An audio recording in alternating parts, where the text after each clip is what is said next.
Mama Melty, how you doing?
ladies and boys, how are we all doing today? I see you have already arrived, Mama Melty. How are you doing? And everyone else who is here, I welcome you all as well. Today's big old plan is, of course, to be finishing the raid farm in our 7th fucking stream dedicated towards it.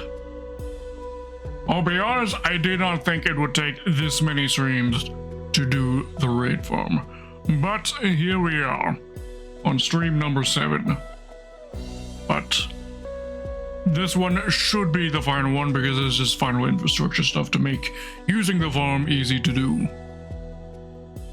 Can't guarantee I'll have it fully decorated, but I can guarantee it will be functional in the convenience factor.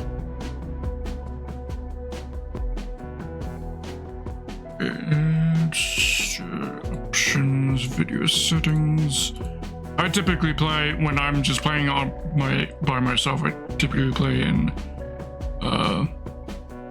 not in full screen, which is why I always have to switch it when I start the live stream with it. There we go. Oh, thank you, Mama Melty. I appreciate the sentiment. I appreciate and I love the fact that you are enjoying my Minecraft streams. Right here, let's see, do I need anything? I think I'm good. These shulker boxes. Oh, Grimbones is online. Yoo-hoo!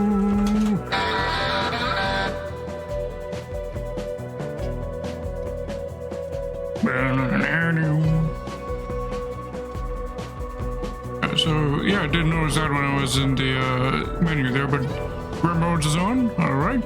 Yes, yes, as I was saying, these shulker boxes here, this has been me mulling out the material needs for the new north to south nether hub branch.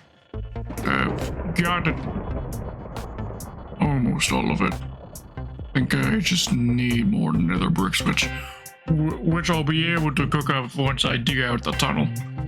But that's a thing that I'll do either off stream or during Minecraft Week, which will be beginning on the week of the 12th, by the way. Minecraft Week will be starting on the week of the 12th.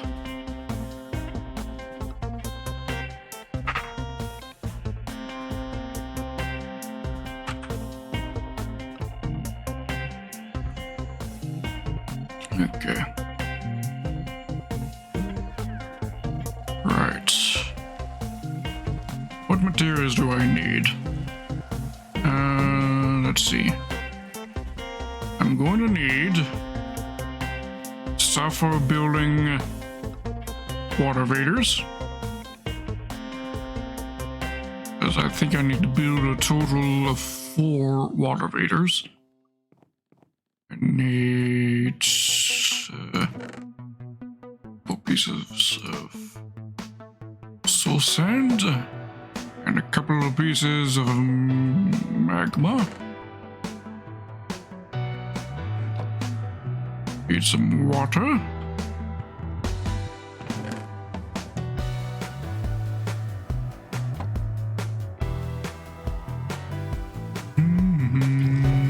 Oh, welcome to the stream, Grimbones. What you up to, Grimbones, by the way? What you building on? What you working on? What you building? I should probably show the street the bridge that Grimbones built. Between last stream and this stream, Grimbones built a bridge over at spawn. Well, over here. Oh, want to show off what he did on me stream?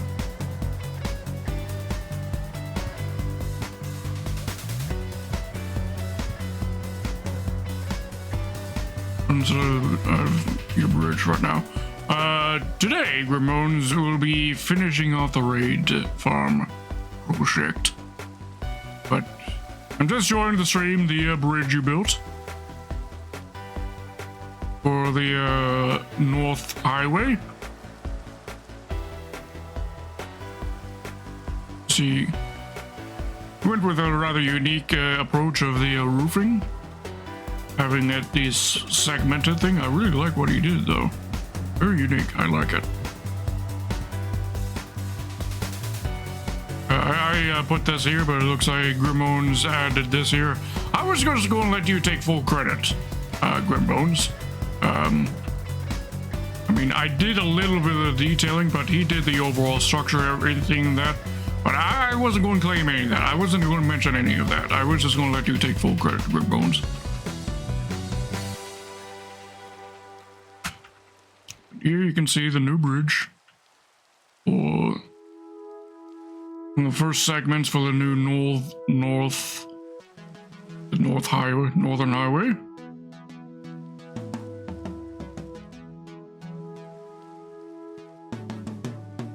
Yeah, I like what he did here.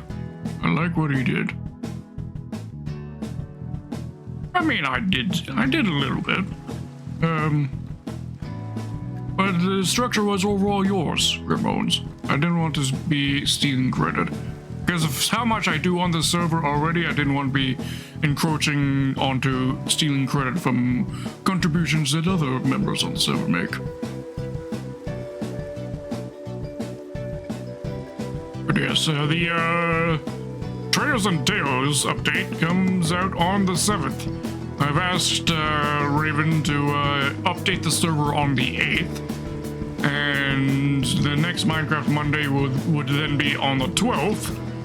After that, and that'll be the beginning of a Minecraft week where we'll be playing Minecraft every day that I'm streaming that week, all until the following Monday, which will also be a Minecraft Monday. Now, another thing that I did off stream was I completely tore down and rebuilt the cartography center. Just for a couple subtle changes. I moved the entire building down one block, that way the this was no longer overlapping onto the Western Highway, because that bothered me a little bit. I know it's petty to tear down an entire building just so that I could have a staircase lined correctly, but I did that. But the other thing I did was I made it ever so slightly bigger. It used to be 28 blocks wide, it's now 29 blocks wide. This is so that I could have a center line here, which is forced me to make doors like this. It having a center line means I can now have a spawn actually be centered in here, in the room, instead of being off to one side. Also, I turned it into a square, so this is going to require a whole lot of new map extensions. Again, stuff that I want to do once the Trails and Tales update comes out, so that I don't needlessly generate chunks that might contain some of the new content, like the trail ruins and such that could be within these regions here.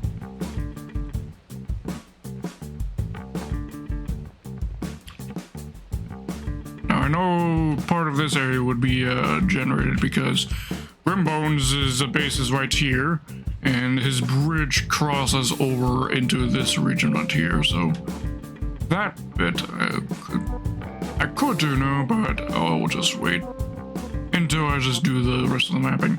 Given I now have an Elijah, doing the mapping to the rest of this will be 10 times faster than when I mapped this, when I mapped all of this on foot. I didn't even use a horse, I did this all on foot. And boat.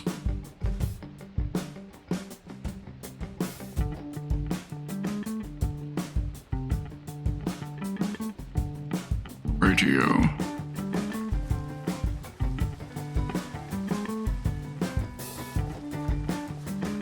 Okay, let's see. Right. We were gathering materials for constructing the infrastructure needed to make the raid farm easy to operate.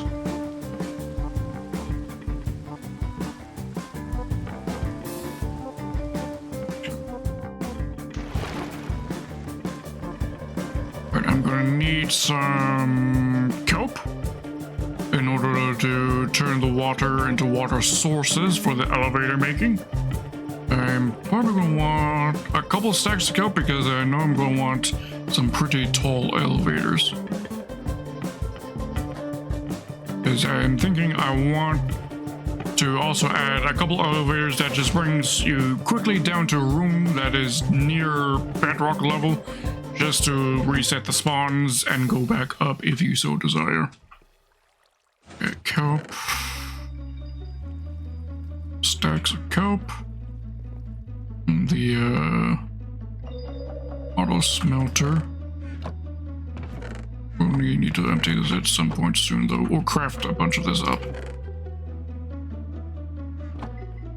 For infinite fuel.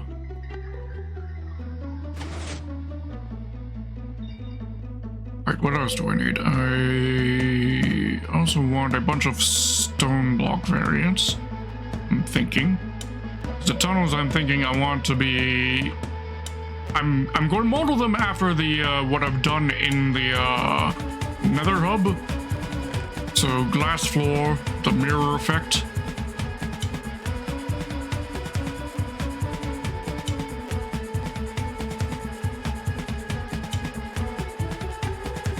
But of course use overalled materials instead of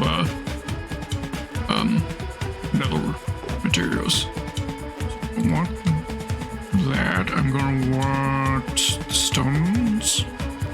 Variety.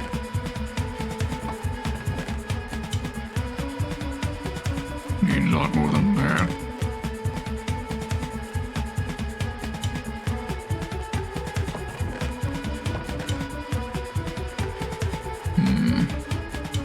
Some mossy stone as well, I think. Some chiseled.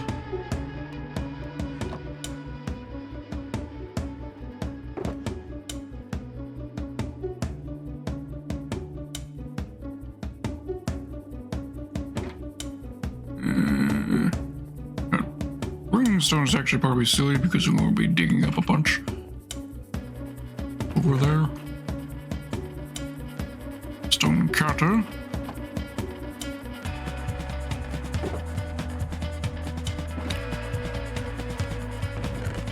I want a stack of redstone lamps, which also requires a stack of redstone blocks.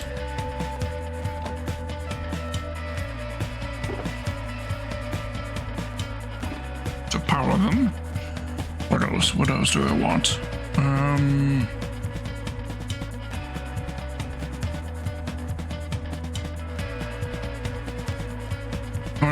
This is a good starting bit. We can always come back for more materials. Oh, it's not too far.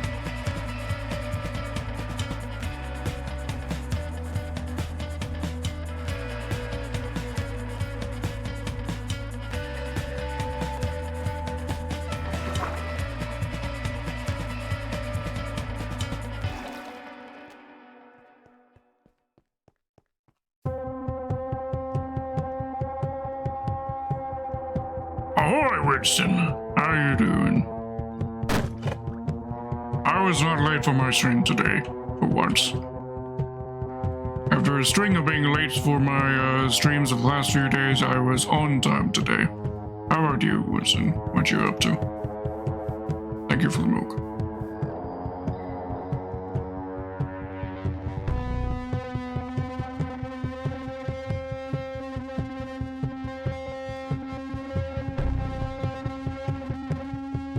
Okay, and down here.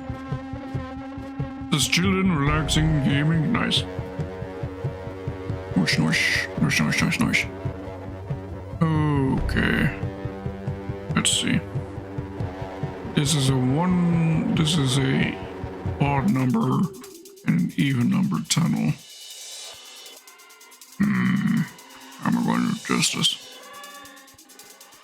Because the pillager outpost is built on an odd number width, ain't it?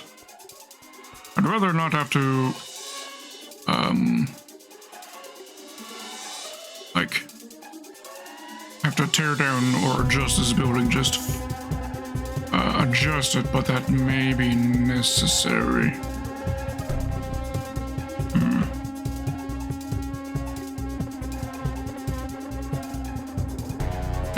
awkward.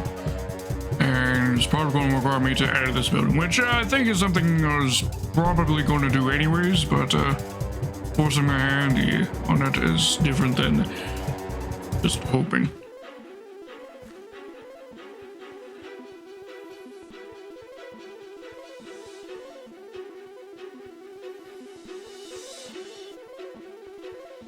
Okay. You left there.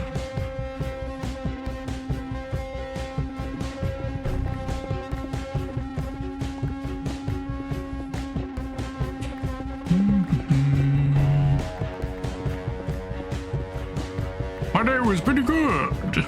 Winston, how about yours?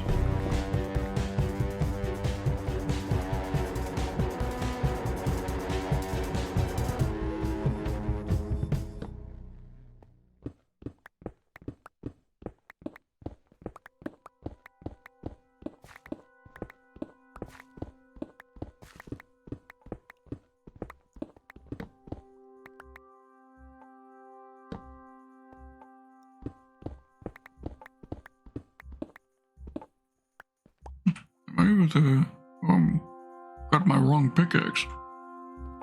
Shit. What am I doing with my fortune axe?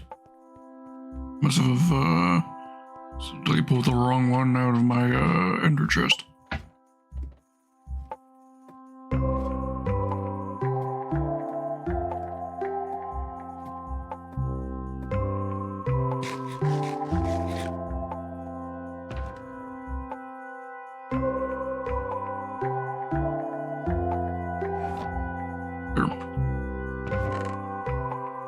I feel like having some chests down there is going to be a good boon.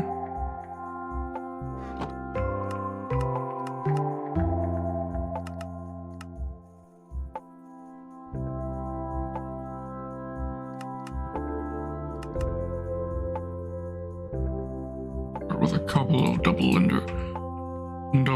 chests. A couple of them should be a good starting point to contain the materials we're going to be digging up.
I don't have my shovel on me either. But an absolute noob doesn't have their shovel with them.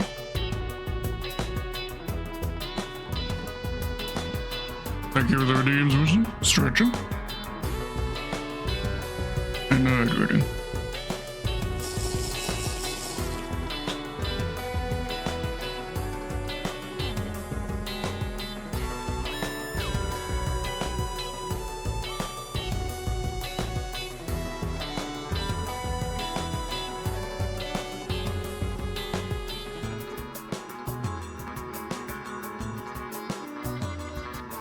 Shovel.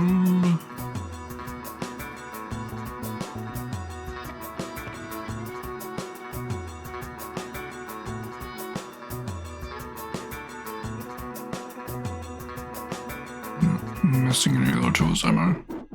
No. Should probably just bring this down with us.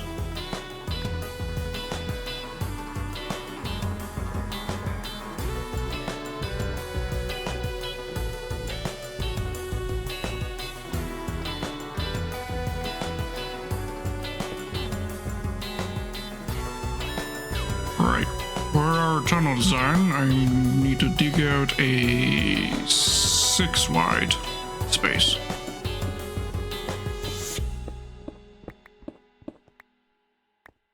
That would be 8. There we go. This will make it a 6 wide.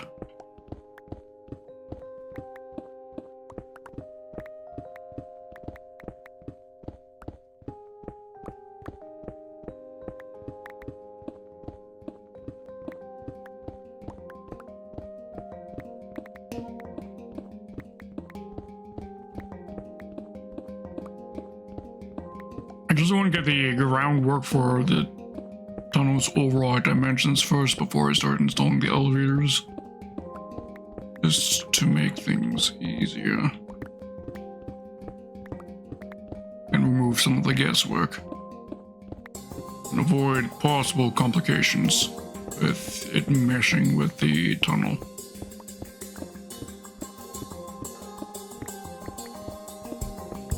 Elevator, elevator.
Some lepers.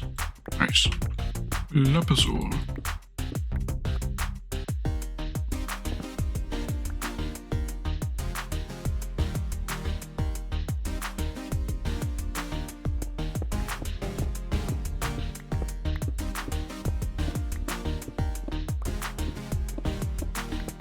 So, anything interesting going on in the lives of me crew?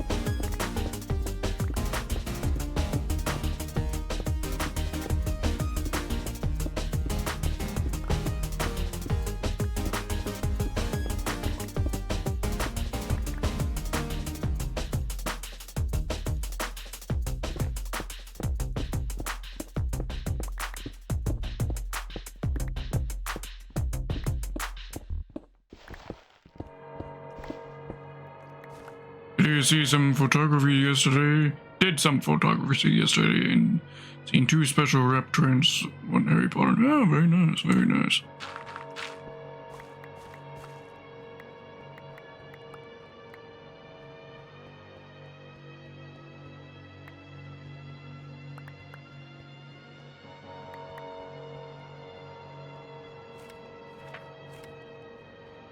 Hogwarts Express.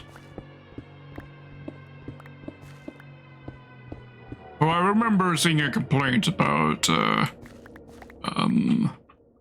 Hogwarts Legacy and it has to do with the Hogwarts Express, because the train that the Hogwarts Express is based on wasn't built until decades after the game takes place. They use the same train that the Hogwarts Express is now in modern era, in the modern timeline. But it would make no sense that the Hogwarts Express, or at least the same model train being used for the Hogwarts Express, to be used back in, I think Hogwarts actually takes place in like the 1880s or something like that.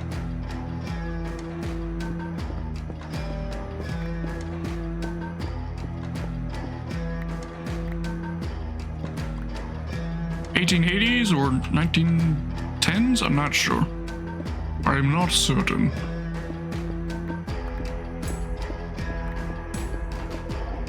But it was definitely in an era that would be before when at least the current basis of the Hogwarts Express was even built.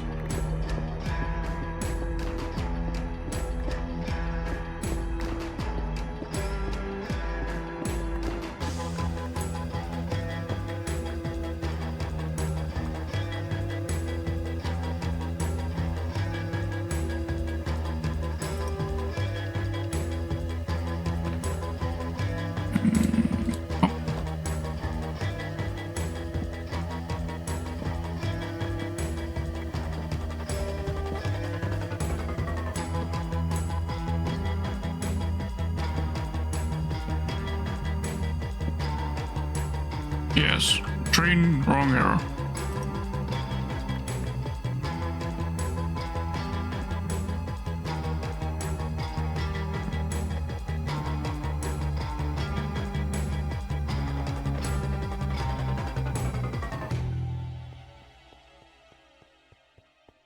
Okay, let's install the glass because that'll get me a real appreciation of where the layout.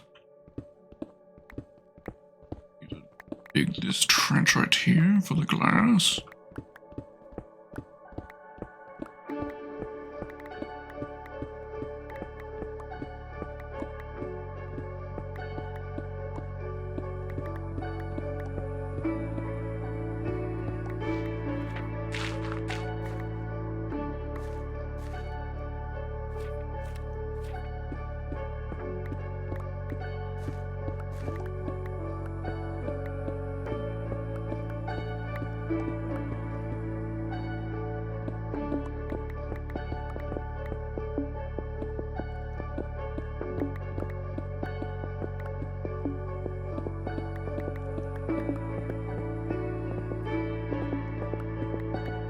That was weird.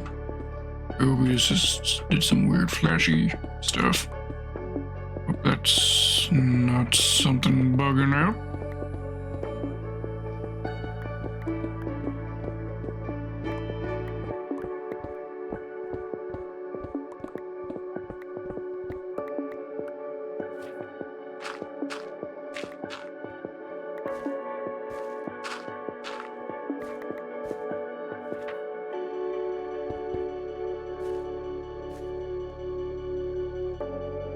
I brought my glass with me.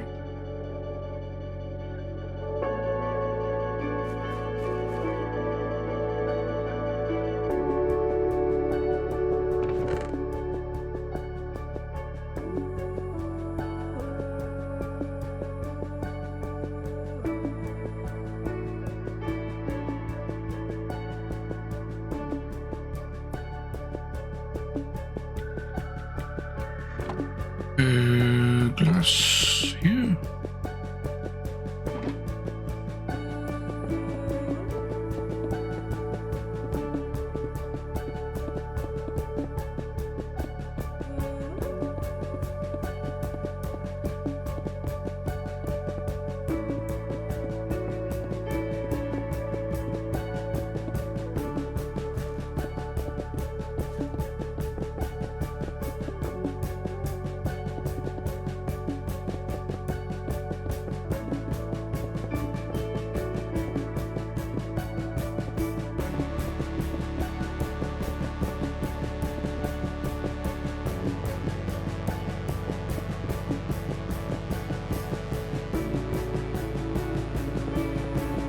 fill the glass a little bit faster than I anticipated.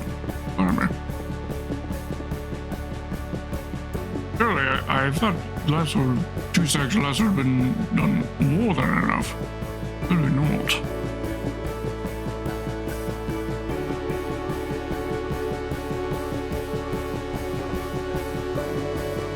In fact, I may need to grab more glass from base.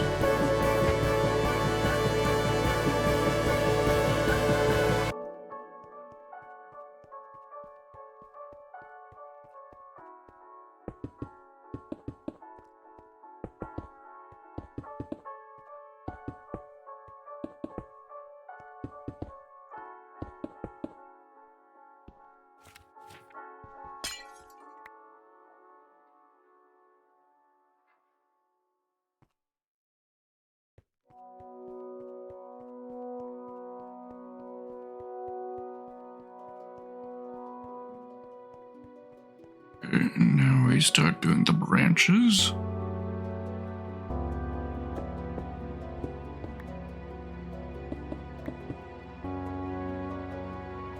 Skip 3. Lay 2. Skip 3, lay 2. Skip 3, lay 2. That pattern repeating.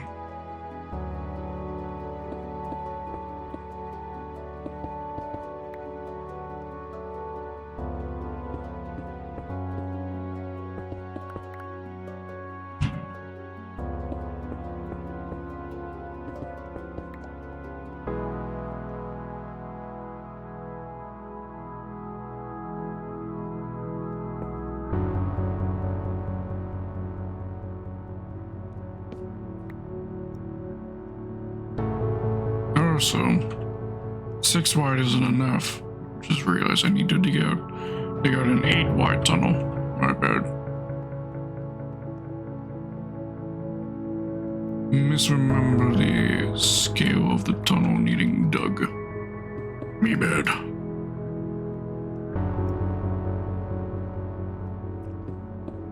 Do that after this glass is laid.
I'm not sure if you caught it last night, Winston, but I did join Munchies on his stream after we raided him. I did join him briefly. I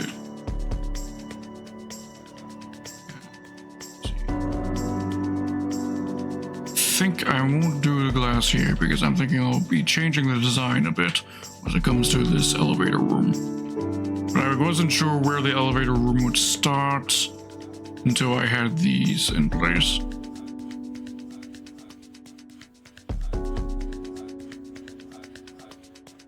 It wasn't much. It was rather one of his viewers was about to turn in some really expensive chests, and he wanted to. But he had 2 open slots on his galleon, so he wanted to see if he could get 2 people to join him. So both me and Munchies joined him. I can't remember the name. Too bad for not being able to remember the name, but you know I'm terrible at names.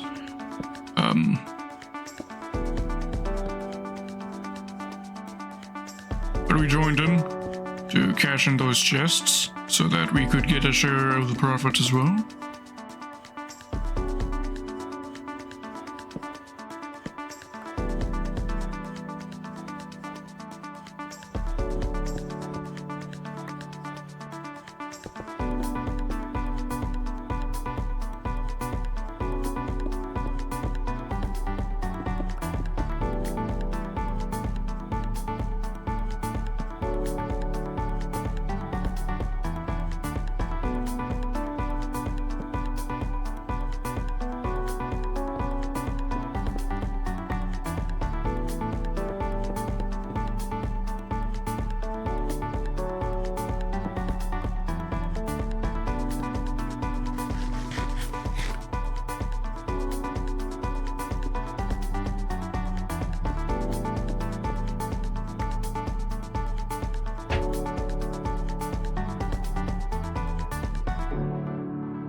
So just stretching.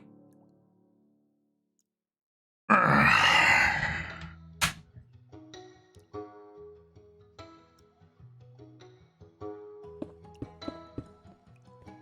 good.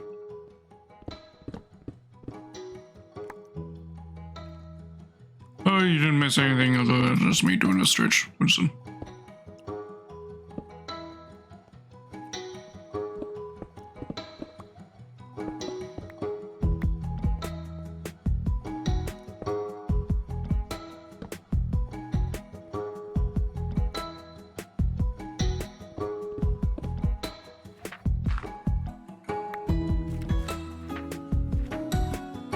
A lot of you had your SMP. A lot of detail and beautiful seems to be poured into it. We've had it since we started the server just shortly after Caves and Cliffs Part 1 came out. So whenever that was is how long we've been on the server.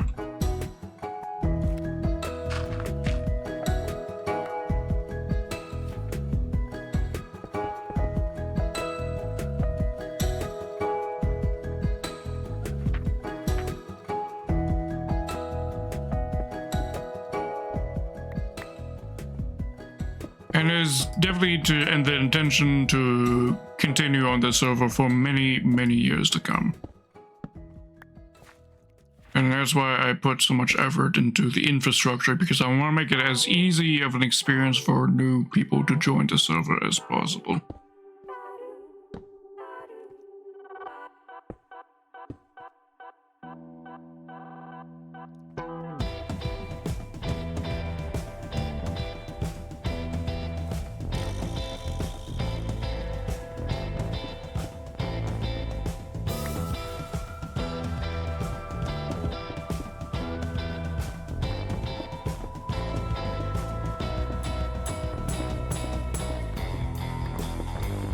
This beautiful coal right here.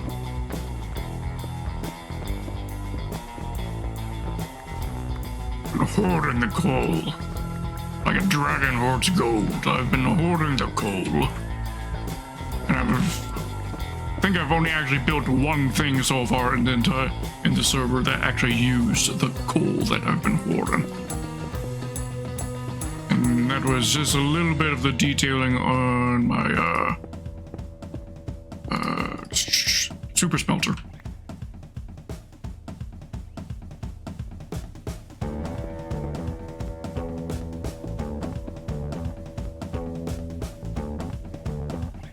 Other than that, I don't think I've used any coal anywhere in my building projects.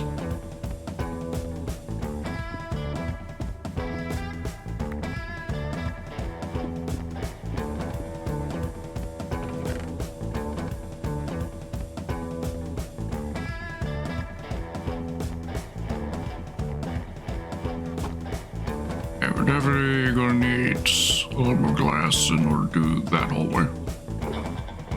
We'll get to that when we get to that.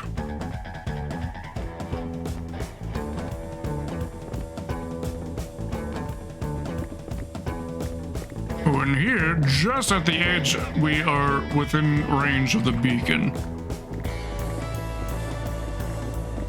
How do we use that now? Just constantly go over to the side just to get the beacon effect. Lasts for 16 seconds, I think, once you're out of it. Yeah, 16 seconds.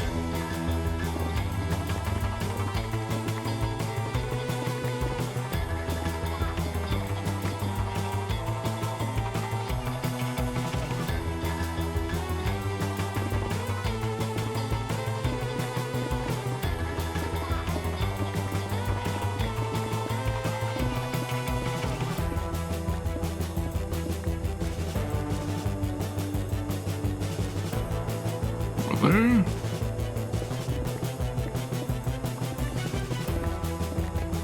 Effect active.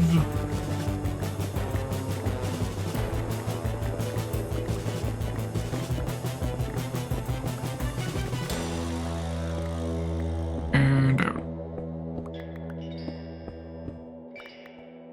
gonna just move my beacon over. I mean, if I was a smart person, that's what I would do. I would move the beacon over. You know what? Let's go fucking do that.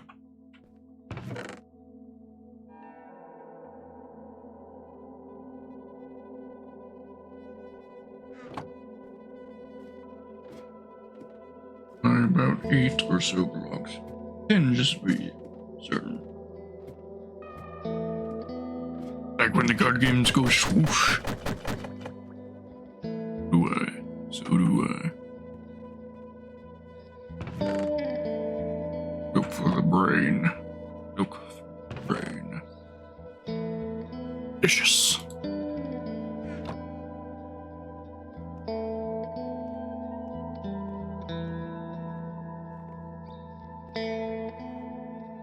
Okay, so I wanted to move it 10 blocks over, right? So 1, 2, 3, 4, 6, 7, 8, 9. Okay, that's do I have to move it entirely over?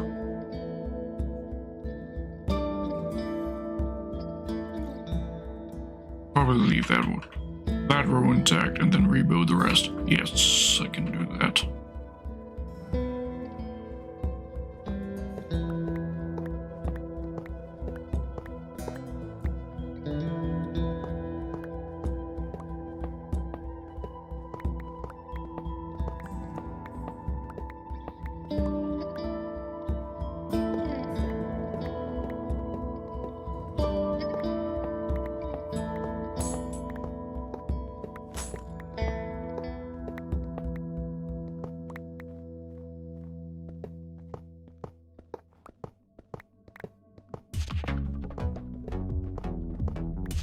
Just leave that row on top intact for the moment so that I get the beacon effect to help me destroy the beacon.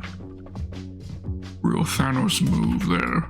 Use the stones to destroy the stones.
Three, 4, 5, 6, 7, 8, 9. That's 1, 2, 3, 4, 6, 7, 8, 9. Yep.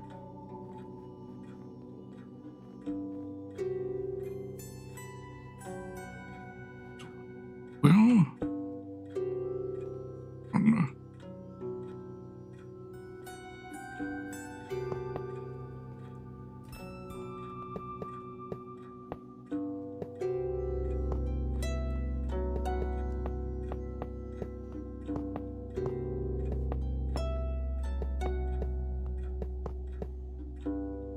how many people are on this SMP? Well, hard to say. I've never seen more than 3 people on at a time, but it's usually just me and recently Grimbones as well. But from at least what I've witnessed, there has been at least a dozen and a half people who have visited the server at some point or another.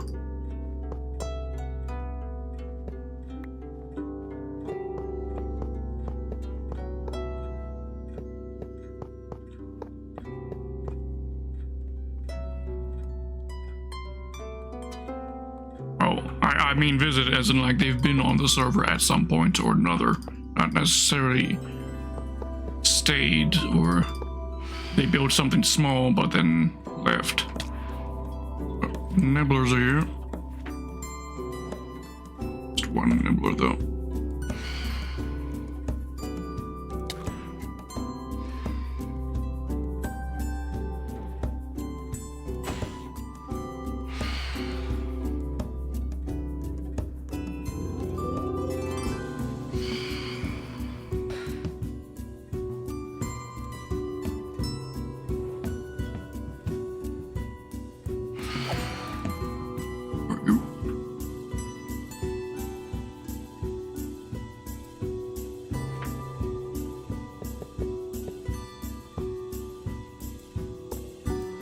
But yeah, let's see. The ones that have been on the server off the top of my memory includes myself, Grimbones,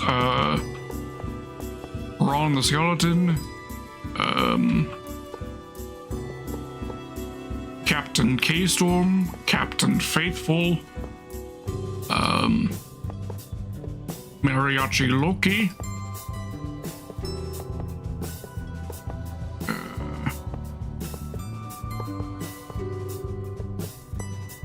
Coffee and Bones,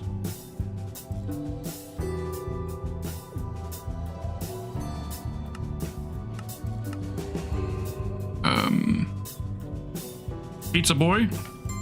Pizza Boy's base is just over here.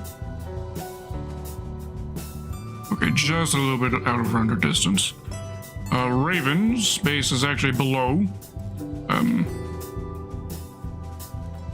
Over here. Yeah, Raven, he's the server admin. His base is right here. He pays for the server as well. I've offered to also pay for the server, but he's been cool with covering the cost, which I can't complain about. There's Skull the Legless. He's also been.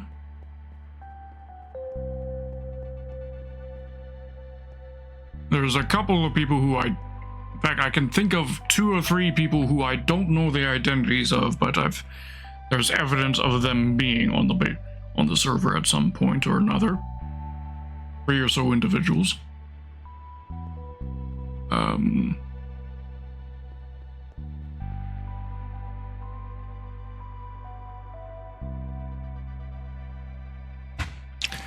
Yeah, 2 or 3 individuals that I don't know the identities of who have been on the server, but I know they've been here based off the evidence that they left of being here.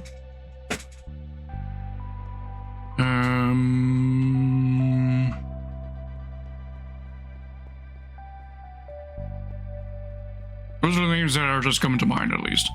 It's probably some that I'm forgetting. But of course, the server is an open invite to all skeletal VTubers. Anyone who wants to join can join.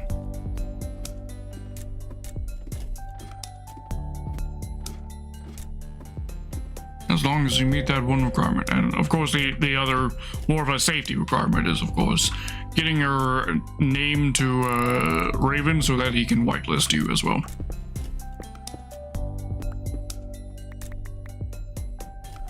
Just a precaution.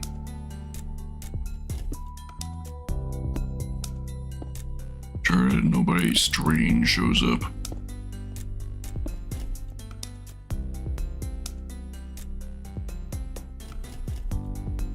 There we go. We get beacon effect even on the way over here, right? Yep. Our haste is still being refreshed over this side. We're good.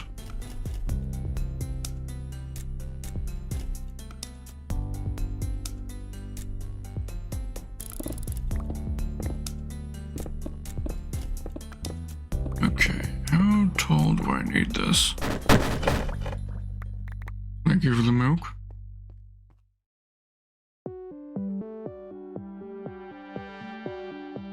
He needs some milk! Oh, I can always use some delicious good milk.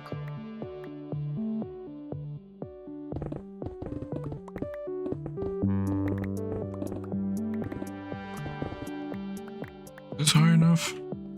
I think. Yeah, shape. It would be this right here. Spaces there. I think it needs to be 1 taller.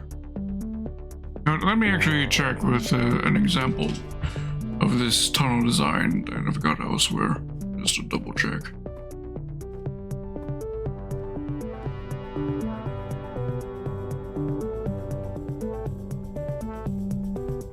I have to invest in a skeleton for Fox VTube. Not really, but total gonna draw you playing with a sea creature if you're fine with fan art. Yes, I absolutely love fan art. Anything you want to draw? ahead, and I'll even feature it in my weekly schedule posts.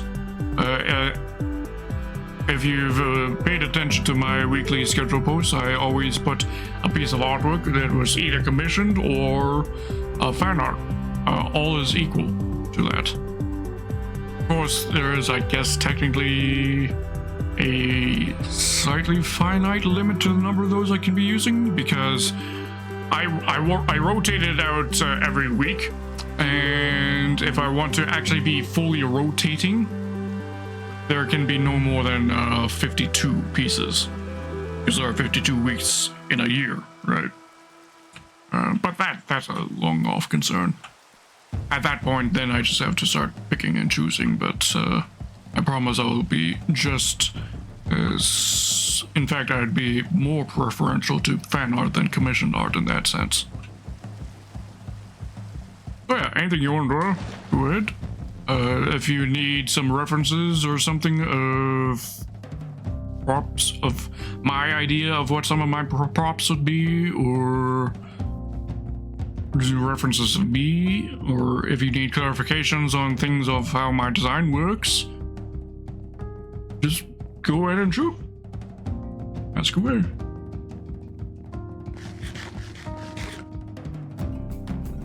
Right, what did I come here for? Oh, right. I didn't come here to go there. I went here to go to the nether.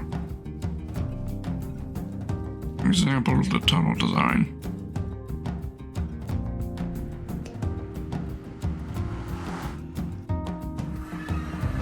Okay, so I'm basically building this tunnel design, but I'm changing the block palette to being overworld themed, because this is very nether oriented, or the nether. But the tunnel structure that I need to dig out is this, which is 1, 2, 3, 4, 5 blocks tall. Then I carve out those divots afterwards. So 5 blocks tall. 3, 4, yes, 5. Okay. That's all I needed to check.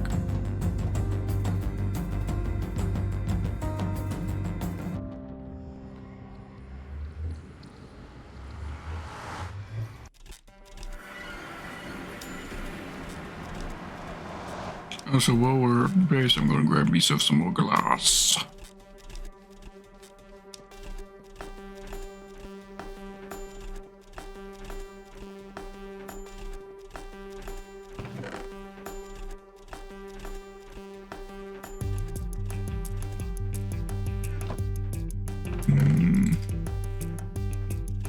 All the glass.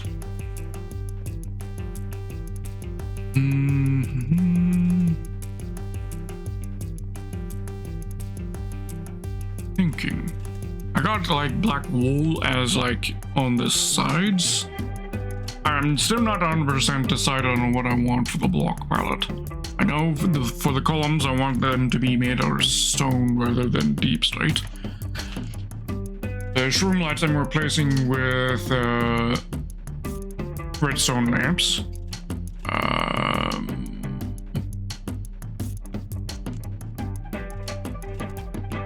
Let's see. But for the walls, I'm not entirely decided. I'm thinking instead of red nether brick, I'm going to use moss, I think.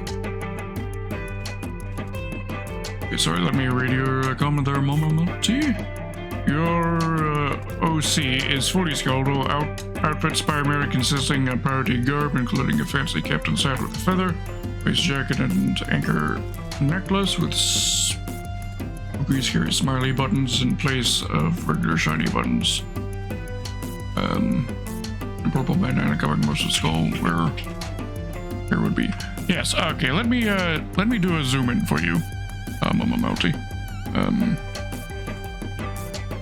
Okay, so we zoom in to myself here. You can see I got me glasses here. My hat.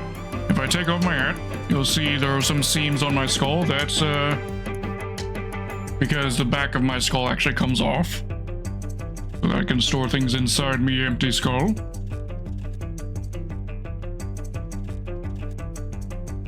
the anchor chain necklace. The anchor is actually based off the anchor of the Yamato, the IJN Yamato. The buttons have maple leaves on them. 2 right here in Roman numerals. The 2 is for Mark II model. My Mark I model had just a 1. This is a 2. And whenever I go for a Mark III model, it'll be turned into a 3 or 4 or 5, etc. However many future iterations I have. Got a sort of a multi-belt system going on right here.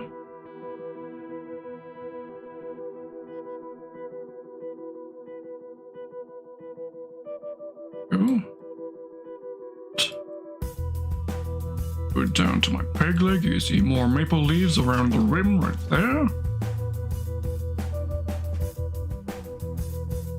Peg leg and boots. My bandana. Oh, it's a little naturally automated. I need to add physics to it. You can see my bandana goes all the way down to my feet. There. Oh, like a really long ponytail in a sense.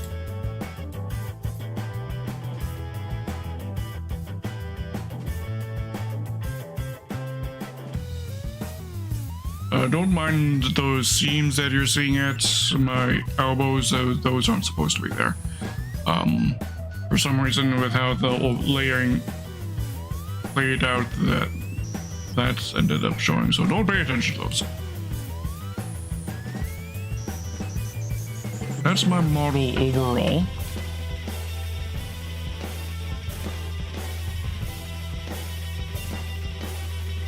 And if you want screen caps or of anything particular or whatnot, just ask. I don't mind sharing in the Discord for you.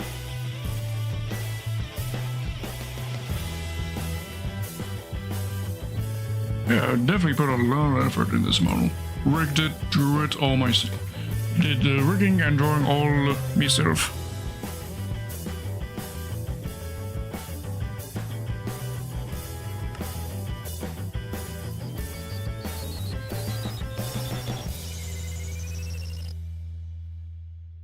Alright.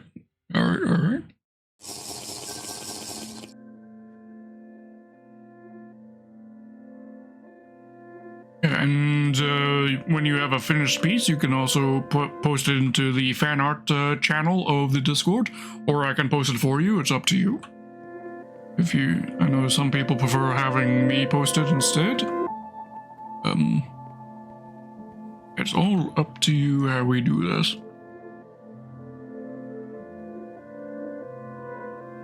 Give me a moment. I have to turn on my fan.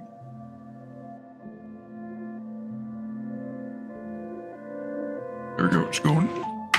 There we go. Ooh, that feels better. Yeah.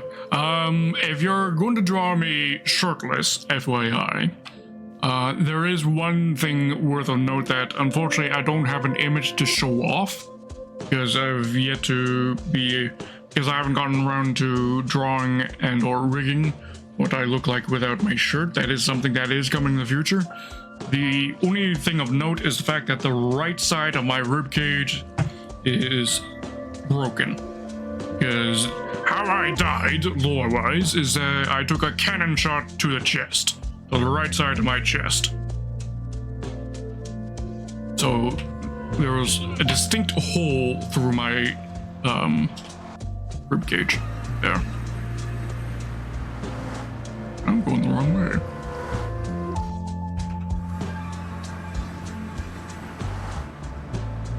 And where the bone marrow is exposed, you'll note that all of the holes in all the gaps, you know how bone marrow is full of tiny cavities of sorts?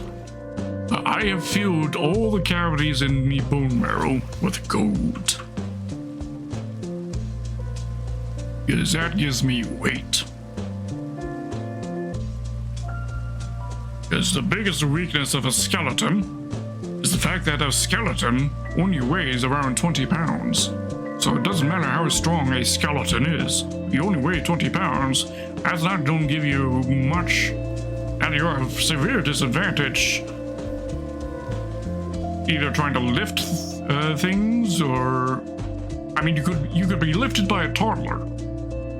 A toddler could yeet you as a skeleton, unless you have some sort of magic that's making yourself heavier, or in my case, you've done stuff to make your skeleton heavier, such as filling my bones with a bone marrow. 1, 2, 3, 4, 5.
Song saying a redstone baby doll?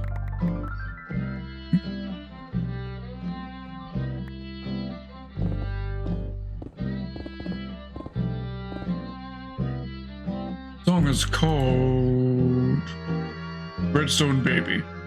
Okay then.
Thank you for the redeems, Winston.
Like we're encountering this here has me slightly worried we're going to be breaking into a cave.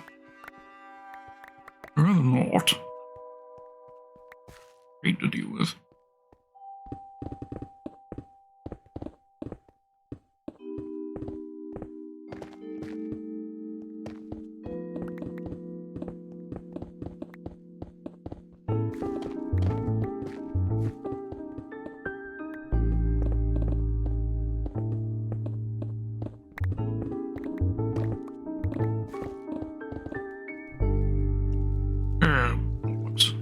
only is it a cave, it's a flooded cave. God damn it. Cringe.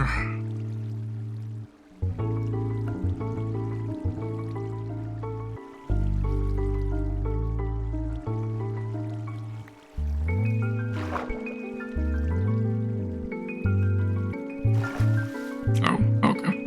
It's nothing too serious. Okay.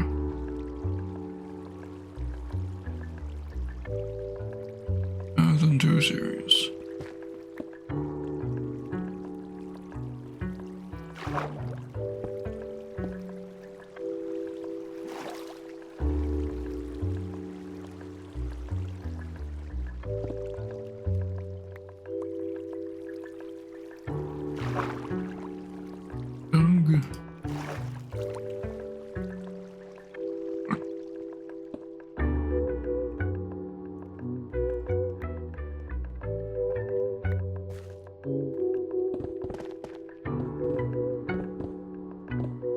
Okay.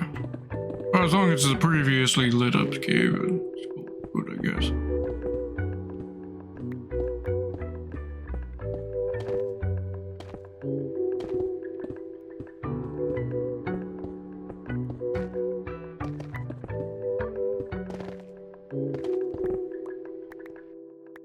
Oh, thank you, Winston, for the weights redeem.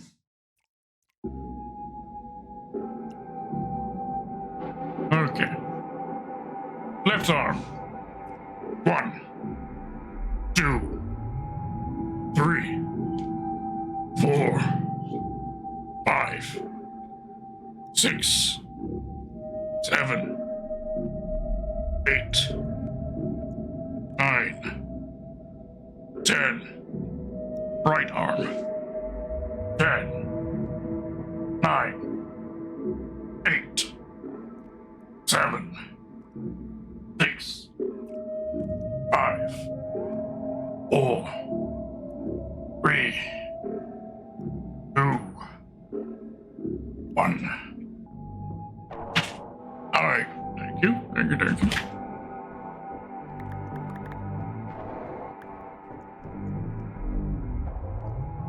Inventory full.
Another one.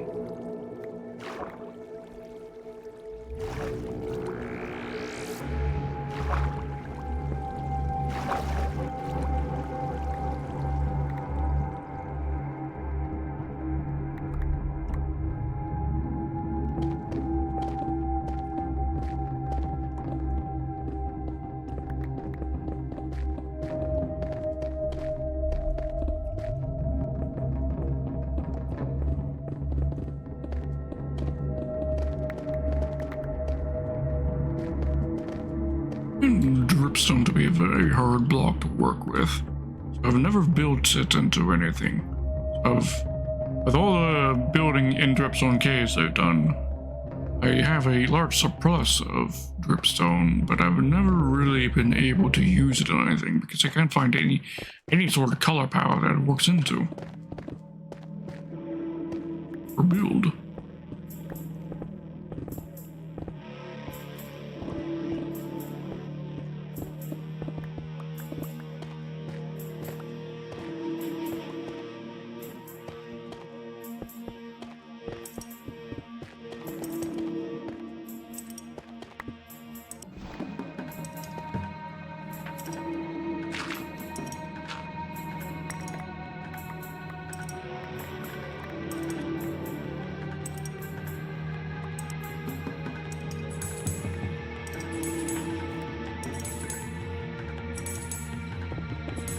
Interesting choice, gotta say.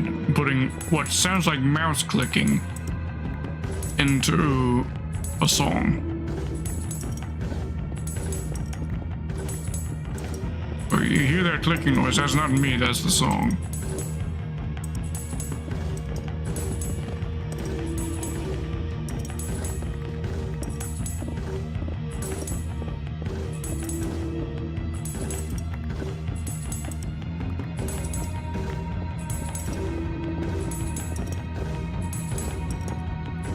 There's something almost slightly ethereal about it, though. I don't know.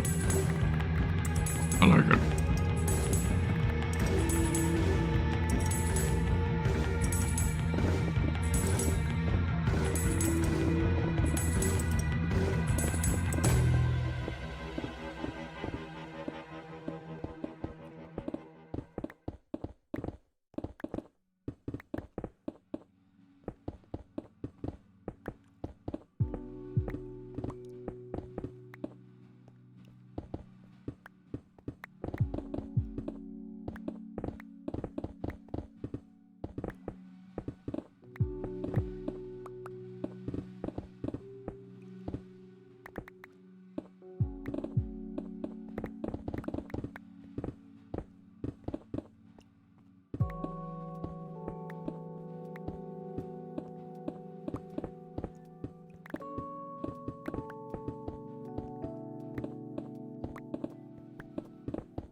For the edges of this tunnel, that I'll use a white colored block in contrast to how the nether we have a black colored, we have black wool along the edges right here.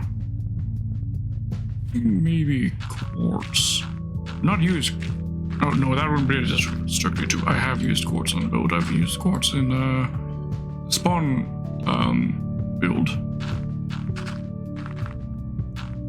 I think maybe using that here.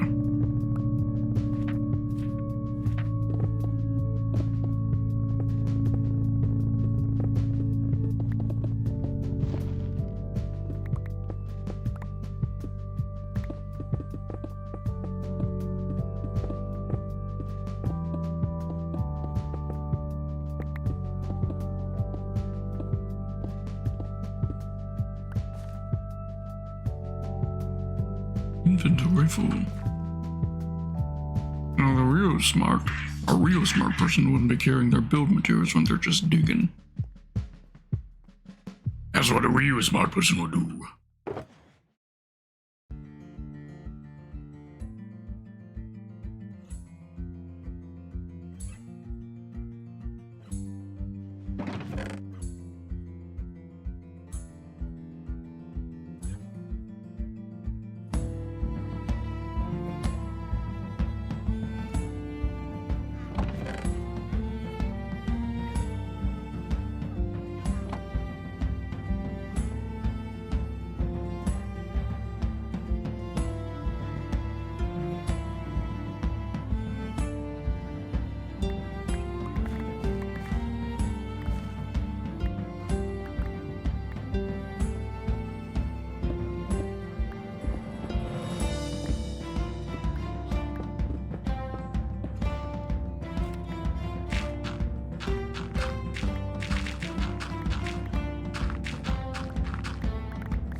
Wood could also be an interesting choice, contrasting material. But I mean, I got a shit ton of wood from the clearing out that forest in the caldera. That's certainly an option. Go do that on the ceiling. Yeah. Wood into the ceiling. That'll be nice.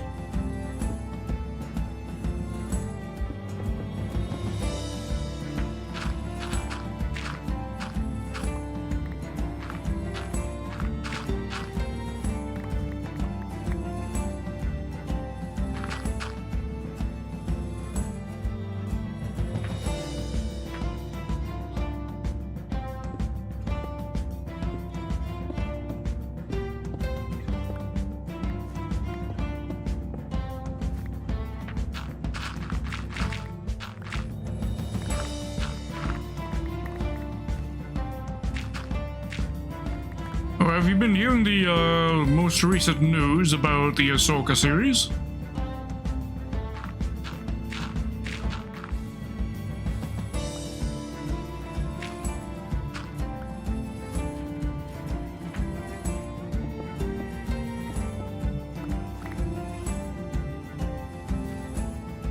Winston? Yes. Tamara Morrison will be reprising his role as Captain Rex. Not yet for that. Live action Captain Rex.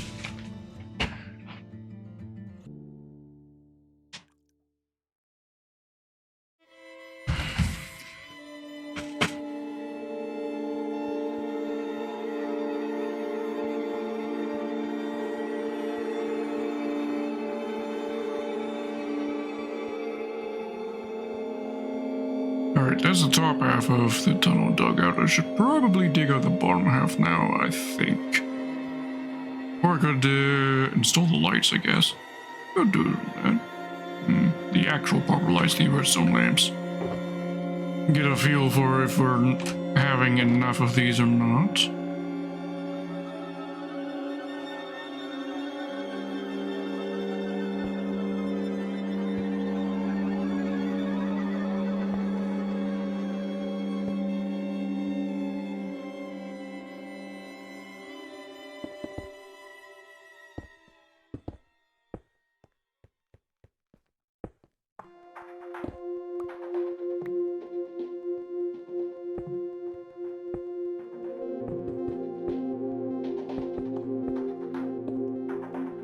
Frame out.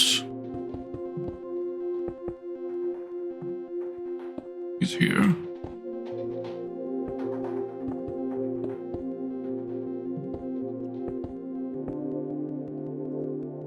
Yes, as a clone, obviously. Well, I mean, he opens a clone.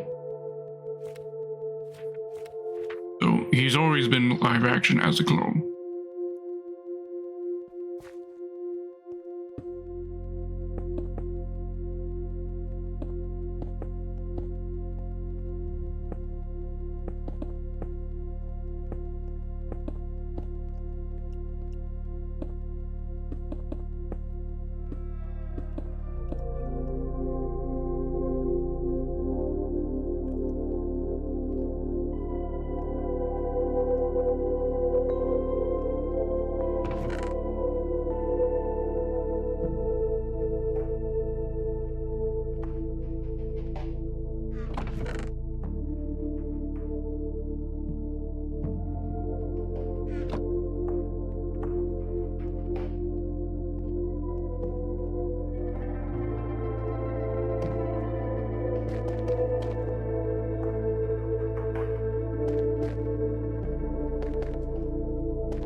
This before it gets permanently buried. Oh. Not that I'm short of iron, but having raw iron, that's the unfarmable stuff.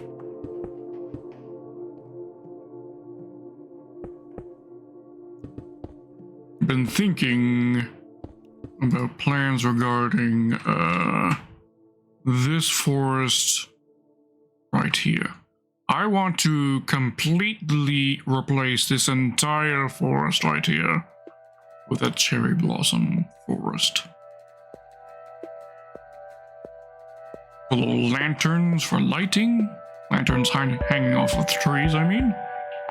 And sort of like how we have these mossy boulders here in my artificial spruce forest. Thinking maybe boulders out of raw iron over here. That would be interesting, I think. That would be aesthetically unique and interesting, I think. So, of course, whenever I can get raw iron, I am happy.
What do you eat today? Today I had myself some schnitzel and a banana for dinner. That's all I've eaten today.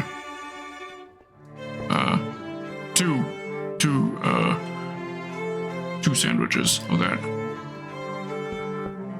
That was me dinner. I was quite full after eating that.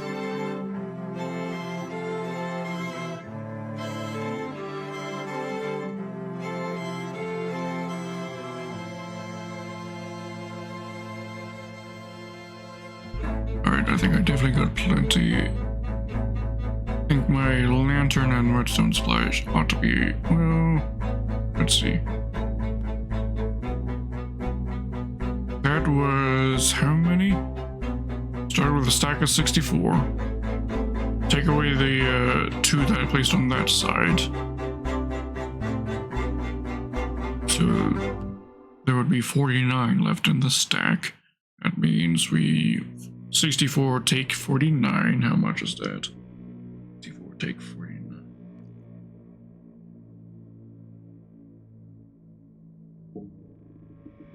Not confidently, at least. 64 minus 49. That's 15. Okay. That means this branch of the tunnel will take 15, 30, 60. We'll take 60 of them, so I will need to grab another stack of each in order to do the other branch. Okay.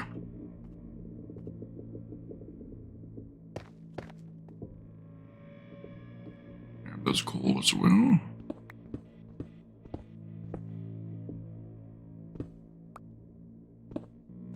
Interesting, I'm out of range of the beacon here, but I think that's due to this distance instead of that distance.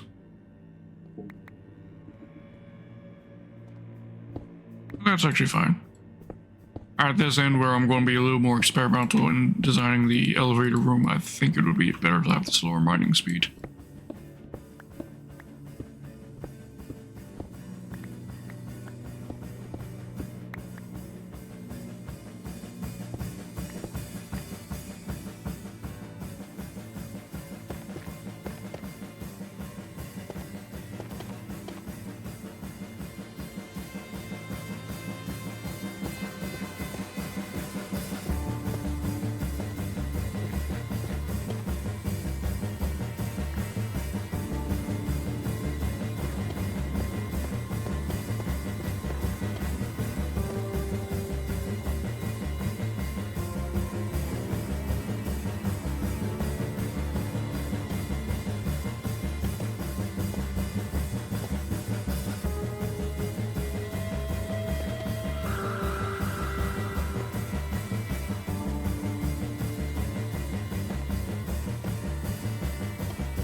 Alright, so this level done.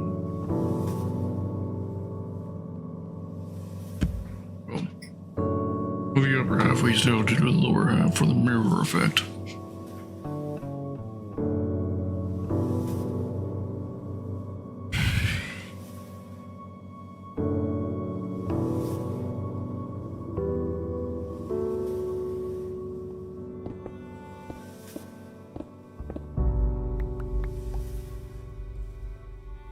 Let's also dig out this tunnel.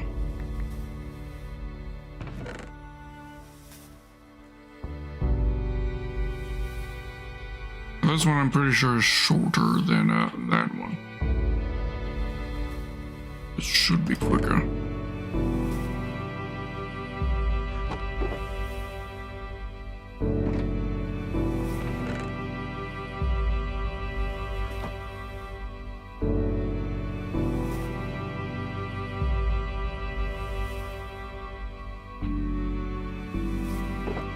Let's lay the glass first, shall we? I can place the torches on that. Not to be constantly replacing the torches as I dig.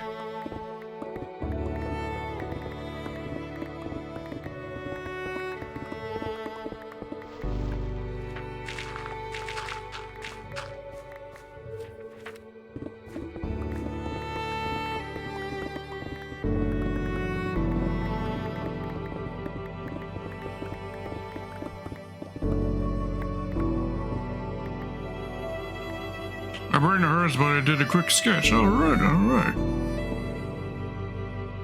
Oh, no problem with the caps. Posted in the, general chat of the Discord.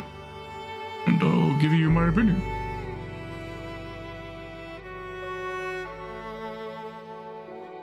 Or you can PM it to me if you feel it's something you want to keep private.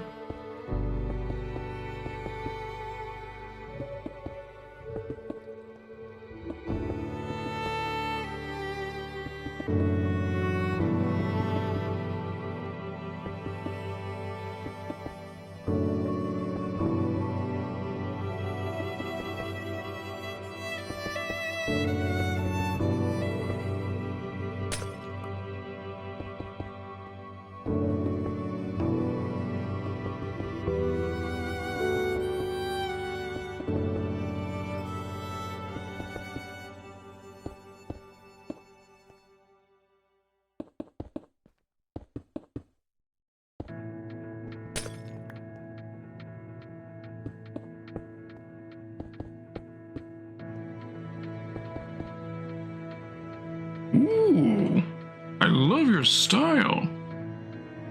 Very nice, very nice.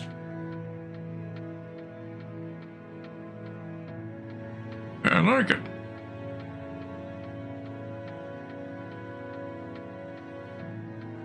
I mean, the attire is obviously different, but I still approve of it.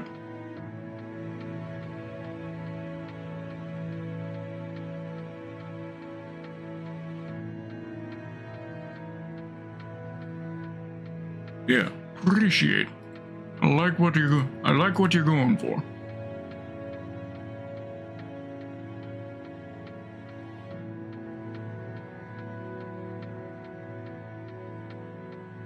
Need relearn clothing force to get the shirt right on the bones. Oh yeah. Yeah, I love what you're doing.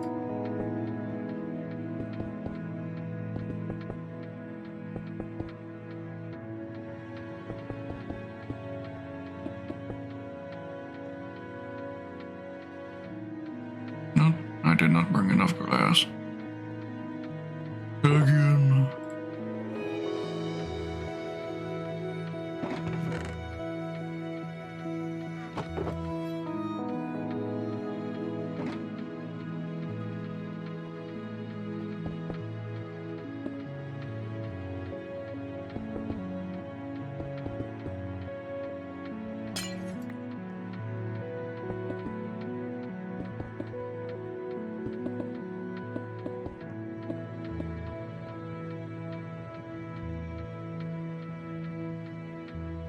Okay, there we go. Right, and actually move the torches for the whole point I did this.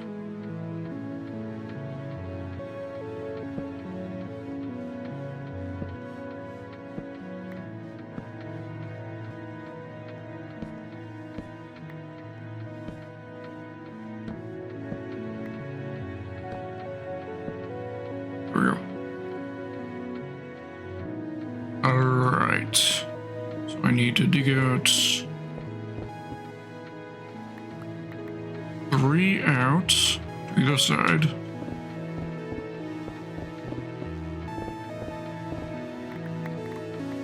And I need to dig 5 up. 2, 3, 4, 5.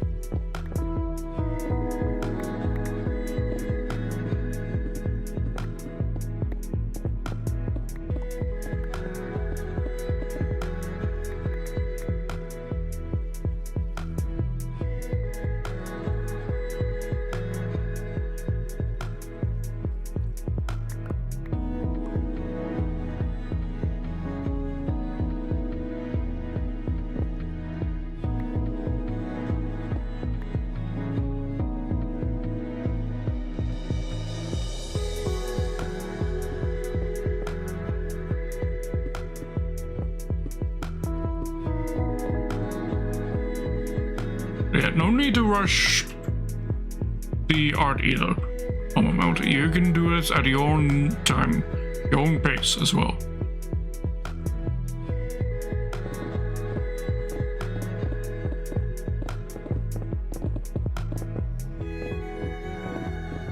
Just, not that I felt like you were rushing, but at the same time, I just want to make sure you don't feel the need to rush it.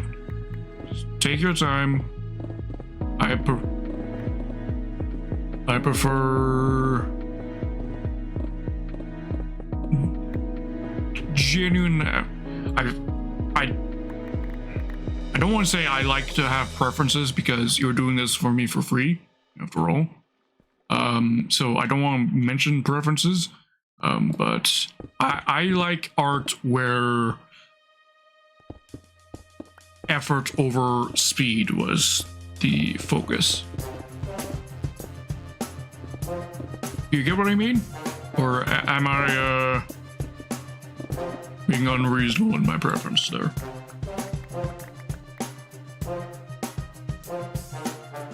Yeah.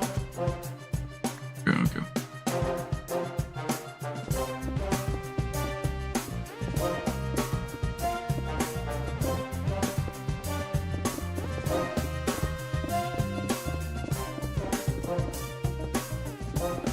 Yeah, whenever you're done with that and you've posted it, I'll add it into my queue of art to be using on my weekly schedule announcement posts. And I'll also give you a shout out if you like have a Twitter handle or any other artist handle to go by, or if you don't, I'll just shout you out, or if you wanted to be shouted out anonymously, that's also arrangeable.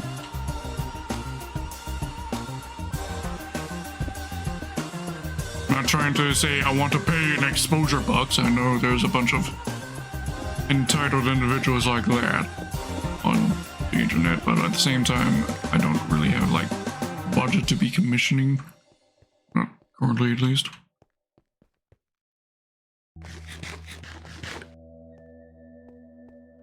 I mean, if you want exposure bucks, I'll give you exposure bucks.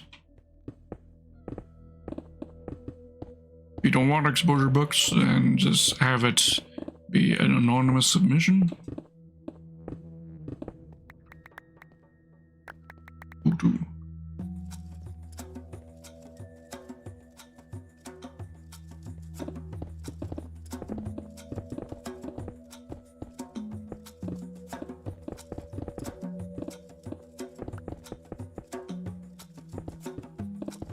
Oh yes, exposure bucks. But every entitled some of the more entitled content creators out there who can afford to do commissions and so insist that because they have like 2,500 followers on Instagram. That is worth something. And also I've miscounted this side. Pillar there. Or if I miscounted this side. 1, 2, 3. 1, 2, 3. Okay, for some reason this side looks wider than that side. Weird. Maybe it's because the torch is on the left side to give it creating it as an illusion. Weird.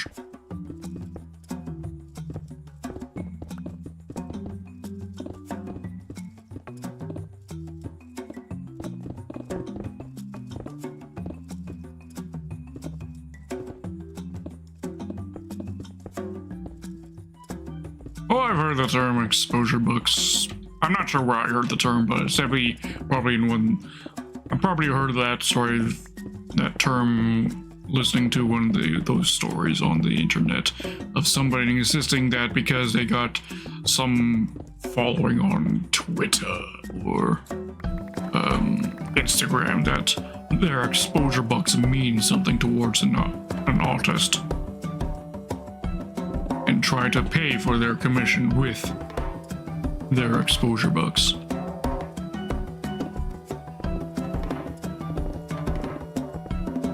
I won't claim to have made the term myself. I'm pretty sure I heard it first in one of those stories.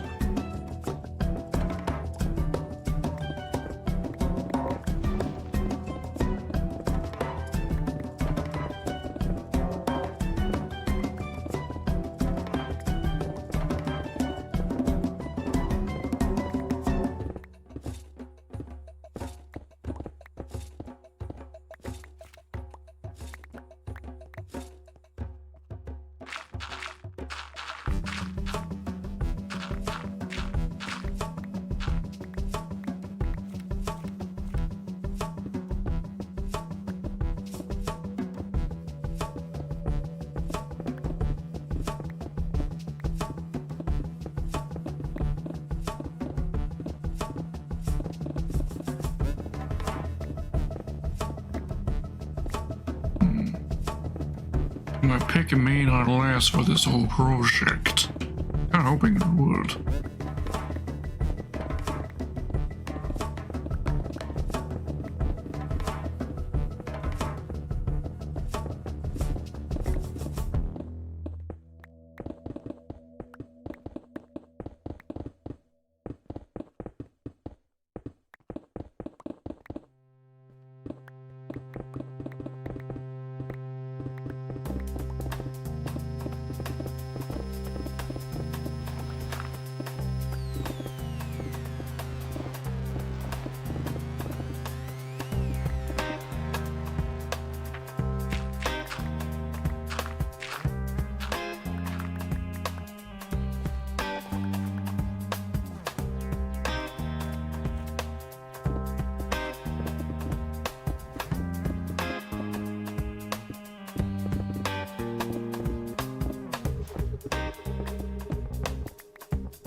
That cave. There's a cave somewhere that this tunnel penetrated through, I was pretty certain of. Or was that the tunnel that we originally dug that's down below? And I could free cam it, but I don't want to bother. I'm just going to dig.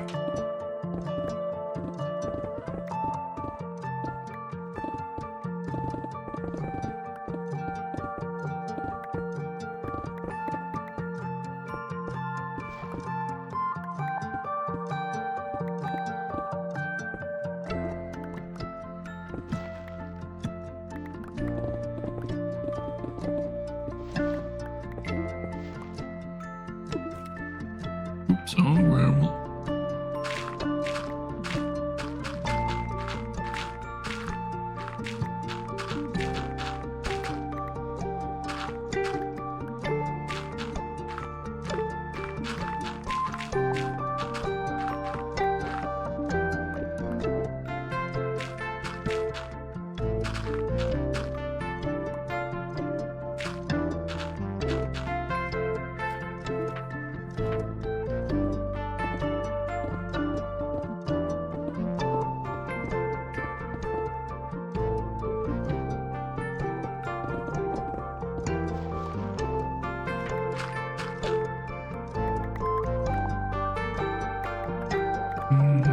Oh, thank you for the hydrate redeem, Mama Melty.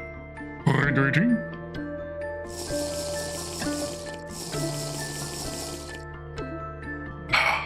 Thank you. Also doing a stretch.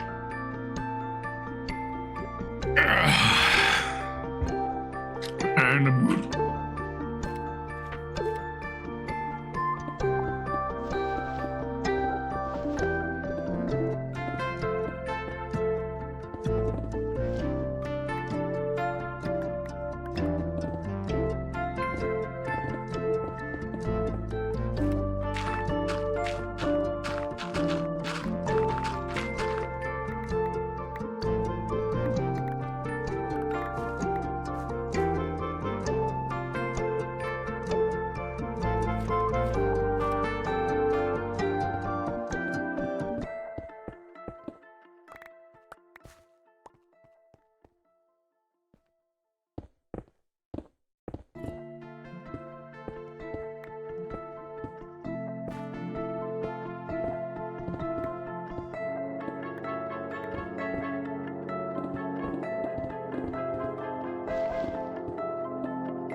careful here because I also need to retain this pillar right here for getting in and out. Of course, build an actual staircase down here. And I want to build a staircase leading out from right here, is me thought process. I'll go upwards until it meets it to this tunnel. That's the plan.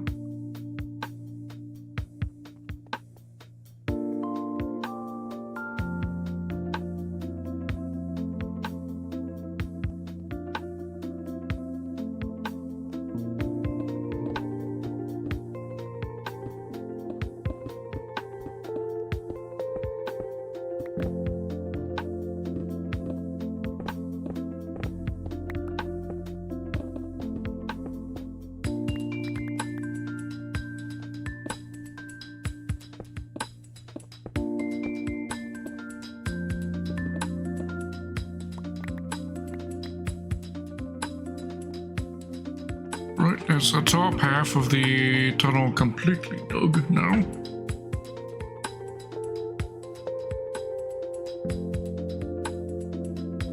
Let's grab the resources in the walls. The resources I want, I couldn't give a shit about the copper. Got way too much copper in storage already. Ooh, beautiful, cool. Okay.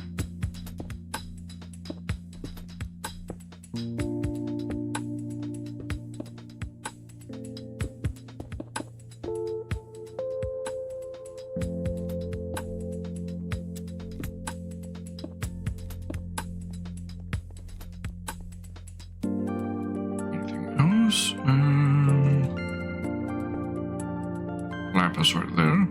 This, I think I probably need to fill in.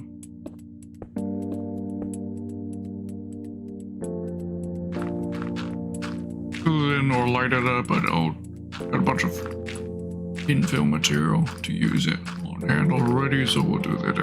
And plus I've already started.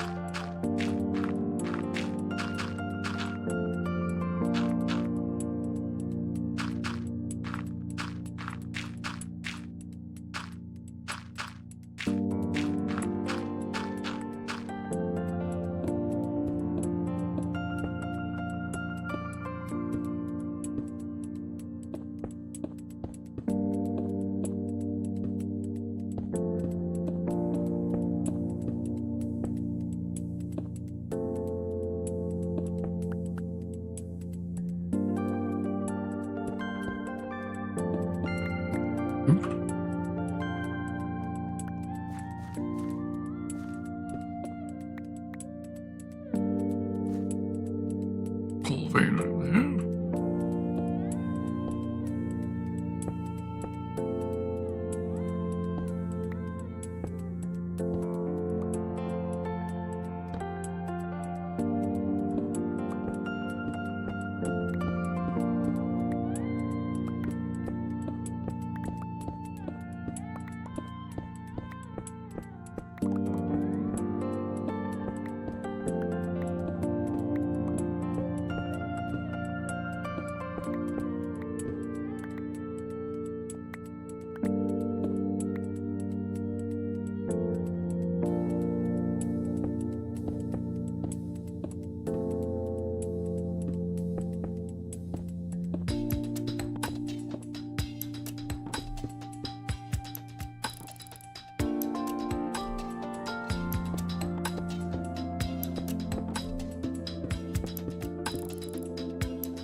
way over and start placing the branches of the glass.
Yeah, those will probably be the last pillar right here. Before I do whatever it is I figure out how to do here for this staircase down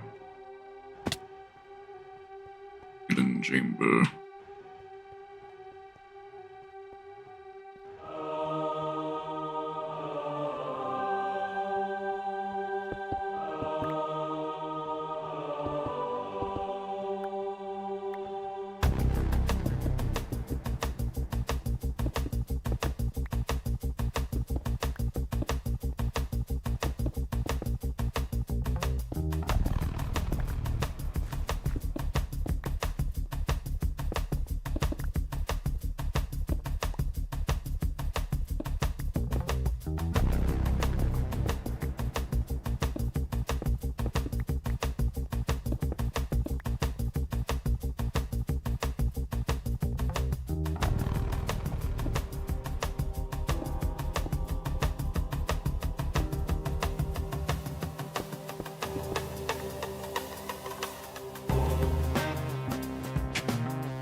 Stretch it.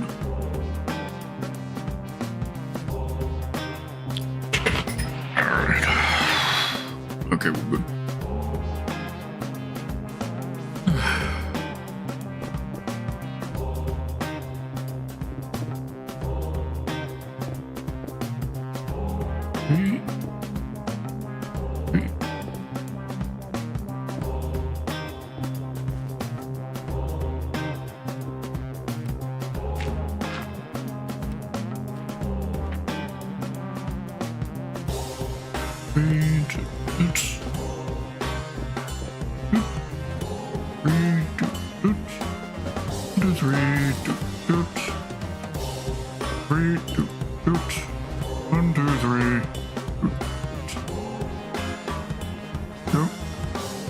That confirms our count was accurate. Oh, actually, one right here.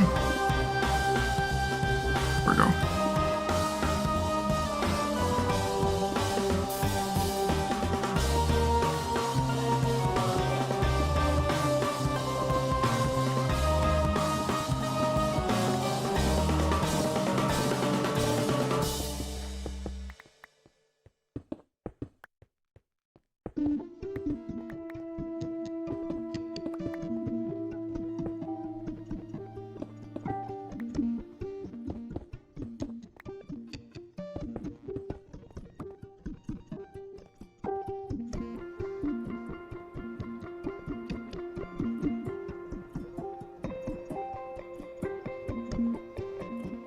And well, framing as well.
extend the ceiling all the way around the drop shaft.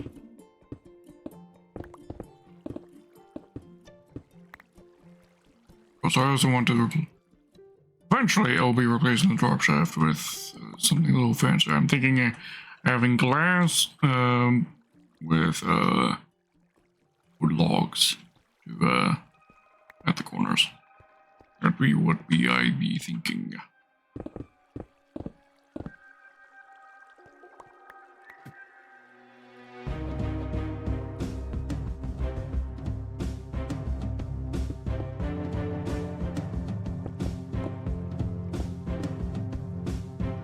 Yeah, I'll be over going home to get a snack from the store. Alright.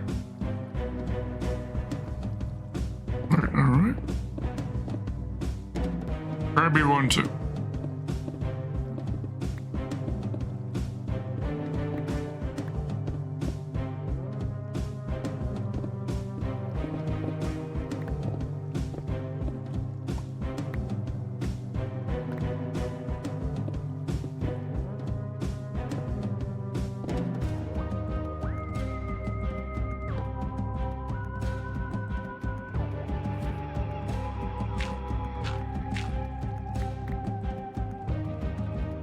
I would like to dig the lower half, but I can't even think about doing that until I get my pickaxe repaired. Then if you're aiming at the top half.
Yeah, sorry, bro. Some music do be purpose. Snuffles.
Wait, welcome here, done. I've been lurking and you did not know.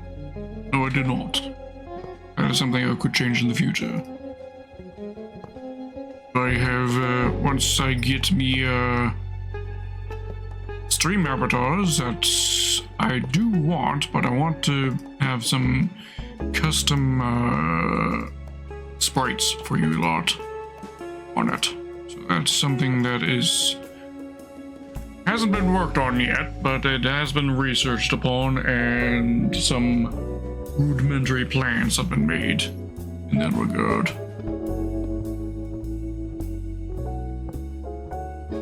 And once that's there, even people who are lurking will have their name being displayed on the screen.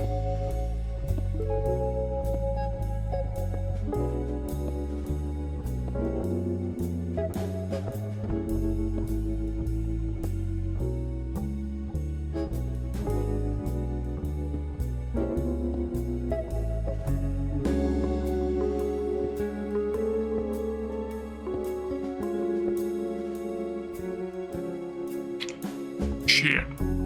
I just realized I'm making a massive mistake.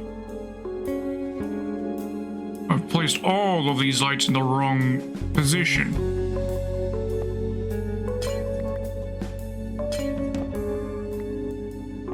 You need to be one block up.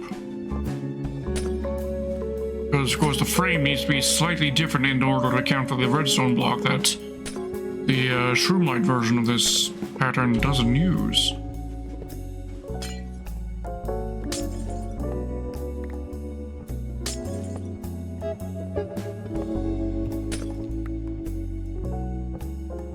Gone done goofed.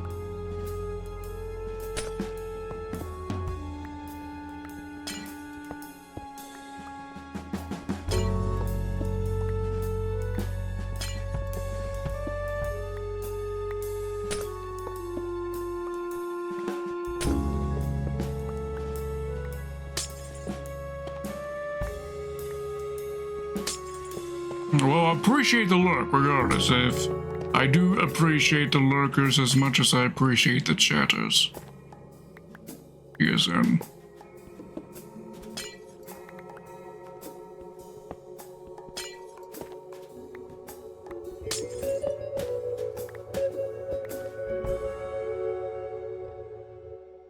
Yeah. Just be here. Will be concealed. Redstone will be concealed behind other blocks.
Now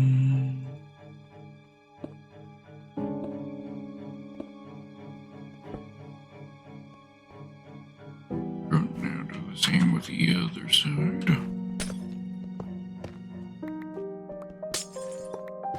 Of course, they did one side at a time. That way the tunnel would remain lit while we're doing this fixing, stake fixing.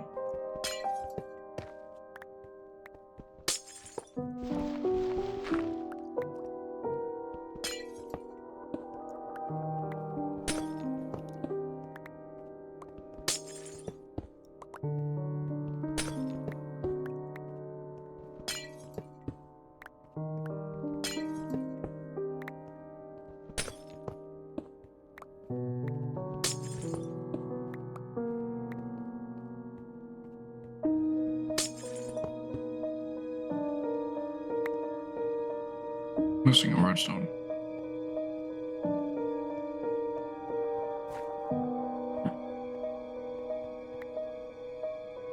Missing two, yes. Together.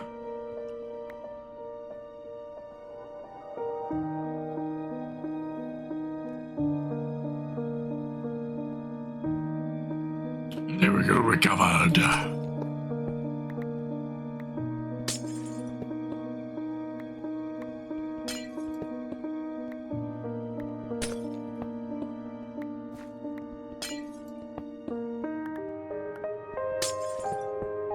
Tell from the change in stack numbers. Right there again, dropped another redstone there. Numbers ought to remain the same. I'm picking everything up.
Talk about Winston, what snack did you get me?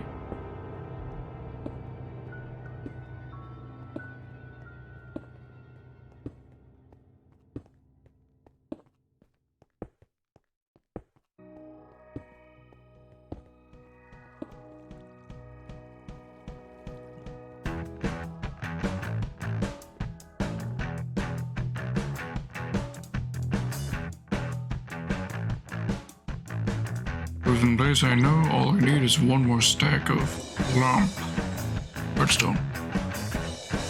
Hello, barbecue chips and peach rings. Nice. Wait, peach rings? What the fuck are peach rings?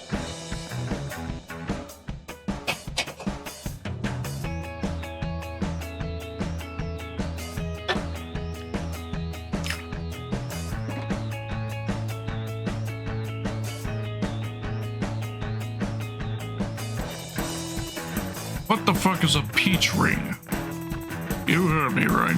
I have no idea what that is.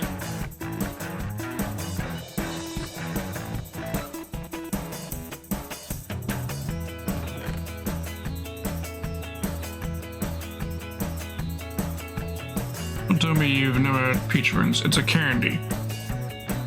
Let me fucking Google this.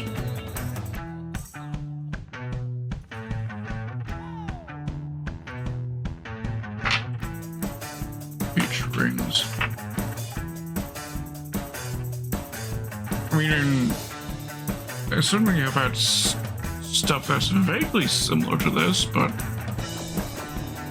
as a brand or as this exact shape of this kind of candy, no. I've never seen this here in Canada.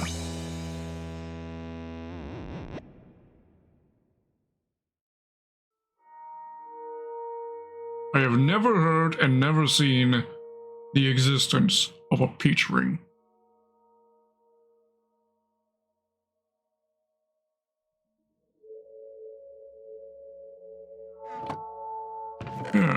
Yes.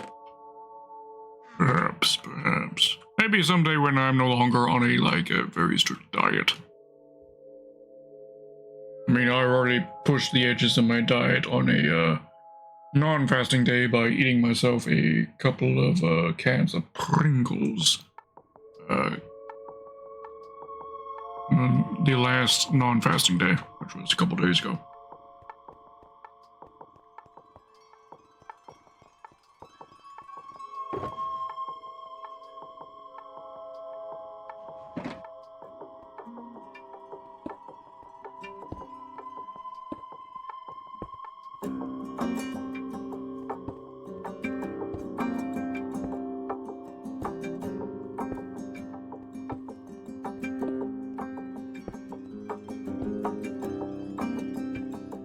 Yes, I had me, so let me actually take a look. I still got the cans in my recycling bin right here. Flavor I've never had before.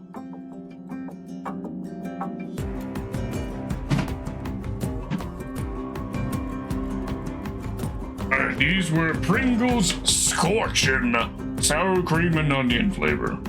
New flavor. Scorchin' sour cream and onion.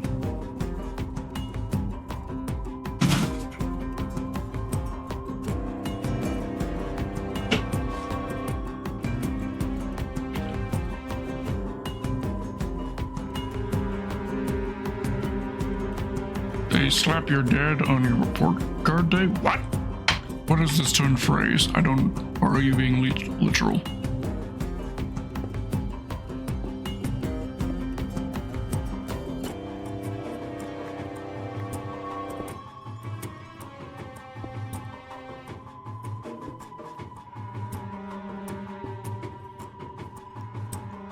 I have no idea where the word like is supposed to go into that sentence. So you've corrected that you were supposed to say like, but I have no idea where in your sentence like was supposed to go.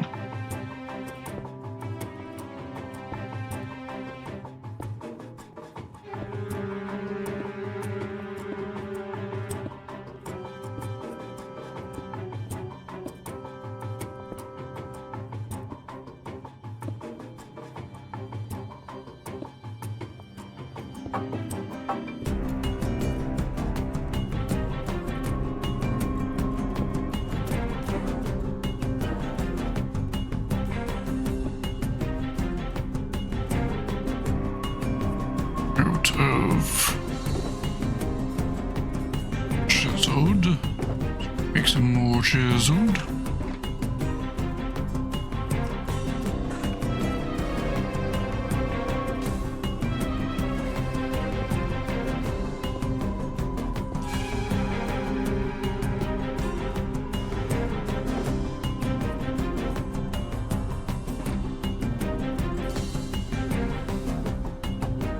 Okay, heading back to base because I'm gonna grab some other build materials. Quartz, for example. I want to use quartz. I also need moss as well. Moss.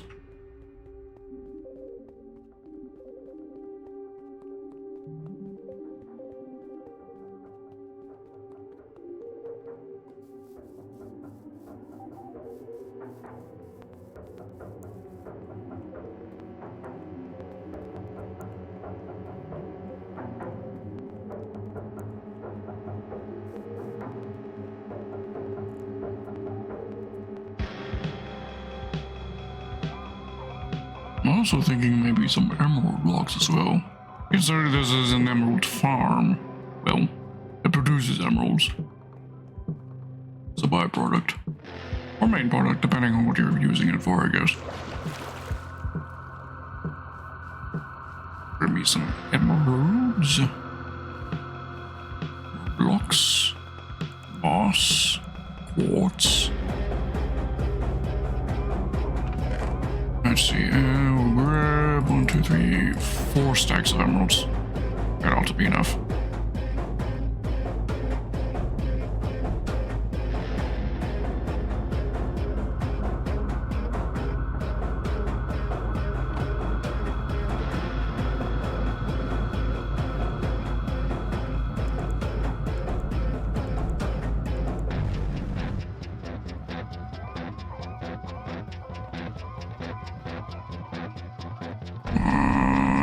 So quartz.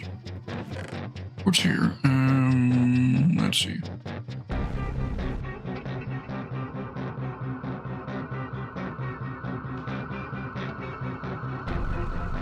I don't think that's enough quartz. Let's break down this nether quartz. Pickaxe.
Actually, we'll put our silk pickaxe in the offhand so that the XP from this heals it. Super genius.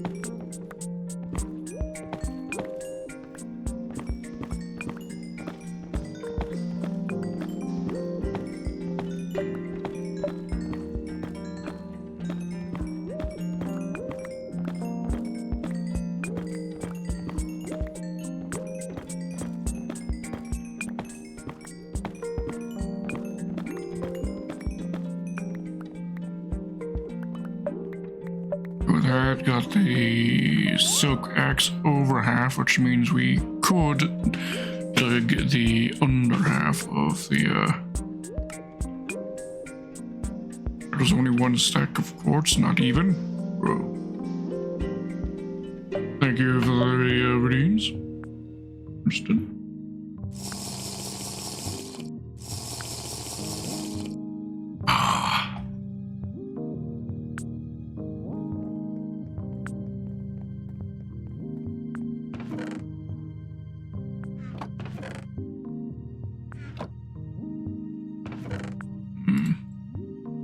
This might be enough. Now for moss. Need a fair bit of moss. Moss.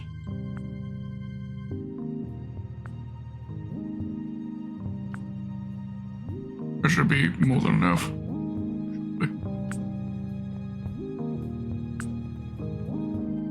Okay, so I got what I could also, because it's another material we're going to need, chains. Lots and lots and lots and lots of chains. Start with these, I guess.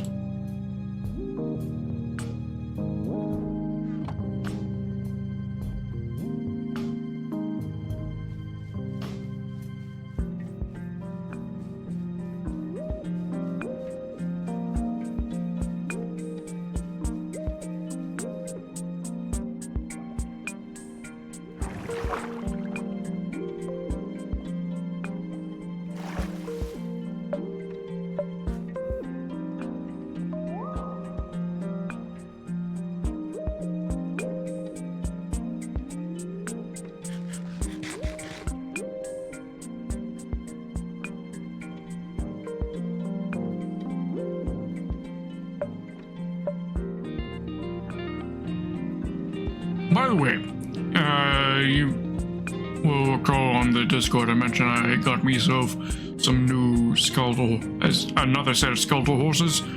They spawned right here. Here's where I found them.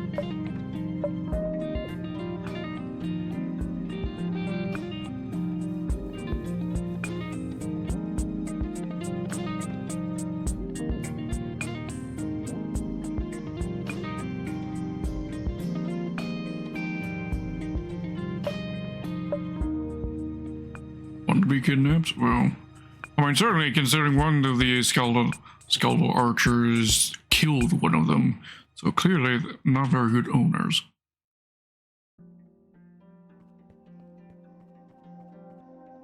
Okay. Experiment a bit on this end, because this end is the one that matters, because we need to get our elevator shit installed. Okay, so...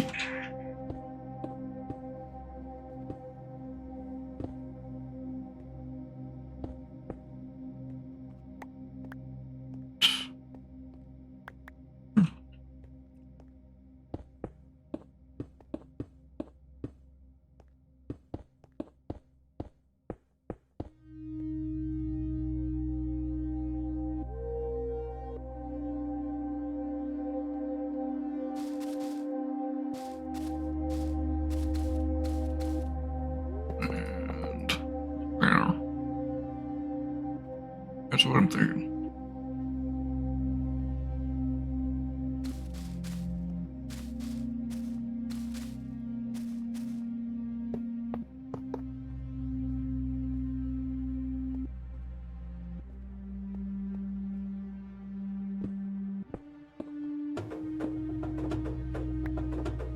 We'll do this segment as well.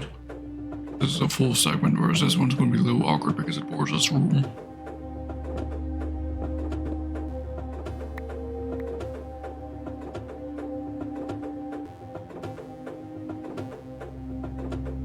Ooh, and something I forgot to grab from base was the additional stack of redstone and redstone lamps.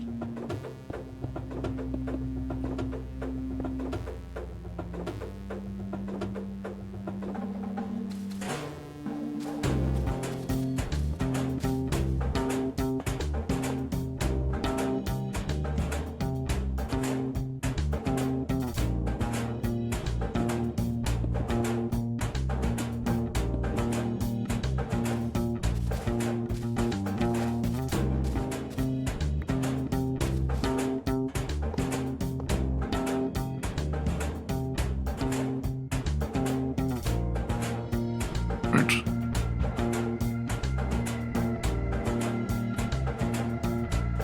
Probably set up a chest that is just build materials.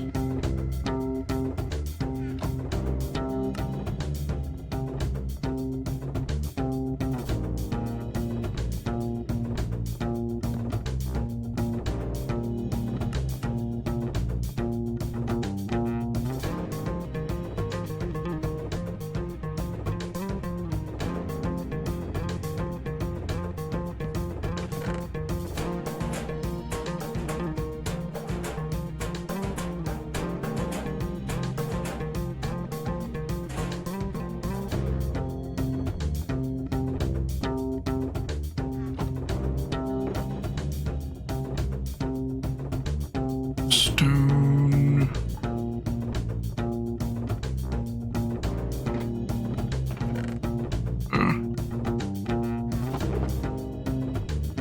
Just stone brick as well.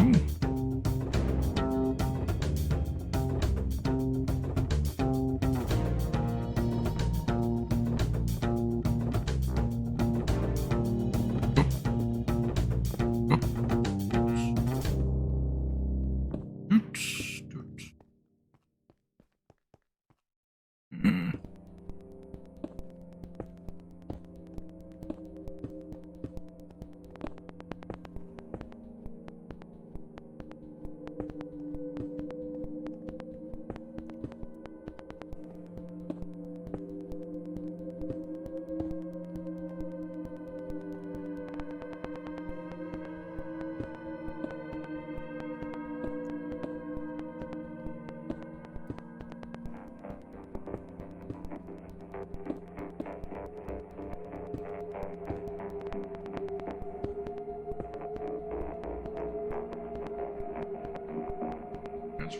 ceiling. Haven't quite figured out what pattern I'm gonna do for the ceiling yet.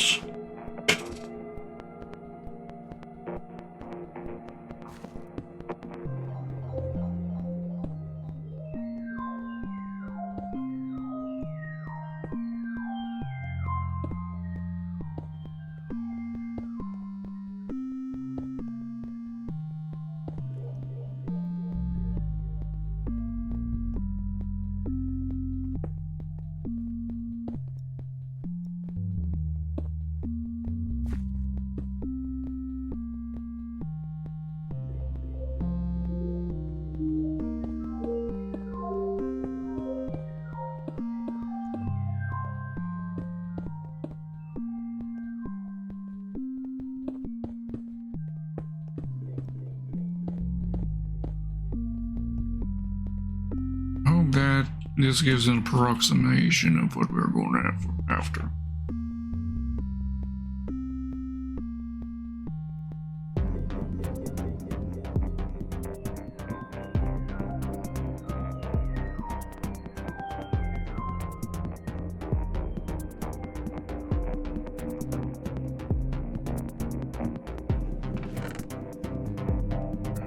And also let's grab some more logs so that we experiment with the ceiling design.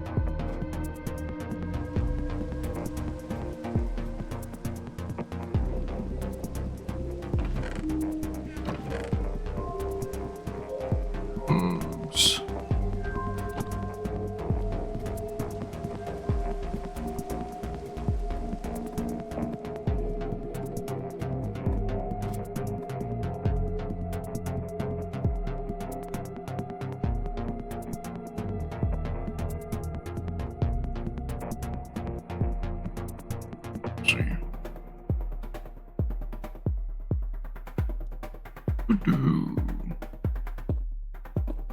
Because our another version of this requires a hole like this.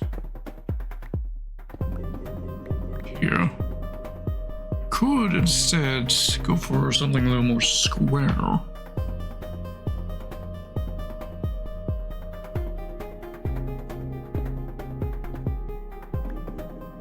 Out the corners. Then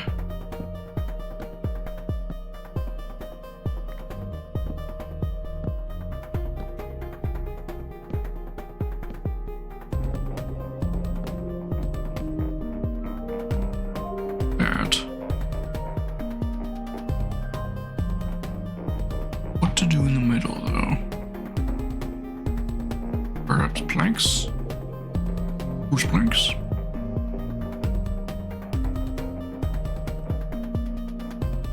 planks?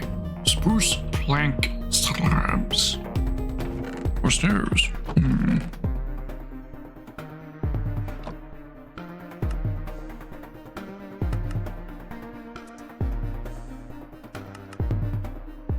Grab some of both and figure out what looks best.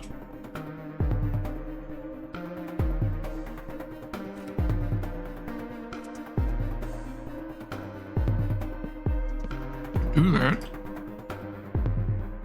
or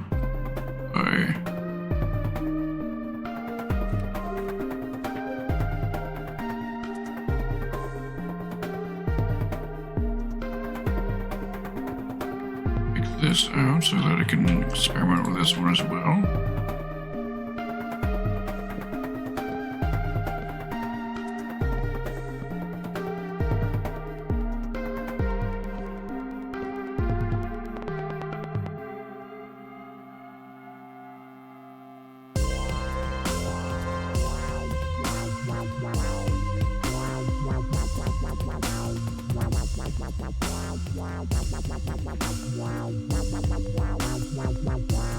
This.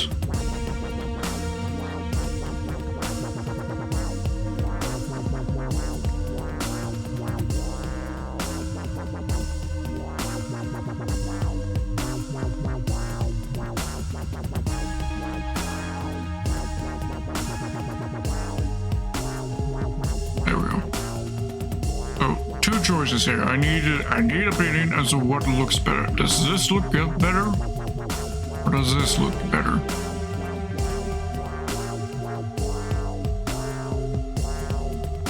Option 1. Option 2. Option 1. Option 2. Option 1. Option 2. What looks better? 1? You sure? I'm leaning towards 2. Option 1. Option 2. 1. This isn't a fair contest until I've put this all into place.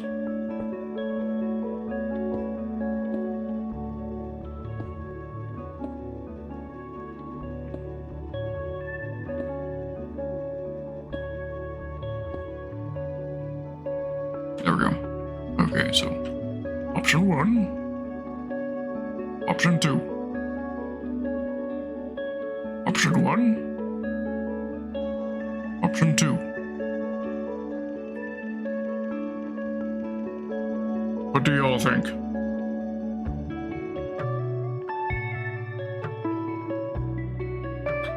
One, 2, 1, 2.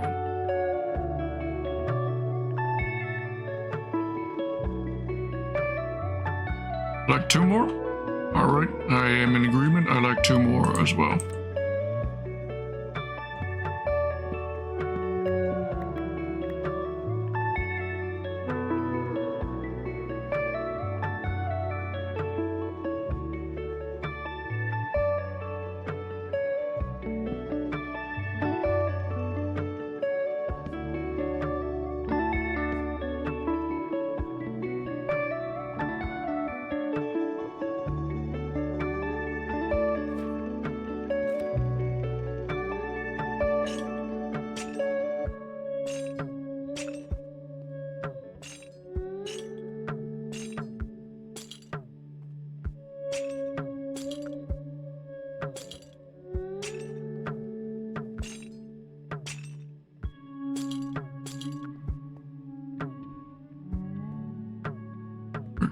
Just imagine this mirrored in the floor as well.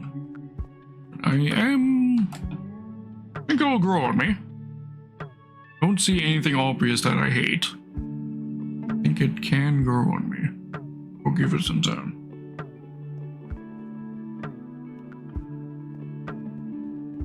For that, we can now start figuring out elevator situation. After all, before I get the aesthetics done, I need functionality down.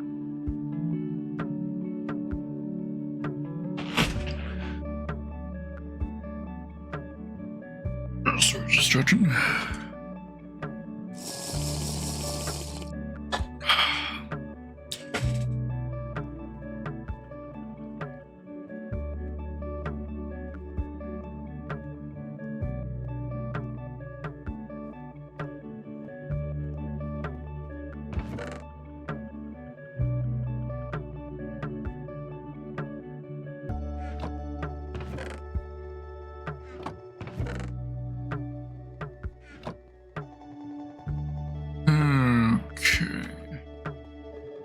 Let's figure this out.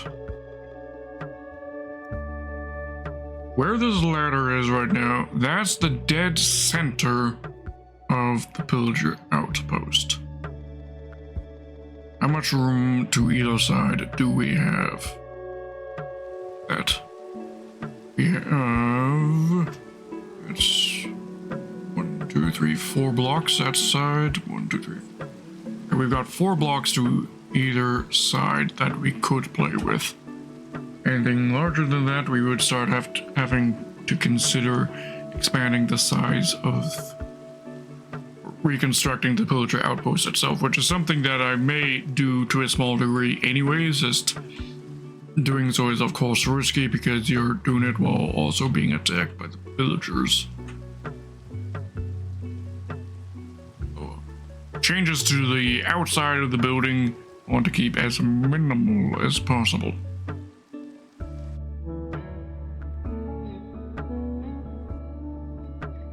You can keep it within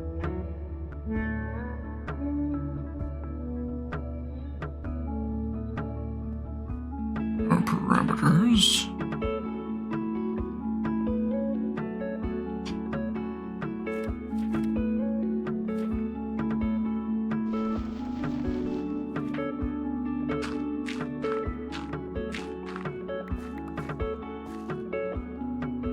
There's going to be 4 elevator shafts. Now, only 2 of them actually need to connect to this tunnel. The other 2 don't need to connect.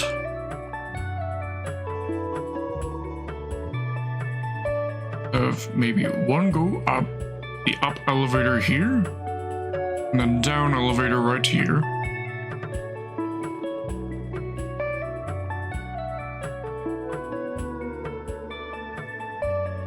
Up right here, down right here.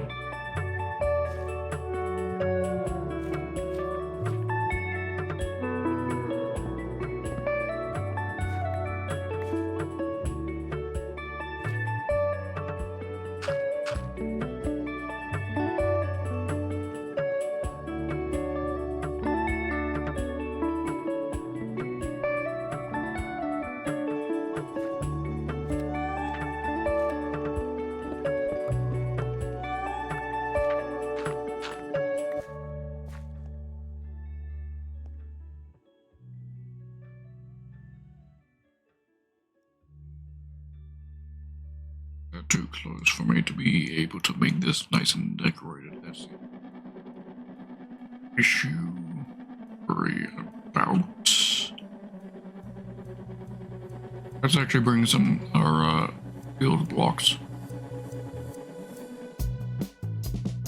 to figure out the layout. Boards, we can figure out edges, some of the moss, that.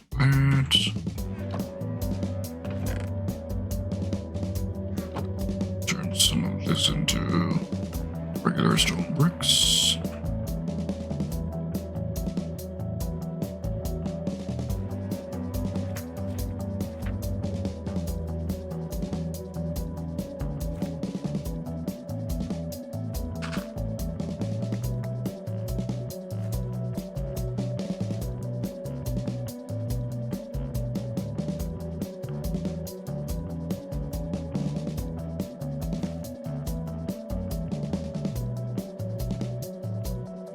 Elevators that go down, they shouldn't impact anything. Right.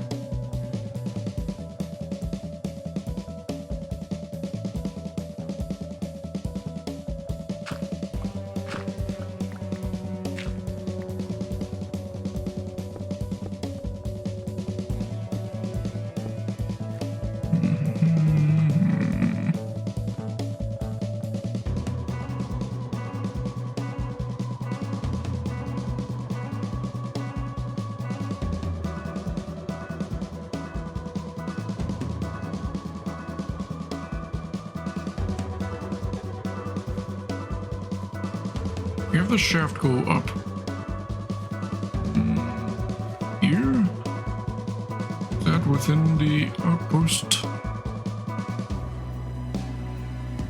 Yes, just barely it is within.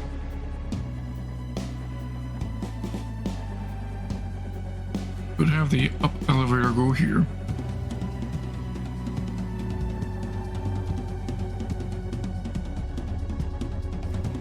Down elevator right here. It's also within bounds, right?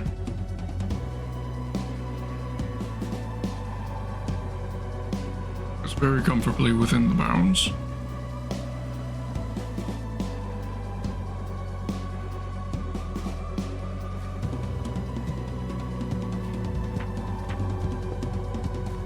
Okay, so just for the aesthetic, we'll maybe make it a 2 wide elevator. Yeah. be aesthetically pleasing, surely. Aesthetically pleasing and doable, pretty sure.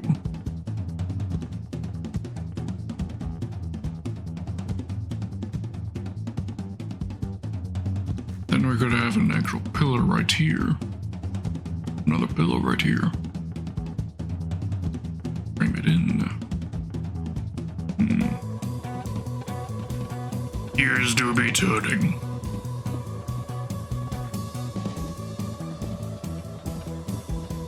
I've never seen a too wide water level being done before, but I don't see a reason why it wouldn't work. No reason whatsoever. One of the issues is that we need to bring a little bit more of soul sand and magma.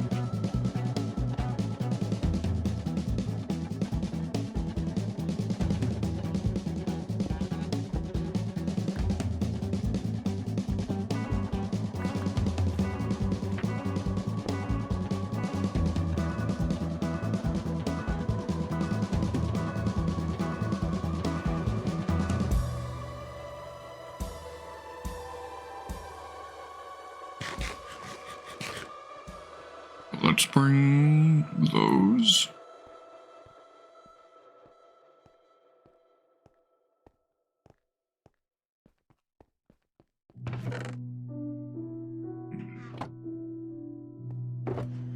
Here. Magma and soul sand.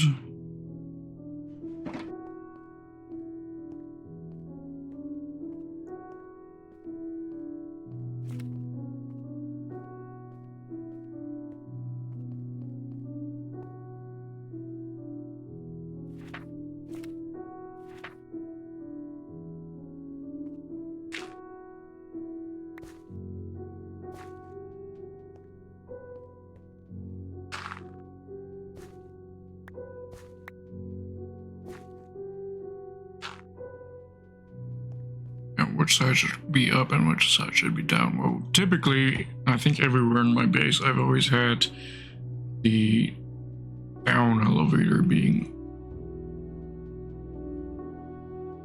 Actually, I think haven't been consistent, have I, in my base?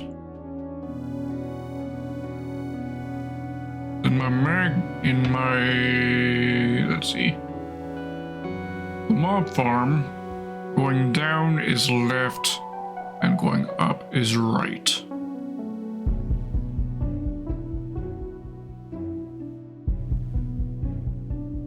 And for my another wart farm, down is left, up is right. Okay, so I have been consistent. All right.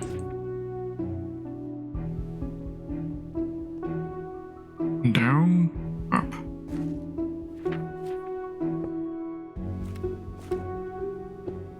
Down. Up.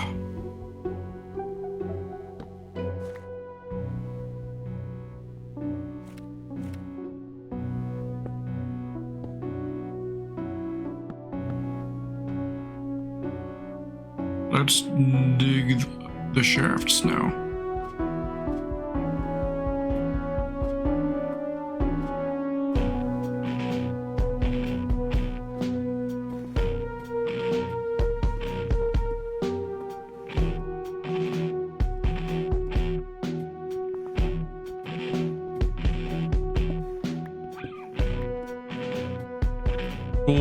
Coal spotted, gotta grab it.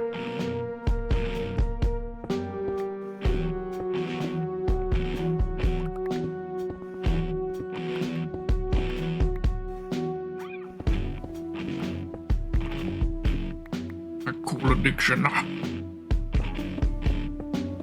Seated.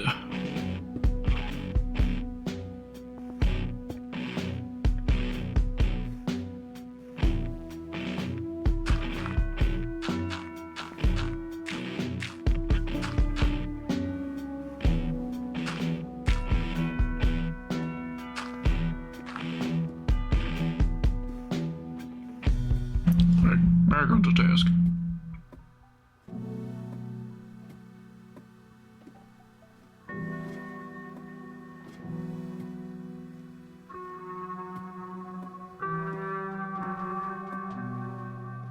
Right, so it should be these 2 blocks, right?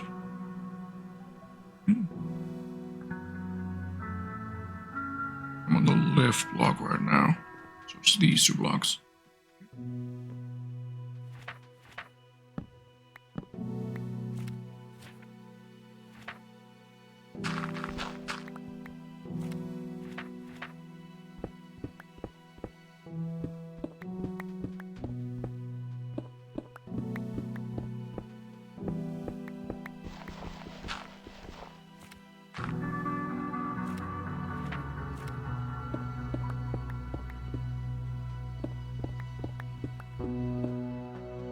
It's hard to see what I'm doing.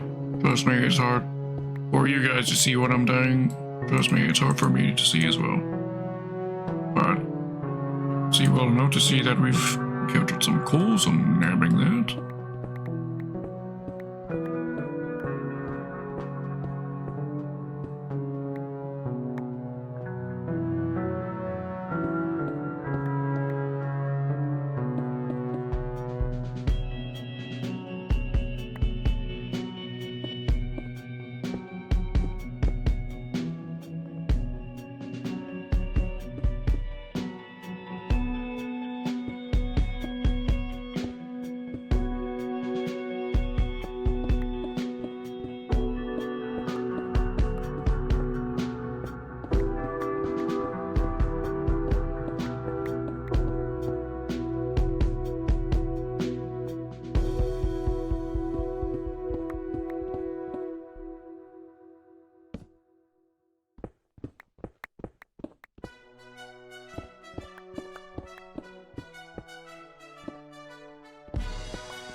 To do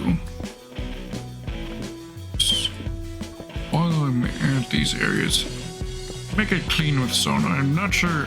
I don't think I'm gonna make it like with stoneworks or something fancy. If I could just make it so it's one smooth material all the way down, that would be good, I guess. He's doing it now instead of having to do it later. Right?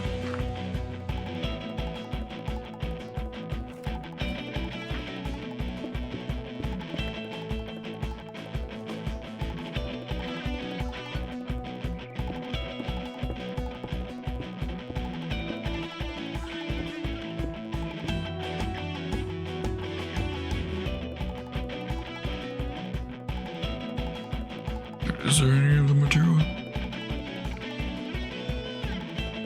There's a door.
What's up, Winston?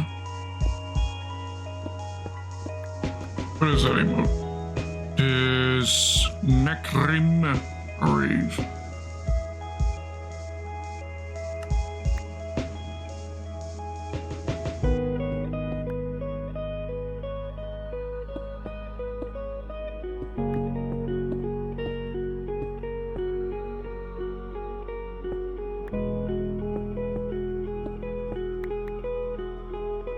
The bottom.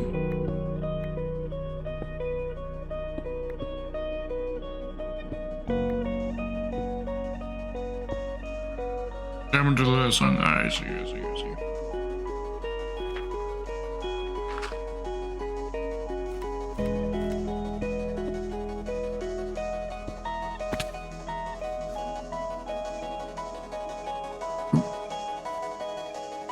One shaft. Leather shaft.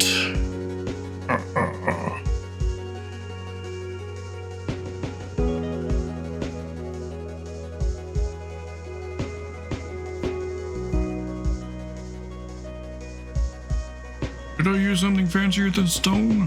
Yeah.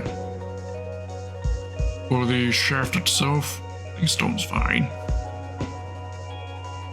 Surely.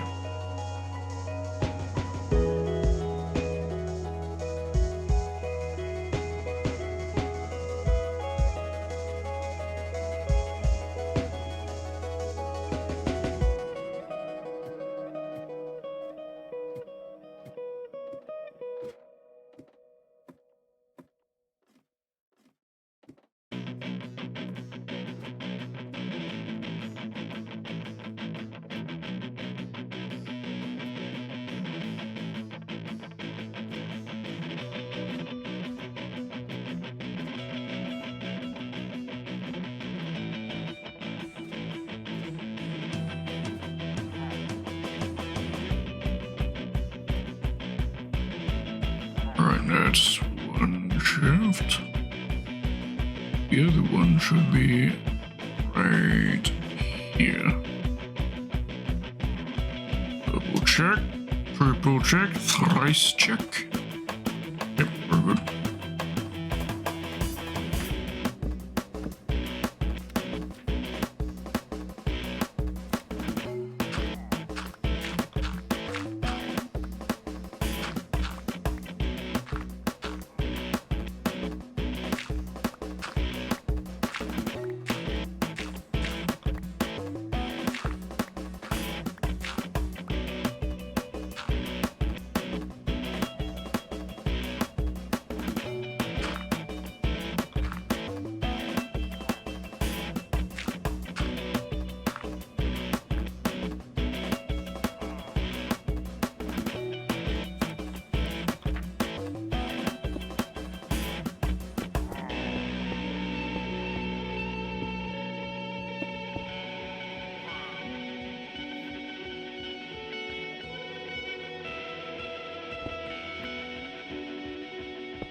Stone there.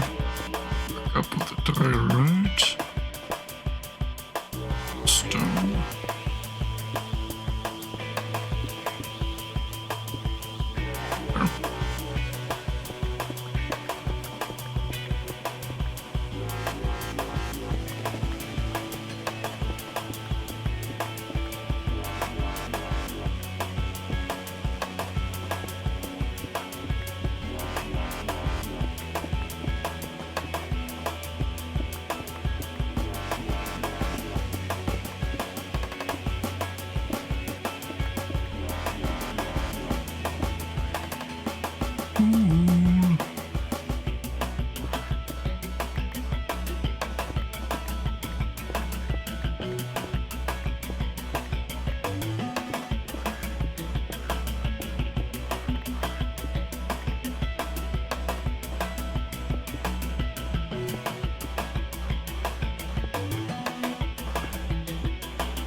Here's a gem.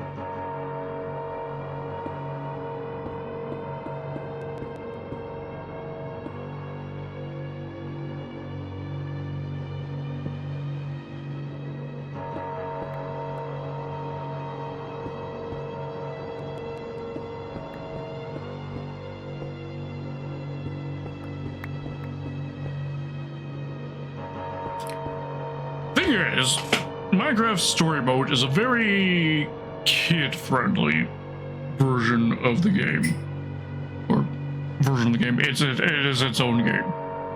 They didn't have to go this hard on the main boss villain theme, and they did, and I appreciate it because this is such a sweet theme.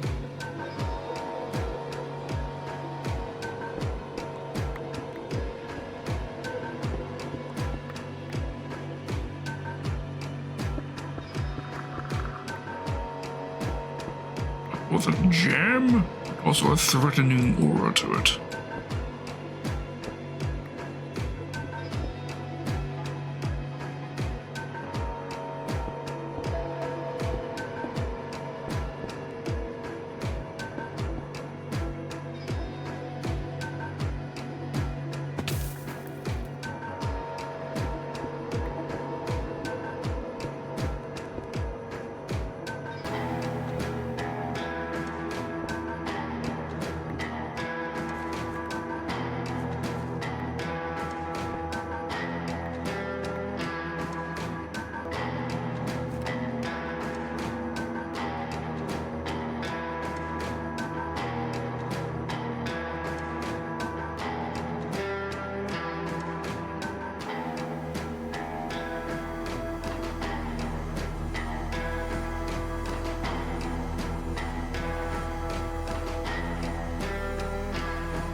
Smart thing would be doing the up elevator first so that we can decommission this ladder.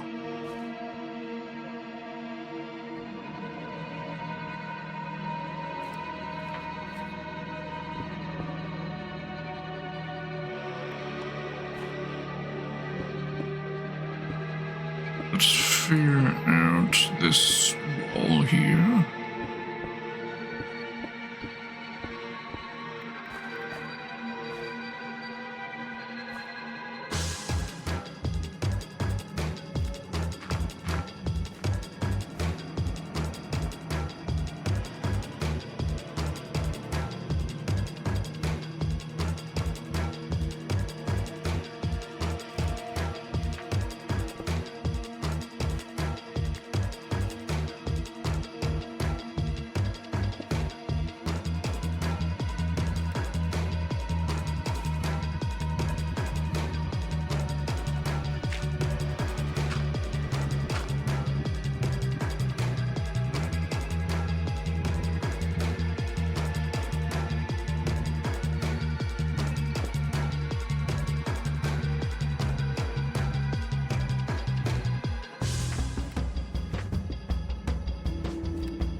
here's a question. Ladders still block ways? I don't know. I know that used to be a thing. I don't know if it still is. Because I was thinking, what if there was something I could use instead of a fence gates here to hold in the water?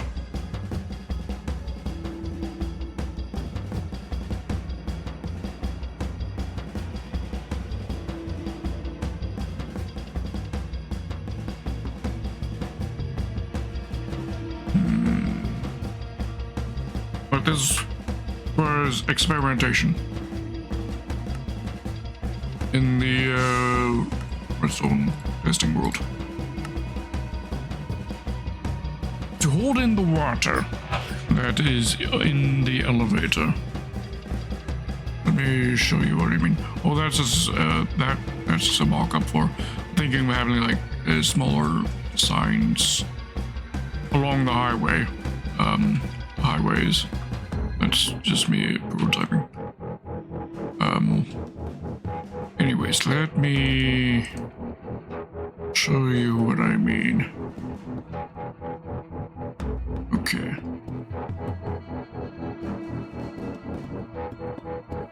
Let's have our elevator right here. Alright.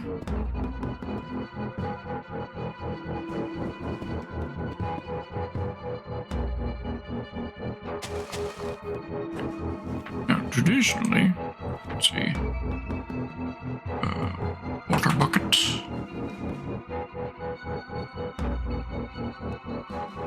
and fence gate,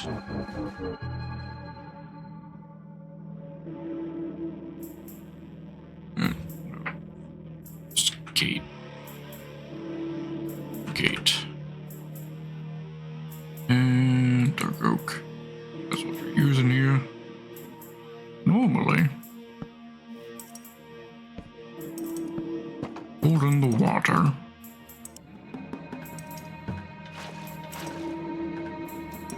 We do that. Fence gates, but do I know there are other options. I know once upon a time you could do it with ladders, but is that still a thing?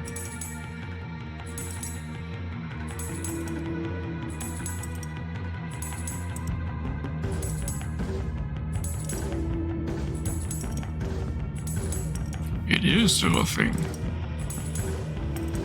Okay. Okay. We could make this work. We do that instead. Yeah. Doors are also an option, but can't think of a way to make that look organically good.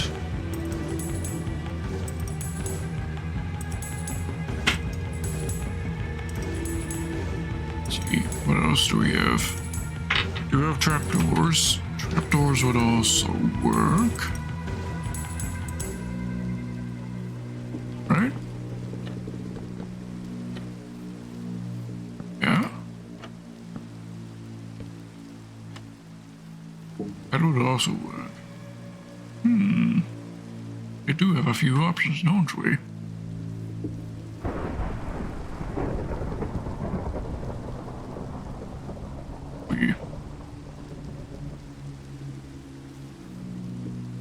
Been a while since you've seen my redstone testing world, hasn't it? I was testing some things here. I was testing some mob pathing AI there.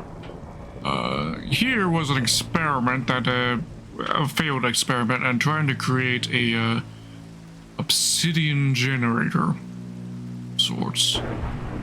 I'm sure it can work, just it will require more experimentation.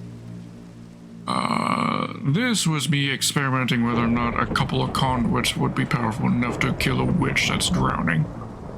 They were not, unfortunately. This is some experimentation for the spawn area. For the spawn structure. all the wells that I have around the place where I plan to have the beacons poking through. In the end, I'm thinking this is what I want them to look like. Beacon beams. This was just me experimenting with some pixel art to create an eye vendor look. Something that I may use once we do our end portal build. I might use this, but it does require some materials I don't have yet, such as a skulk and a prismarine.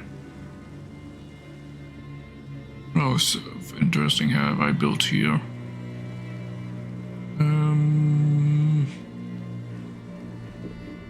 Oh, this was me experimenting just making sure that the drop height would work for the raid farm. What else? This was me experimenting for the super smelter.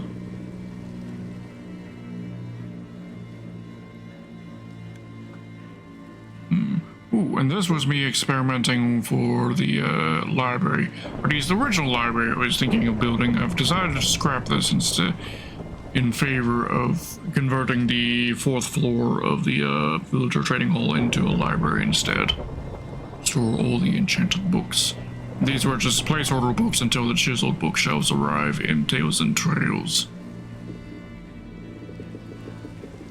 Is there anything else of interest here? That was some texturization experiment there. Interesting here. I think so.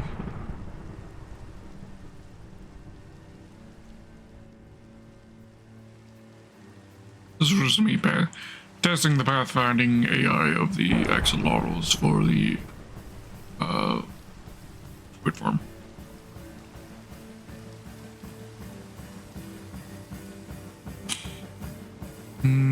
What was this for? Oh, this was the mangrove tropical farm. And this was just me testing to see the growth rates. Calculating the growth rates of kelp with that machine there.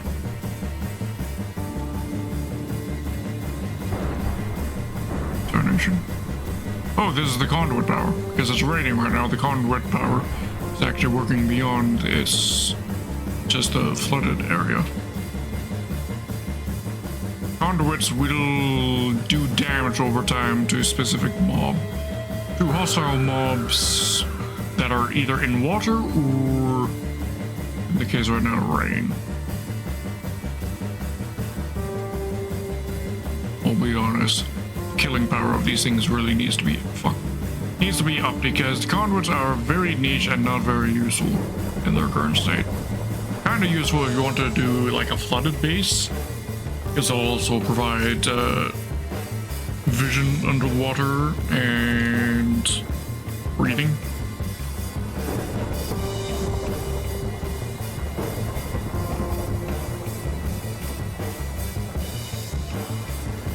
Anyways, I experimented what I needed to experiment back to the server.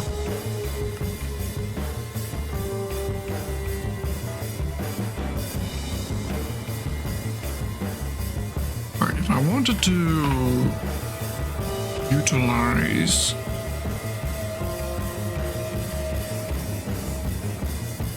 transgates or sorry, if I wanted to utilize ladders, I need something here.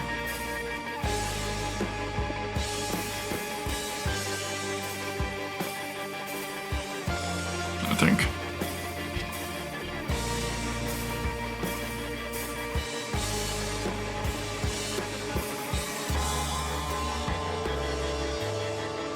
Not necessary if we use trapdoors, they can just float right here.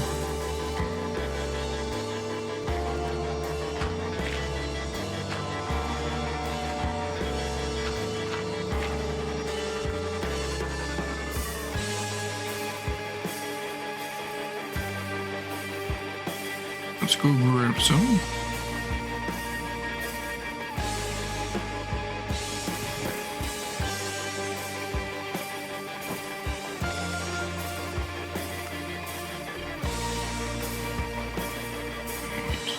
Eight, I think. Oh, just in case.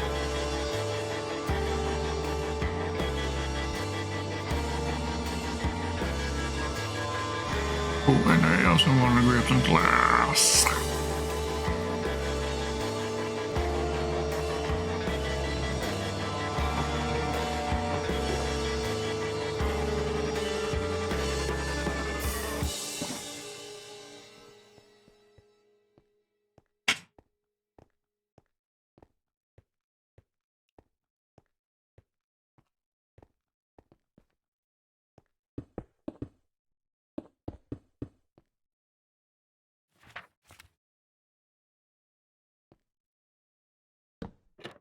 That's there. No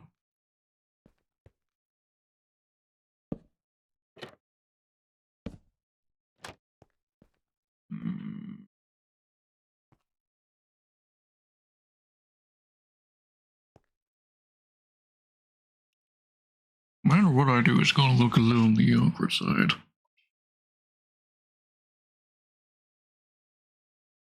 So have these go up to the ceiling, maybe?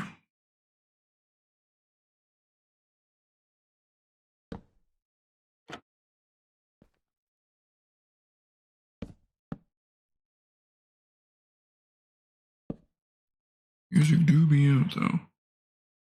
Remotes. Hello, I be working on the elevator was for to get us up to the pillager tower. Water elevator. There will be a water elevator up right here and a water elevator down right here. And then all you do is go down the hallway here. Then over to there. But go all the way over here.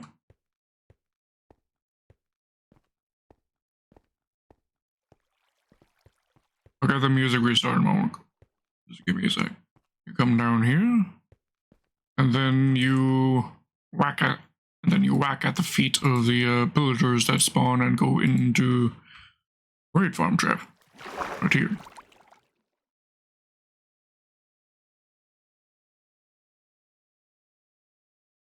So it's just a quick.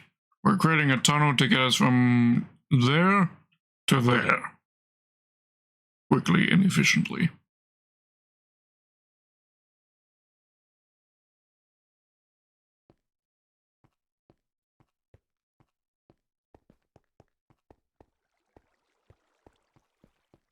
Oh, you got an ad, bruv. Cringe. Okay, let's wait out his air so I can keep showing him what I was showing him.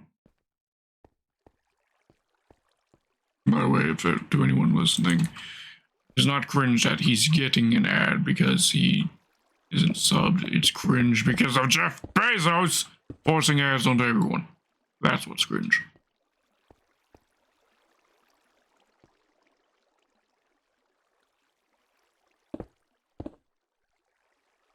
Clarify that before anybody took that out of context.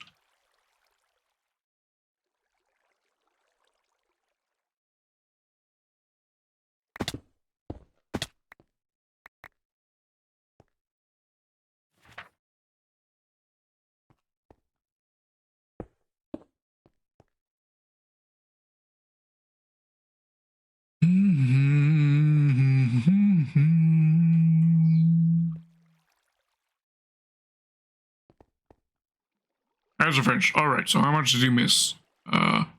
Bones.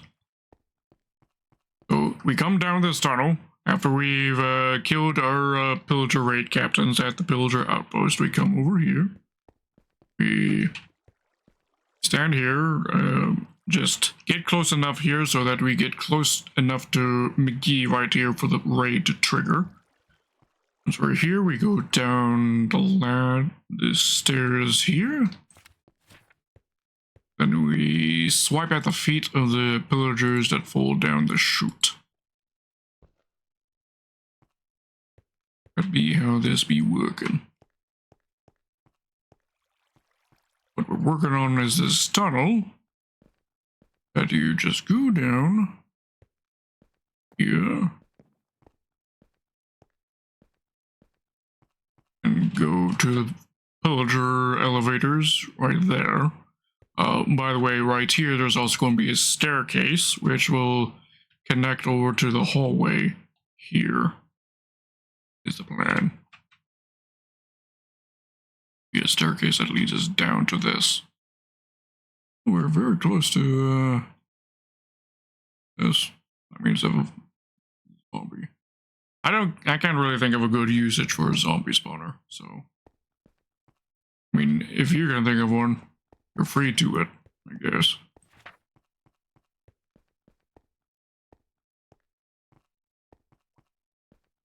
You just go down here, and then you would either go up the elevator we're building right here, or come down the elevator that we're building right here. To the pillager tower. There, outpost. Let me get the music going again.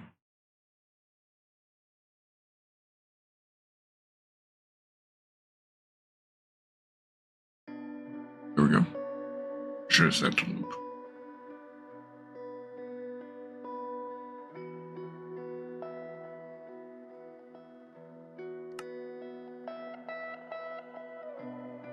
Alright, so what we're doing at the very moment is just trying to figure out the design for the elevator entrance. Yeah, and you'll be free to use the farm whenever you want. If you just wanted to use it for the XP from killing the pillagers, or if you want the Totems of Undying, or if you want the, just the emeralds, you're free to use this farm. Once this is done being built. I'm thinking right where that ladder is right now, I'll also build a nether portal that will give a nether tunnel access to the nether hub. It's also the intention.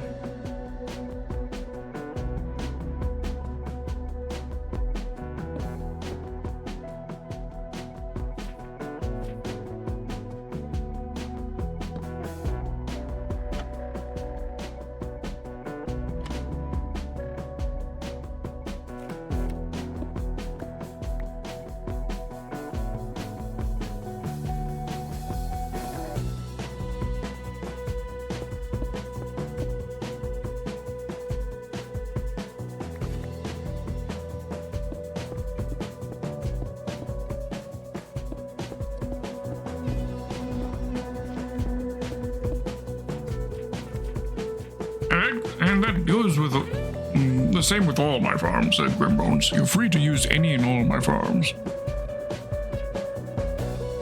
There's one that's more complicated and you're not sure how to use, I can, of course, elaborate to you on how to do it if you need demonstration.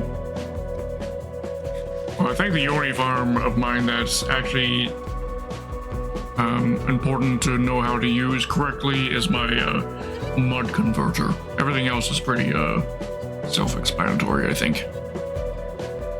And my mud converter basically is a machine that converts dirt into mud.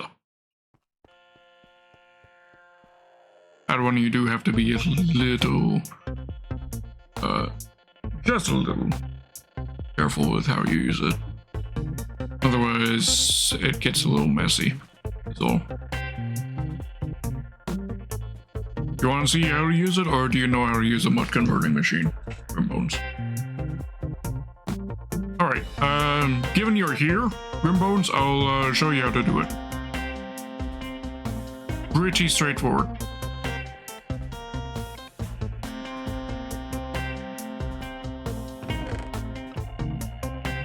Put away some of my materials.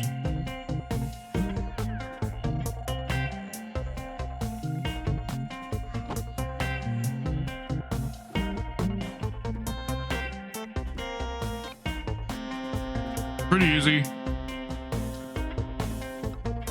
Pretty easy to use. Okay.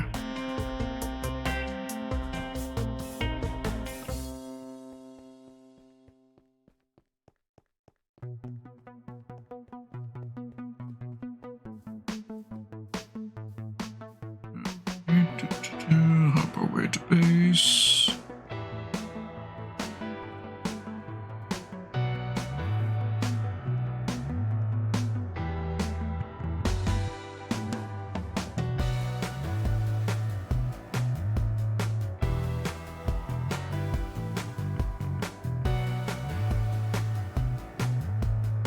Yep. There.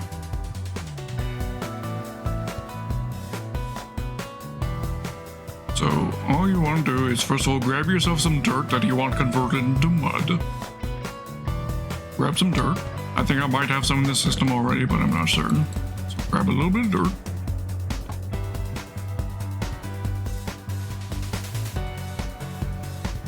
Then you head over to the machine. And it's under this staircase right here.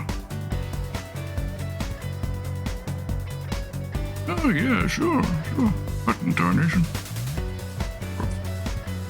Slime myself somehow managed to escape there and tarnish my fields. Anyway, so all you do is you put your dirt into this chest on the right. And then you grab yourselves an iron shovel. It's important that it's an iron shovel. Anything faster than that can create a mess, because you'll be digging out the mud faster than it can properly convert it then. So it's important you use an iron shovel. And you can make... I first tried making it with this shovel here, but ignore this one. I'll probably be scrapping this at some point. Even this shovel that has no enchantments that increase speed, I found this one to be sometimes so too fast. So just grab yourself an iron shovel. You stand right here. And you point upwards here. And that should have happened. It should have just started working. Pick up. It might be broken.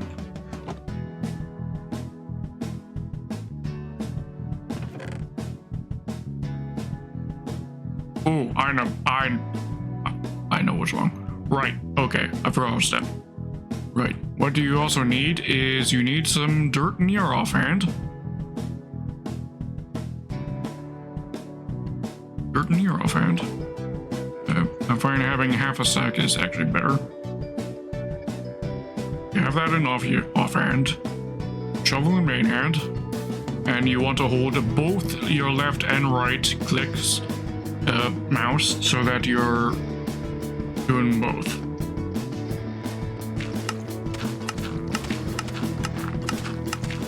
There we go. Been a while since I used this machine, so I forgot about that one step. So, dirt in your offhand, shovel in main hand, and hold both. Now the machine will automatically dispense the dirt to you to refill the dirt that you have in your offhand every time you do this. And then you just do this until your shovel breaks, and then you grab another shovel.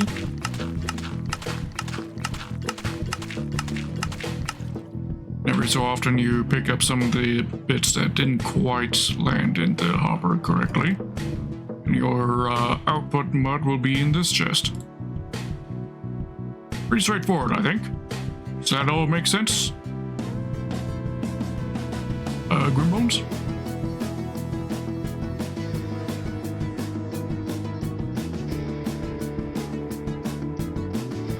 Alright, good.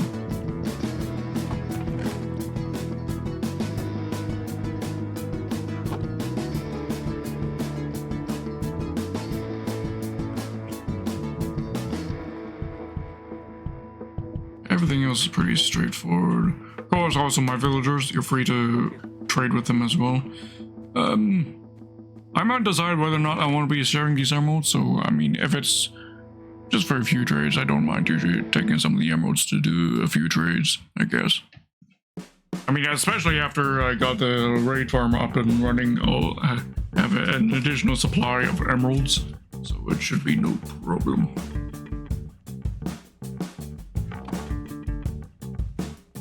Yeah, I've got all my librarians are on this level, and I have every book trade that is available from a librarian available at one of these guys.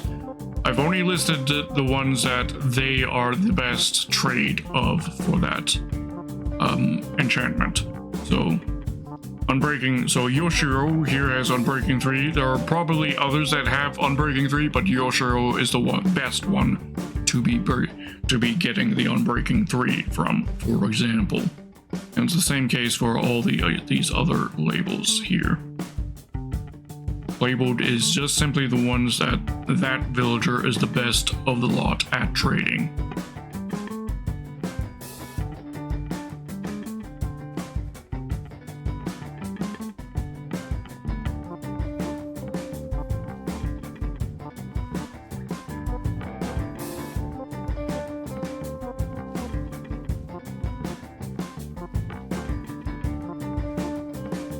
You have a villager that can trade a map to Woodland Mansion? I know where Woodland Mansion is, in fact.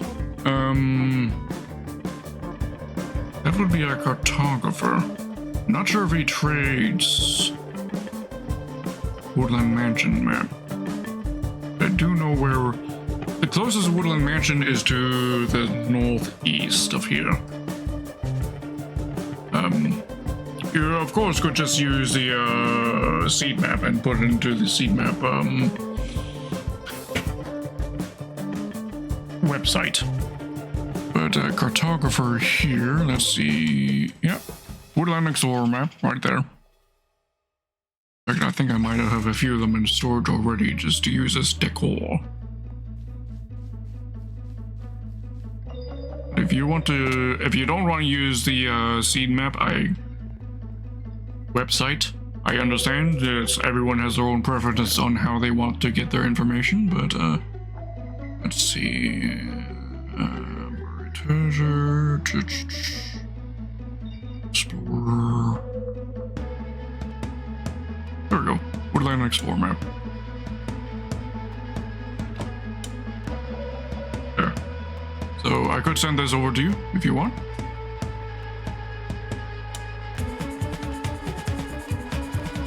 Or I could just link you the seed map so that you get a complete map of the server of this entire seed. What would you prefer, Rimbones?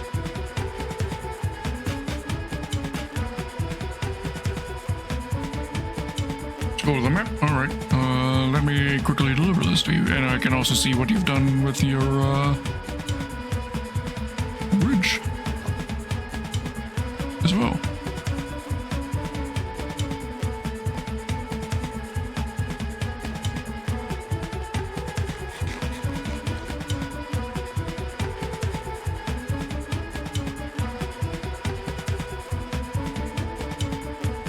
Well, I can also show off something en route. I mentioned that there's evidence of players who I have no idea the identity of. There is a base that is in between here and your base that is one of those unidentified bases, so we could check that out en route.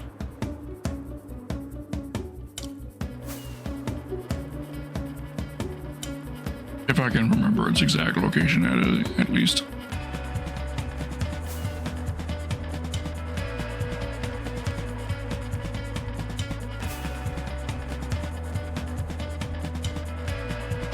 There's Ron's Ice Castle.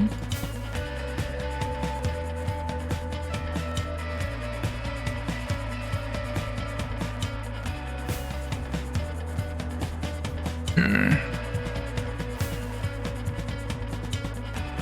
That unknown base.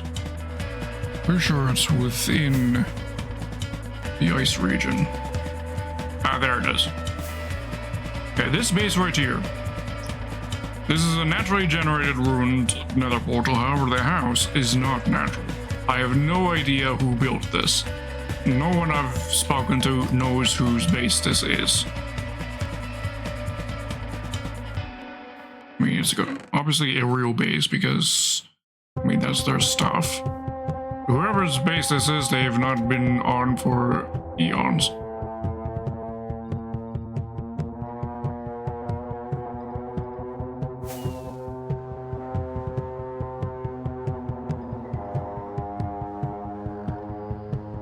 Your base ought to be somewhere here. There it is.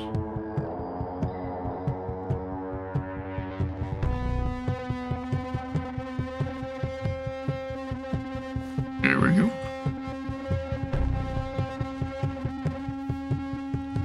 No, it's definitely not recent. That base being there predates when I first mapped out the server on foot. So it's been there for many months from the early days of the server. There's your map.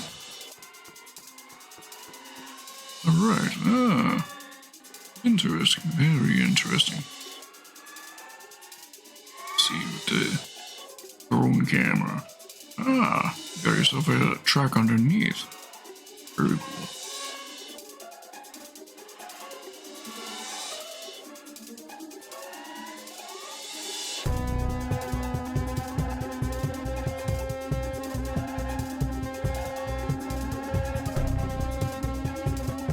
I like what you've done underneath here. It's quite unique. I like it.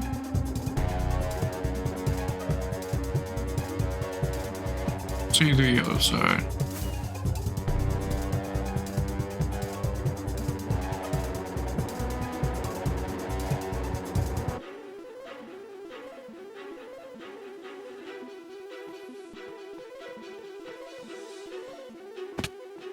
Alright. You're setting the foundations for whatever you're building here. Very cool.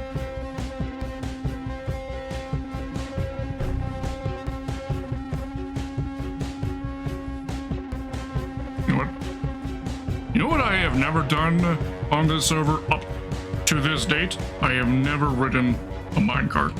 If we take a look at me statistics. Let's see. Distance.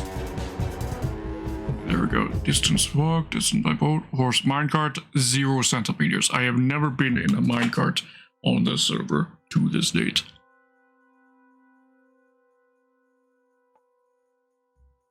This is going to be... Thank you for the redeems, Winston.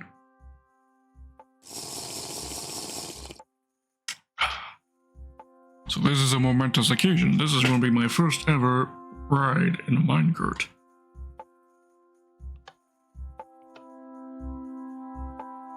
Here we go. Bum, bum, bum, bum, bum. Da, da, da, da. Da, da, da. Almost tank engine theme. Right. Hello.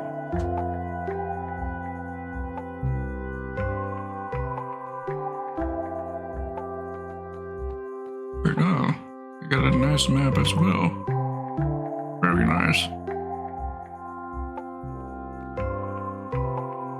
We got some good old maps. With the sun do be setting. There we go. In case you are curious, we now have an exact distance of what your track is. We go back to my statistics.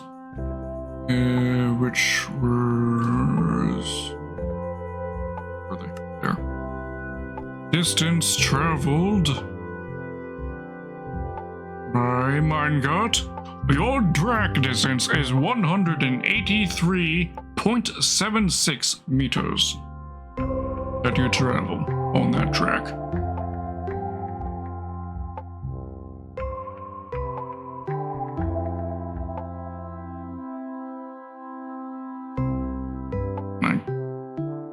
Yeah. I've got some seriously ridiculous stats on some things, like time since last death. Where is it? Time since last death, 113 days. That's real world days. Time since last death, 113 days.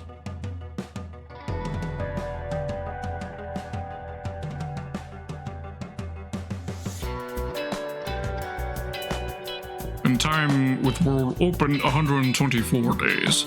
So that just goes to show how careful I am at not dying.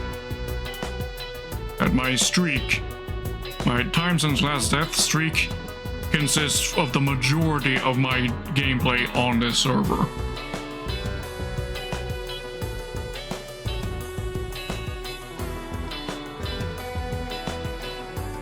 So I've not died since my early days in the server.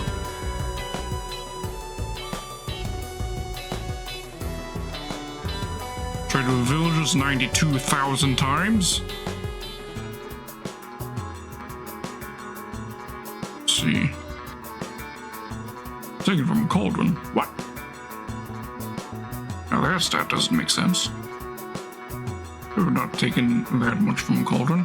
That must be including the stat of something else.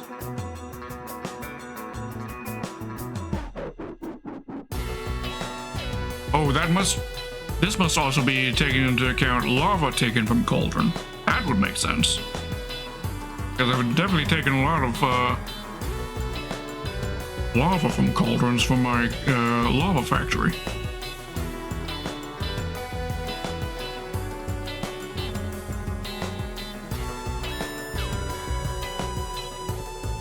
Blocks tuned 2.7 million times. That's for me AFKing at my fish farm.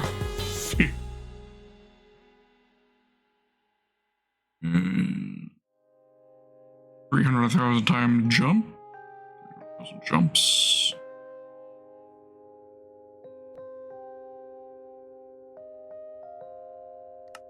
Let's see. Items. Most items I've ever crafted is actually surprisingly paper.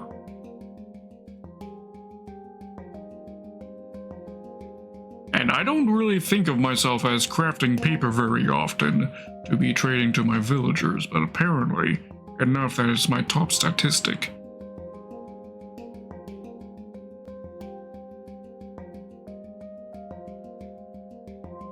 Maybe it's just because I can make so much paper so very quickly. It makes it a very easy to get a high stat. I don't know. I've broken a grand total of 20 pickaxes. That's for most mined material. I have stone at 141,000 pieces of stone. Used my netherite pickaxe.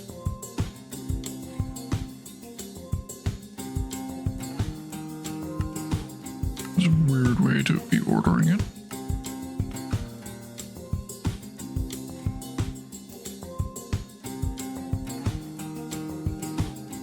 I don't know why it's ordering it like this.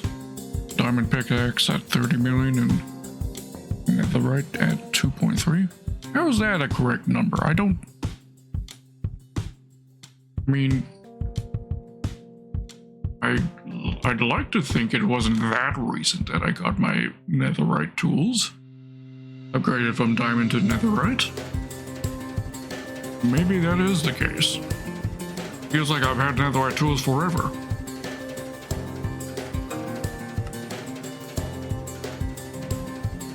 I've picked up, holy shit, 40... What is that number? That's... 1,000 million billion? No, that can't be right. No. That's these two different columns stacked together. Okay. Okay. 174,000 grass wheat seeds.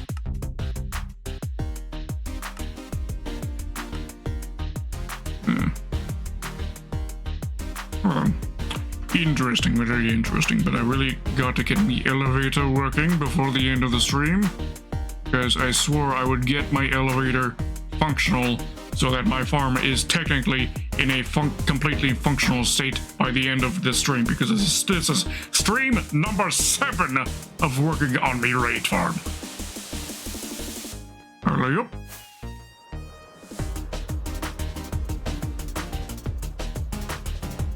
If I want to get it done before Tales and Trails I do need to be getting it done ASAP.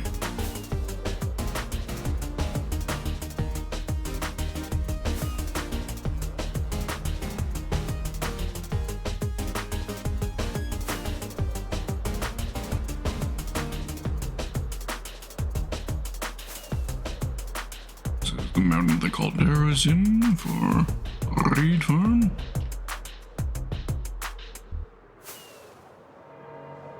Yeah, you do have a launching pad there. I imagine you're turning that into another bridge, right? For now, it's a launching pad.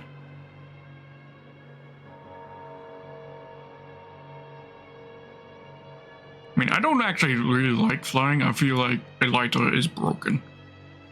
I'll use it for spots of instances of convenience like that. Yeah, I think the lighters are broken. Either that or they need to buff the usability of minecarts and horses, in my humble opinion.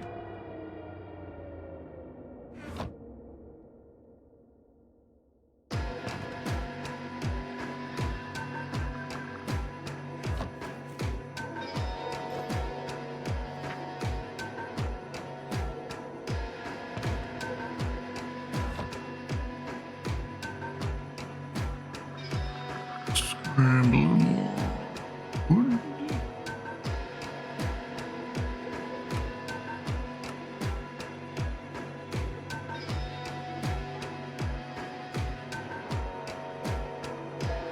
Yeah, minecarts should definitely be faster. Or at least their top speed should be increased so that the more powered rails you put in, the better. Or maybe they could do something like add a sort of tiering system of different tracks having different speeds, and with that add additional track types like copper tracks, gold tracks, diamond tracks. Stuff like that. So diamond tracks would definitely be a real huge fucking flex. Oh, you got ads, alright. I'll repeat my points after you're done your ads. Thank you, Jeff Bezos.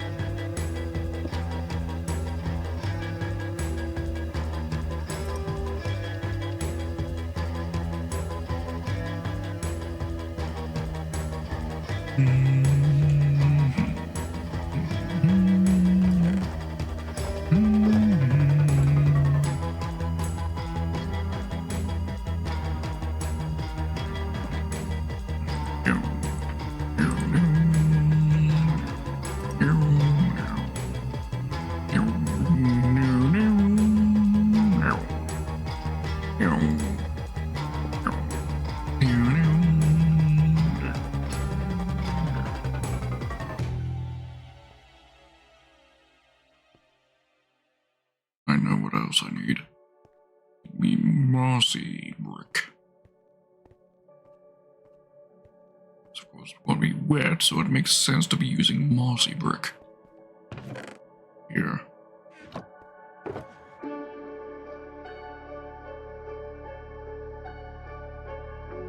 Back yet, Grimbones?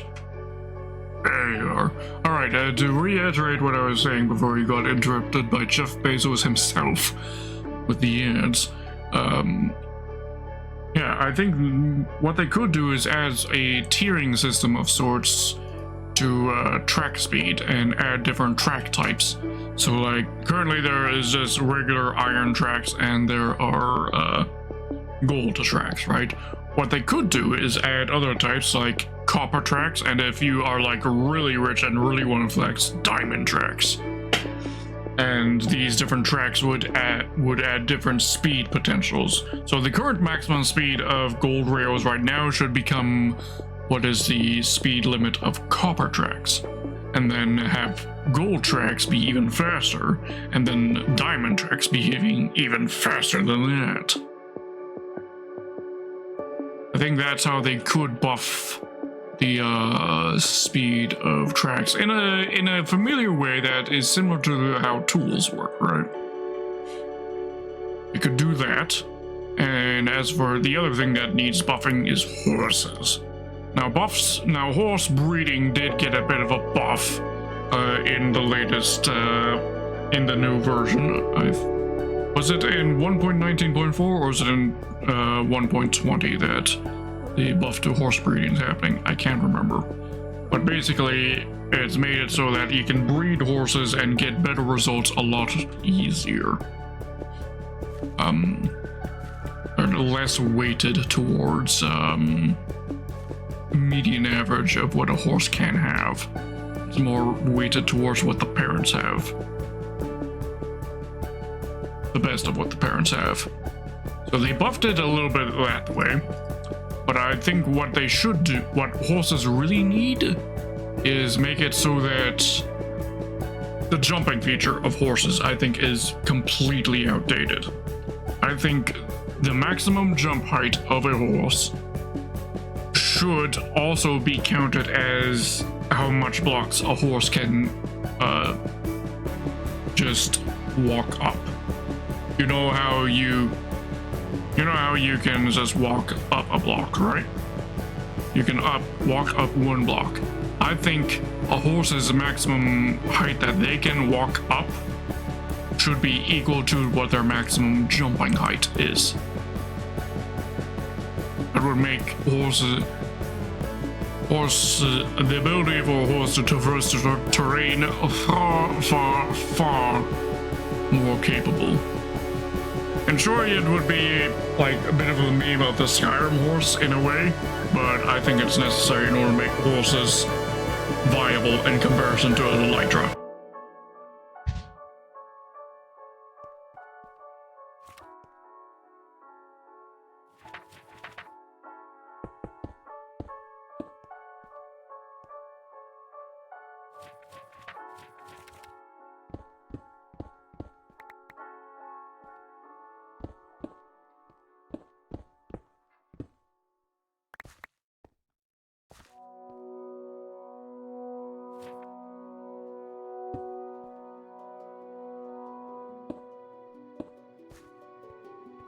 And then maybe they could also throw on some enchantments for horse armor that help buff the horse, perhaps.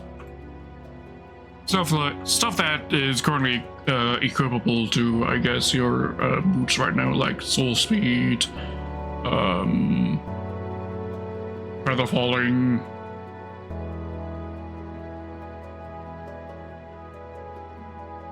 Maybe what they could also do is maybe do something like give something that is like Totem of Undying, but do it for horses. So imagine crafting like a Totem of Undying that can be equipped to your horse. It could be an actual Totem of Undying or a new item entirely. But if your horse dies, it turns into a zombie horse, which would then, of course, allow them to actually utilize the zombie horses, which are currently a feature in the game, but are completely inaccessible in vanilla survival. You can only spawn them in creative. So, if your horse perishes with this item, it would turn into a zombie horse. And if you re-equip that same item again onto that horse, and the horse dies again, it turns into a skeleton horse.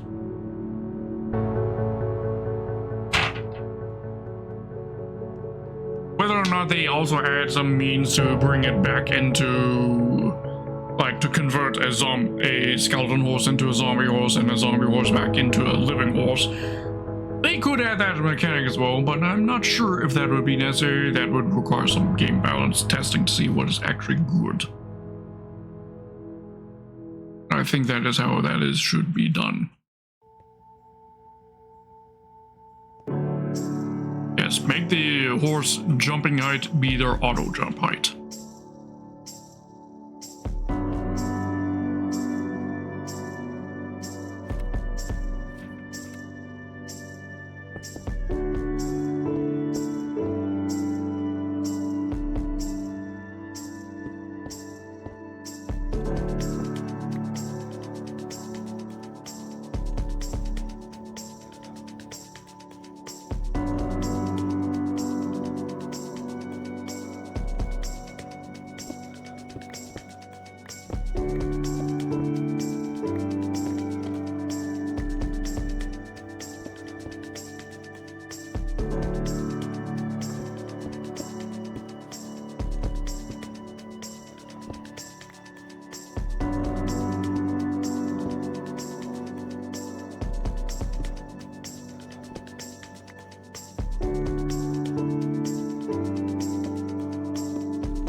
That should do the trick, I think. No, I don't have any logs on me to do the ceiling.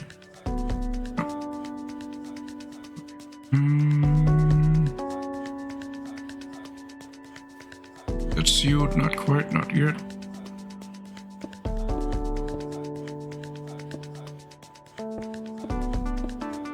Go.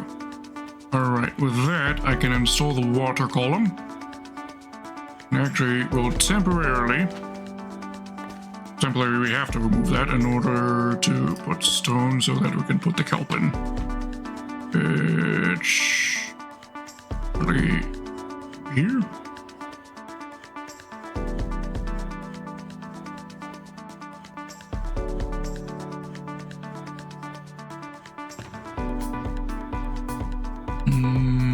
Where is it?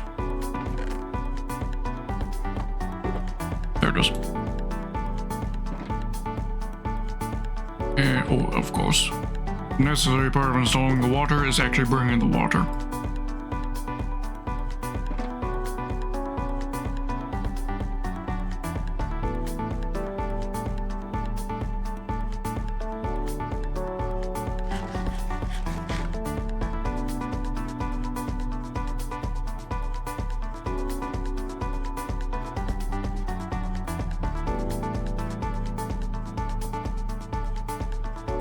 And up we go, and up we go, and up we go, and up we go.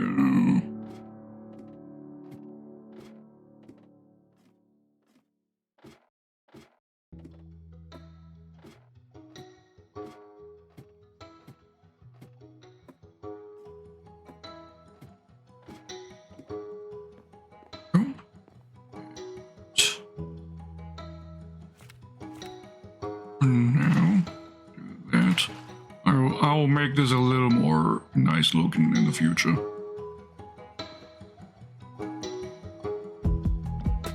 I have my golden helmet on my turtle helm.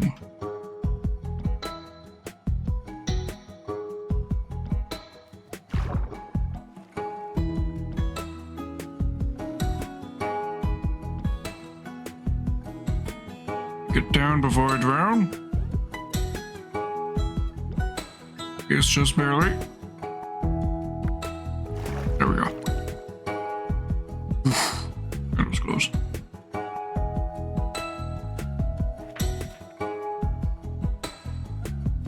Now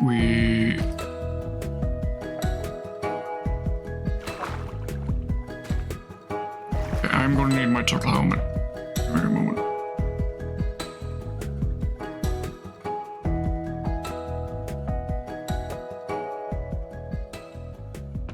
I don't drown. Still have my golden helmet from when I was working on stuff in the nether. From Bones' ranch.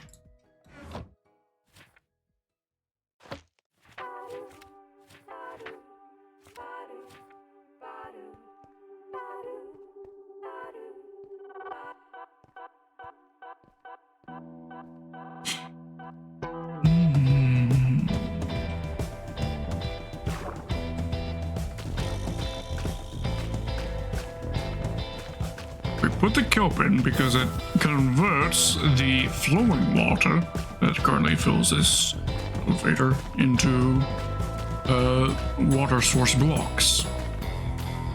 It's necessary in order for the bubble action to work.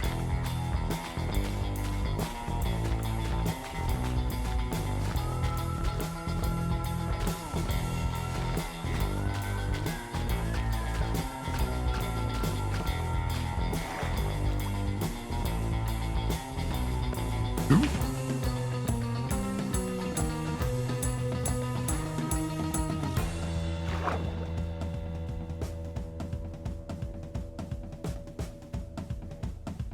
Oh no.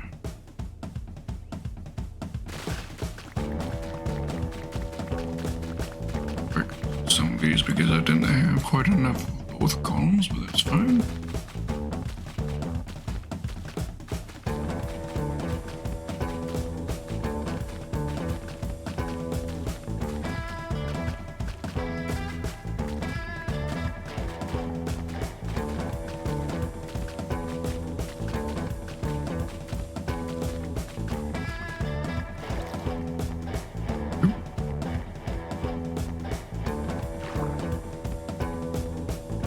bottom, and then we replace those two pieces of stone at the bottom, the soil, and it'll be activated. Fully powered elevator.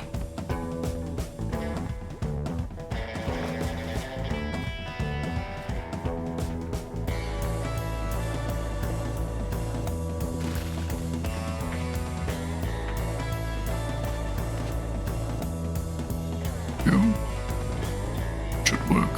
Working, right? Yep, it's working. The bubbles that are in the water is also refreshing your oxygen supply. Very good. There we go. Working. The up is working, now we just gotta get the down working.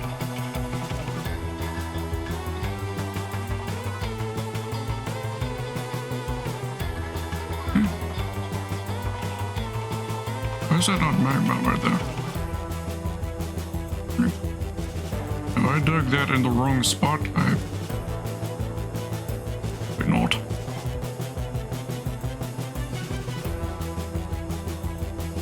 I don't quite trust my feather falling to save me going down that other shaft yet. Because this is a bit high. I know I can survive ridiculous heights with my feather falling 4 boots, but I'd rather not risk it.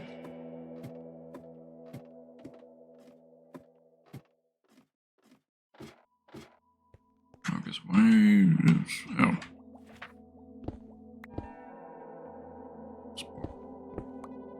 That's what's up.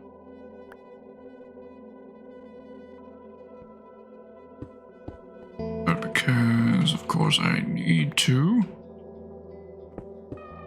Isn't the cope?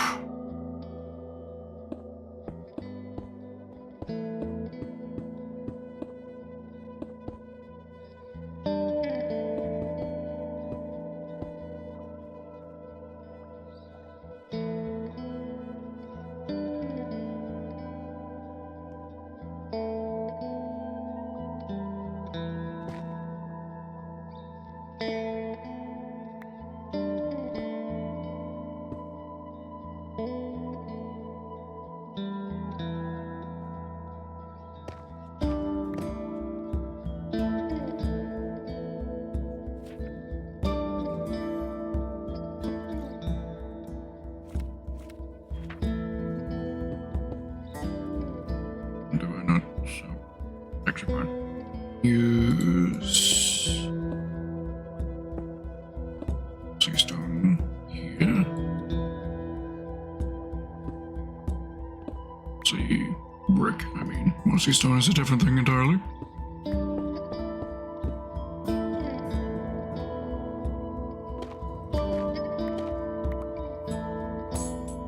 Alright, I don't have quite enough.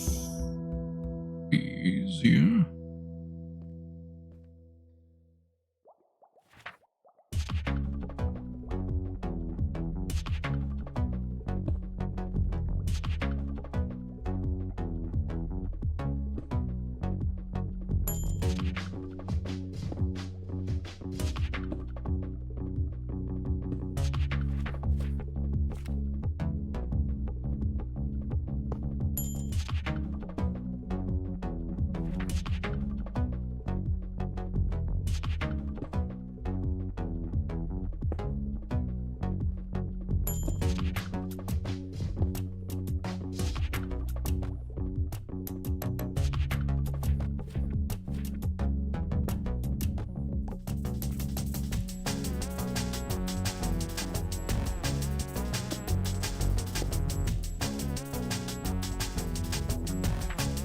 Things I need to grab. I need to grab 2 more buckets of water.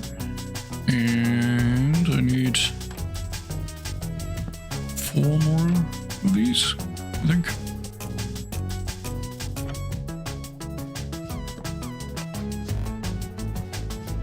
Oh, no, actually we have exactly how many we need.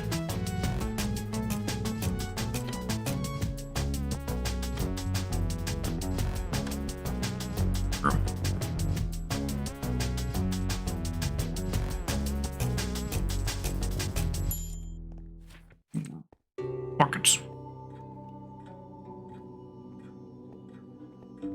to the river. Fill these up. Probably have set up an infinite water source nearby if I was a smart person, but I'm not.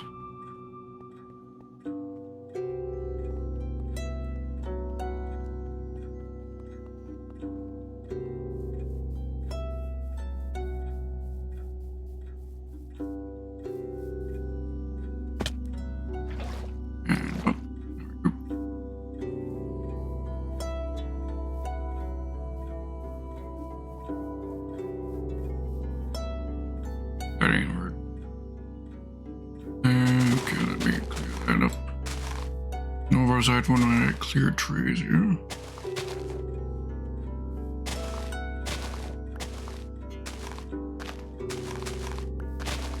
Okay, I don't want to remove these trees yet, because I want to, when I convert this forest into a cherry blossom forest, I want to plant them exactly where these trees are standing right now. That's the plan. So there is a small sense of authenticism to the new forest I'll be building here. Unlike my spruce forest here, which, in case you didn't know, Grimbones, this is not natural. This was not a spruce forest before. This used to be a forest much like that one before. But I decided I want to live in a spruce forest, so I'm going to fucking make a spruce forest. And so I did. Granted, it's not entirely perfect. Our true spruce forest also has patches of coarse dirt, which I don't have here yet. In fact, the first time I ever used coarse dirt was just right here when I rebuilt the cartography center. Is this in? No, that's not in rendered distance.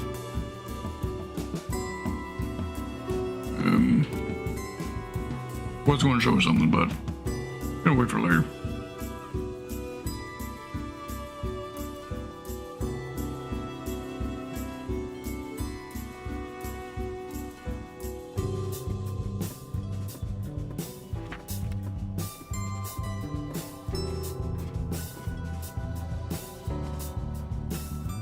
Need a temporary spot to water sources. I'll do it somewhere over here.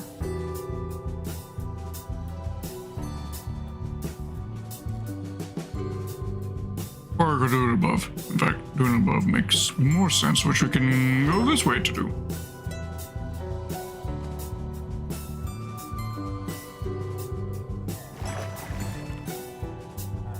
Okay, so temporary. But for water sources. There. Right. There we go.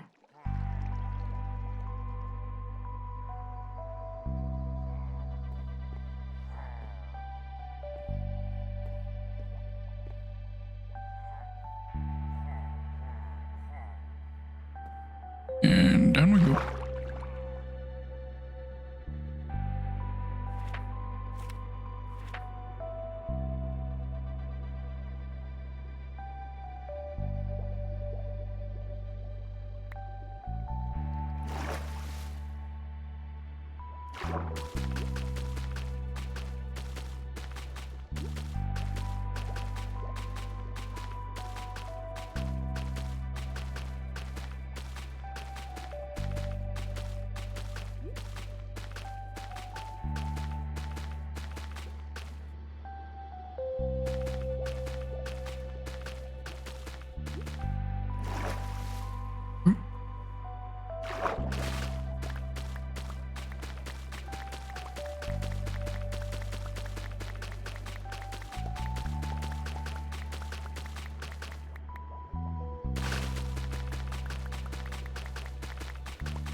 On this side.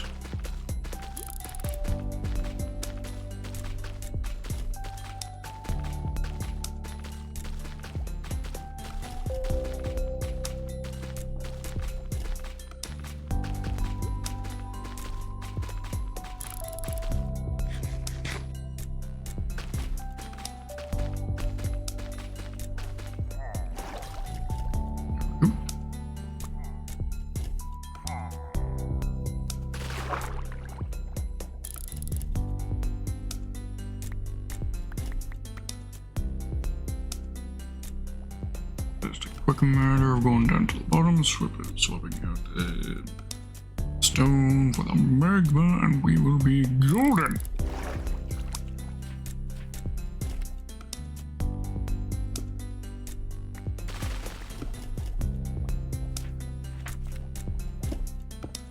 There we go. And you can see it's pulling down the kelp as well. Proof it is functioning.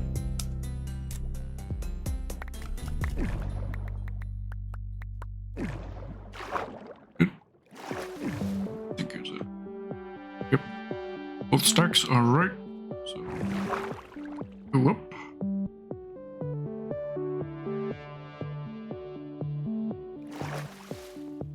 And we go down.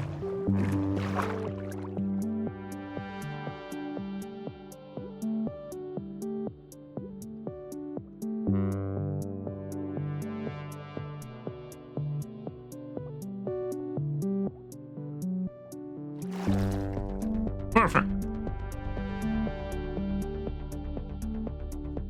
Now the main things I want functioning in order for me to be calling this farm quote unquote fully operational. Well, done-ish. Of course, I still want to get another set of elevators just behind this wall, going from there all the way to somewhere down here. Just so that we can cycle the spawns. Just go down far enough that any illagers that are up here will despawn. And then, like if, for example, we've killed all the captains and we can't find any more and we want to reset, we just simply go down this extra elevator and then go right back up it and to reset what has spawned up here. Excuse me.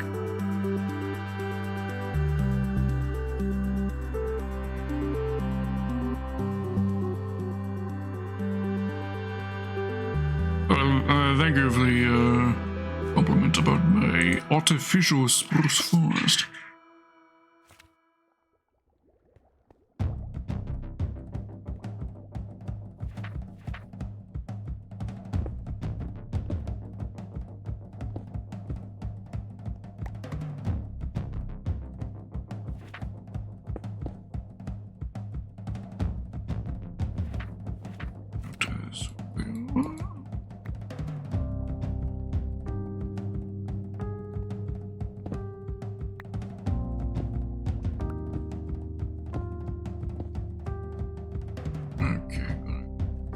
Grab me some spruce logs, moss, and emeralds to cap off the that there.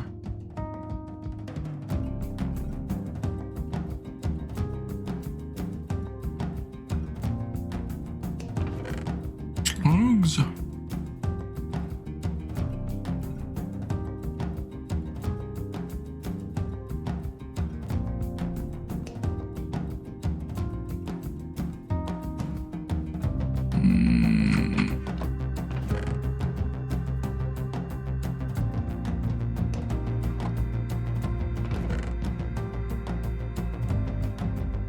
Need any more glass at the moment. Right there. Those.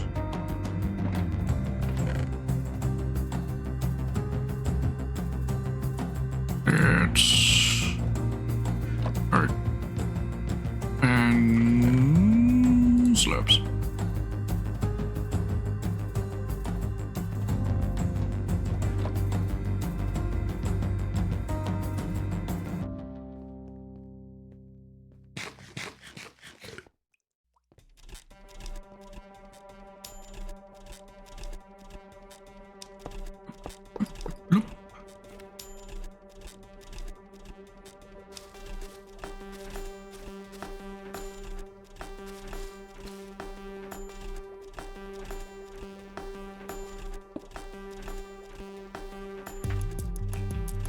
Which direction if it's down from that corner?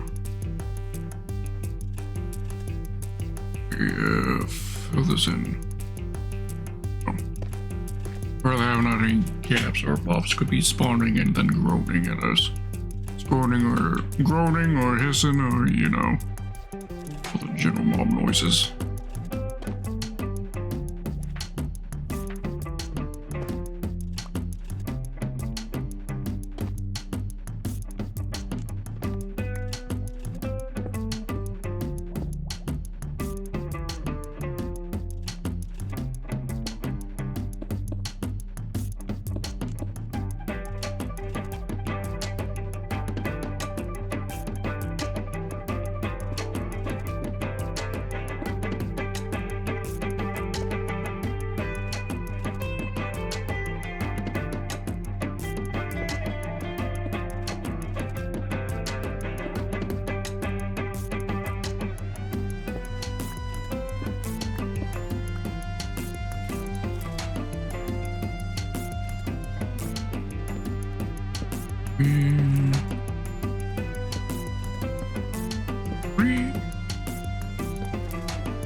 A torch up there as well, so nothing spawns in here. Actually,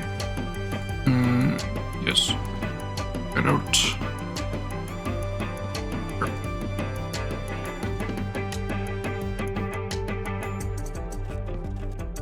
There and there. Alright, there we go. That is almost it. Of course, I put the glass away and I found a spot I forgot to put glass.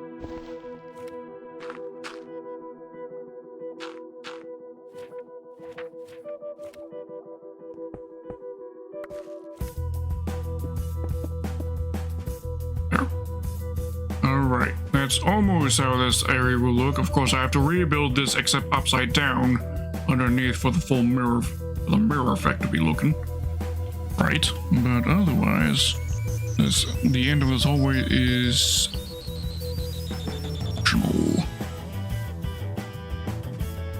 It's a whole lot of decoration to do. Left to do. Let's get work on those other elevators. What's actually the despawn distance mobs? Instant despawn distance. Instant despawn distance mobs. Minecraft. There are no players within a distance of 128 blocks. Okay, so this elevator we need to build needs to go 128 blocks down.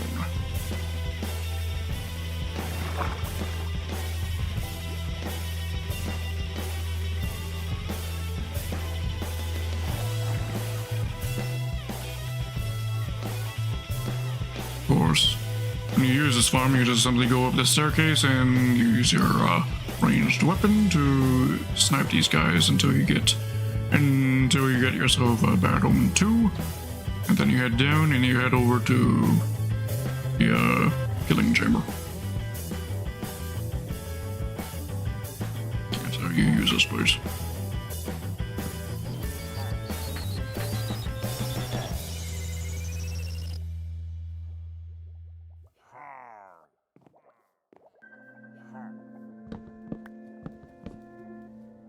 Let's see, it's here. Stone. That so that I can yoink that there. There we go. The old ladder system gone. Obliviated. Reduced to atoms. Not really, but might as well be. Alright, okay, so we're gonna need to label these and make everything nicer, of course. Thinking the new up and down for refreshing ought to be somewhere around here, because it can't be here. Can't be anywhere this way. The hallway's down here. Has to be here. You went, let's see. Here? In that corner, perhaps? Let's see. Go down. Managed to get past that just fine. Need to go down, let's say, 130 blocks just to be safe. 30, maybe 140 blocks, roughly speaking.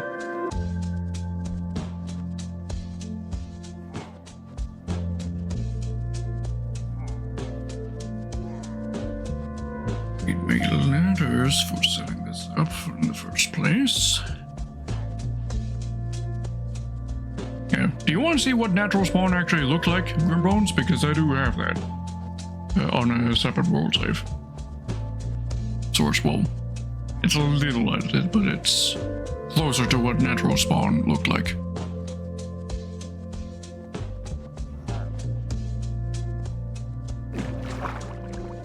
Alright, now once I'm down this elevator, I'll show you.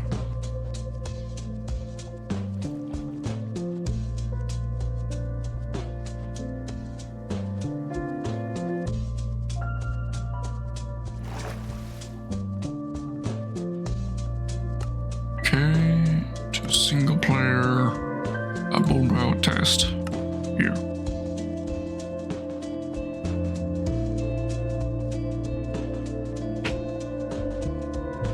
Okay, teleport, add to 090. Alright. Now, you can see here I did some experimentation of sorts on this test world of what I'm doing at spawn chunks specifically, but the rest of this here, this is what it used to look like. My mansion is located right here. The original forest that used to be here. Very small.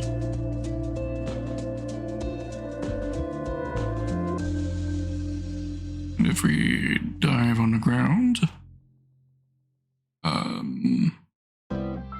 that is where my farming room is, where my farming room naturally is. So like this cave right here, this is where my sheep farm is right here. My wheat farm is over here. And over here is where my cow farm is currently.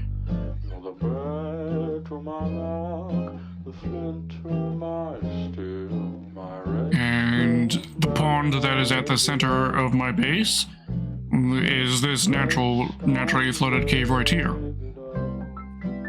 This is the pond as it looked originally.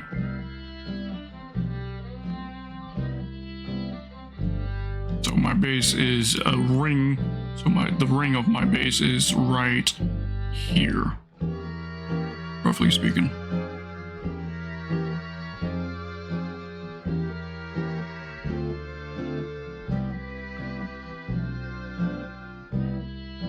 This is a flooded cave right here that I had to outright completely remove. But my storage room is... This is where my storage room is, with the cave that goes off to the distance on its upper area there. But this is where the storage room originally was built, dug out of, this cave right here. It's probably very hard for you guys to see. Let me go, game mode, oops. Game mode, creative.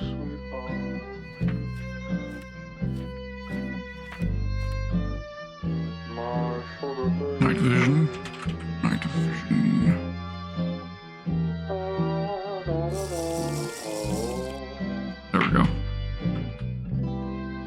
data. There we go. So yes, this here is where my storage room is or was originally. That's the cave that goes off to the side off of my storage room.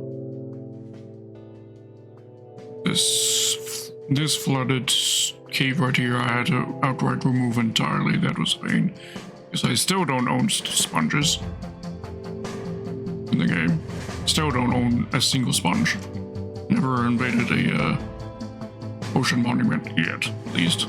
Here's the cave. Here's the farming cave as it originally appeared.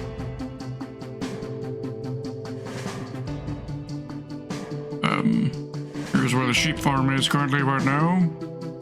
Like I said, here's where the cow farm is currently. And where this portal is that I placed in here on this test road just to check things. This is where my wheat farm is currently right now.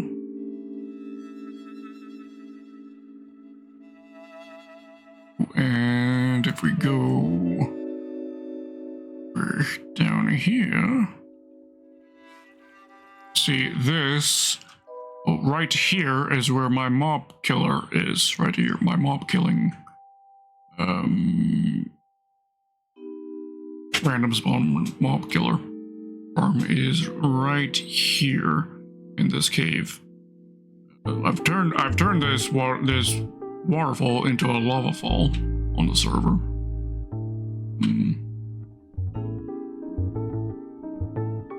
Down here would be the staircase that goes down to Raven's base, which is built out of this cave system right here. This is where Raven's base is.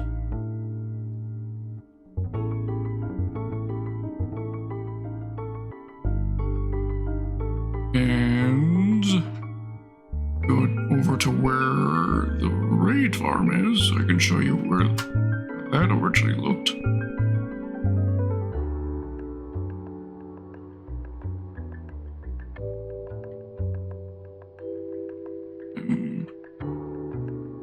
There's a zombie farm there.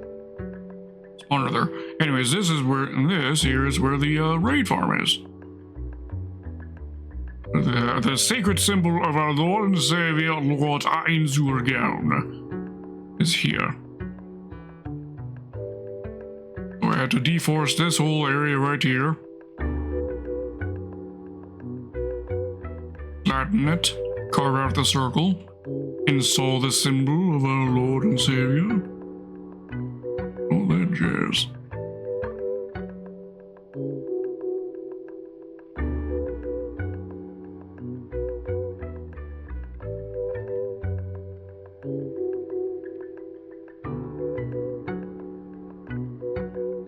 Back to spawn over here. Where my artificial spruce forest is right here. Flyer's base is right here. I think it's right here. His base is built. He carved this out. I helped him a little bit to carve this out as well, and he put his base right here, I think.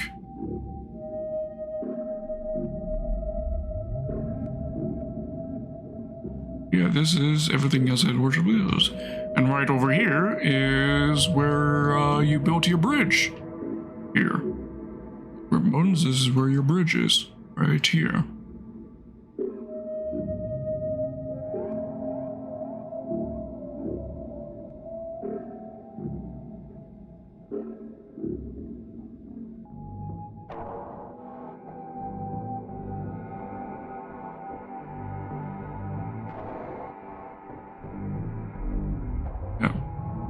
This is how the server looked originally, aside of course from that, of course.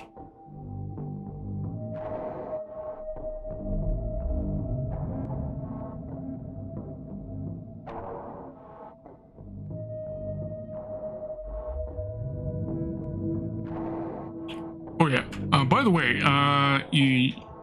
seems you're interested in going to the Woodland Mansion. Obviously, don't go there until after Trails of Tales. Because of course the loot tables get updated there, right? As with like most structures. So whenever you're planning your expedition there, wait until after Tails and Trails. And if you get yourself a smithing template there, I would trade for a copy of that.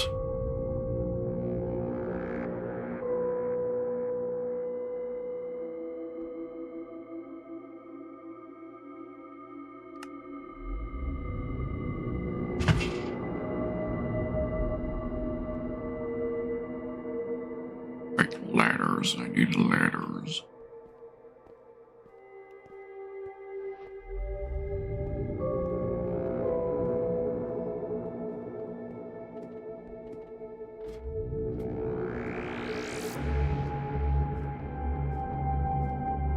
I've been hoarding up diamonds specifically so that I can make duplications of the smithing templates.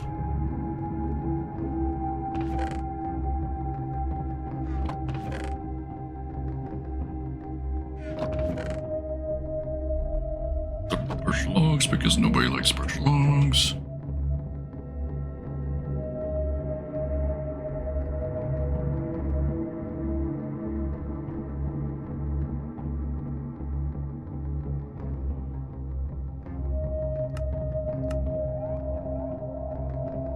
Not more than that.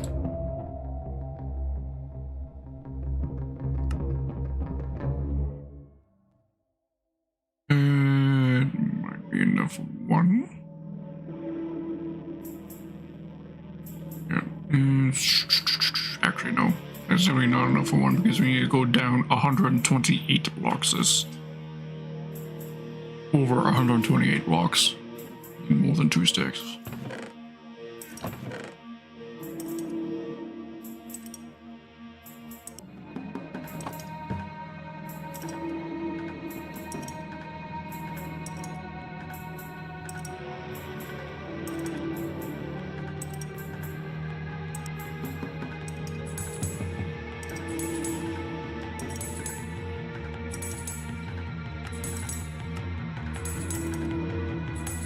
There we go, that'll be enough.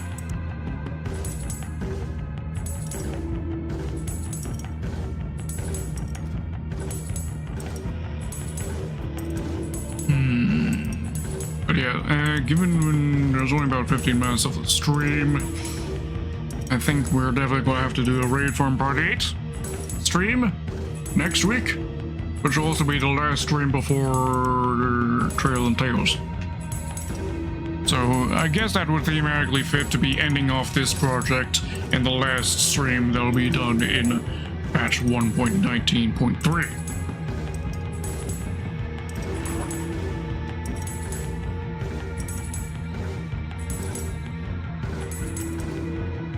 Right, or have I misread the calendar? Let me check. Next Monday would be the 5th, which would be the last. Yeah, that would indeed be the last Monday before Tails and Trails, which comes out on the 7th.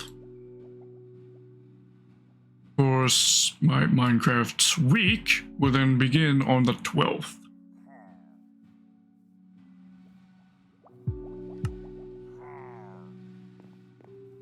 BRB, I do need to use myself the washroom.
was no log of the captain roped.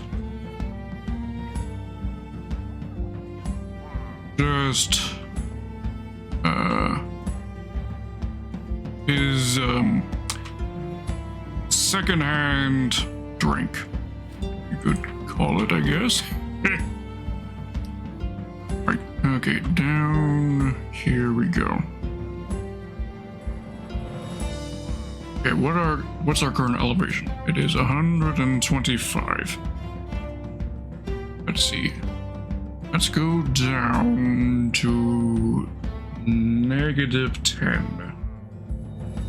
That ought to be enough, right? -10?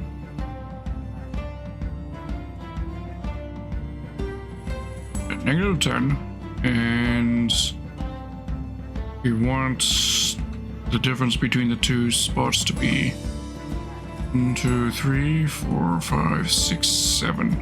7 blocks between the two spots, the down and the up. So -10.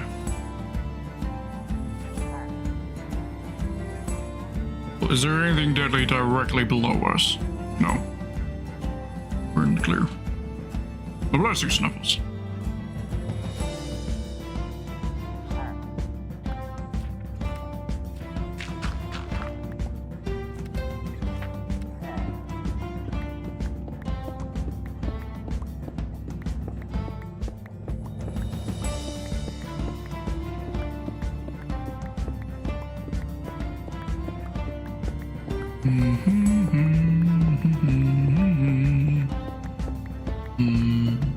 Honestly, this particular track sounds more like it's from that channel that does medieval remixes of songs, doesn't it?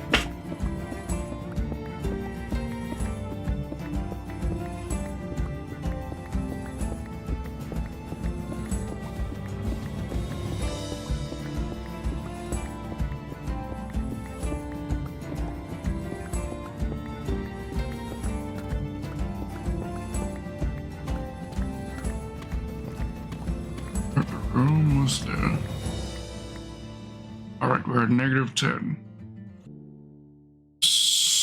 Use the drone camera to check if indeed everything has despawned up here. Any villagers still here? Ooh, there's still one on this ledge right here. Alright, so we take him out. Go down a little bit further, another 10 blocks.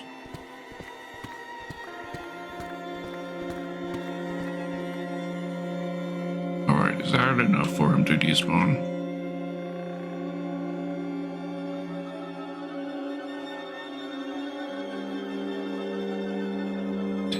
It is. Alright. And we are remarkably close to the chicken horde of Raven Skull. Yeah. Some weird thing with the pathing going on with the chickens that make them want to go here specifically. I don't quite understand how or why, I just know it does.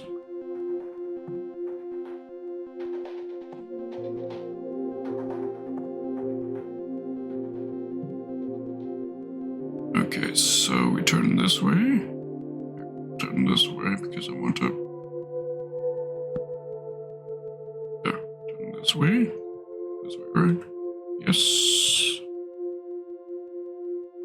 7 blocks, so we're at 1, 2, 3,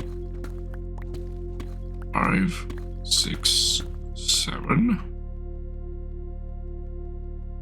How do I dig up and risk coming across gravel? What's the interaction between falling gravel and stairs? Sorry, ladders. I honestly don't actually know.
ready to feel the burn on those bones? Yeah. Oh, well, thank you. Thank you for the redeem. First time ever we've had a stream where we had that redeemed twice. Nice. Nice. All right. 1, 2, 3, 4, 5, 6, 7, 8, 9, 10. That was the left arm. Now for the right arm. 10, 9, 8, 7, 6, 5, 4, 3, 2, 1, 0. All right. Thank you. Thank you for redeeming that. Mama Multi. Ow. Thank you for the milk as well and the cake. Very delicious.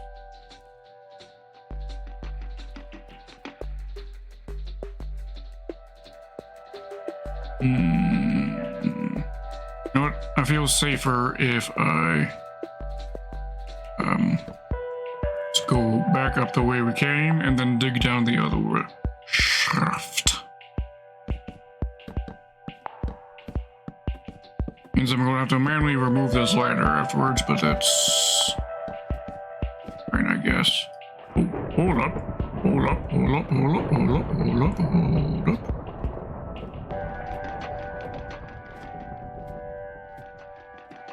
I just spotted something extremely rare. No, it's a figment of my imagination. Damn.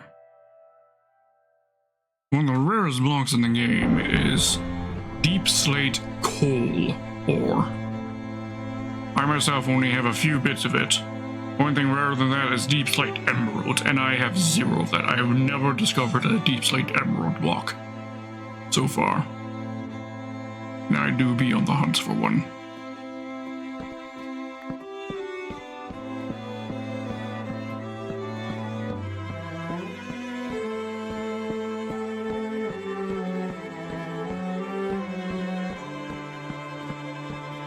Because I have been thinking of specifically setting up an emerald mine in a nearby mountain specifically to get the deep slate emerald ore block.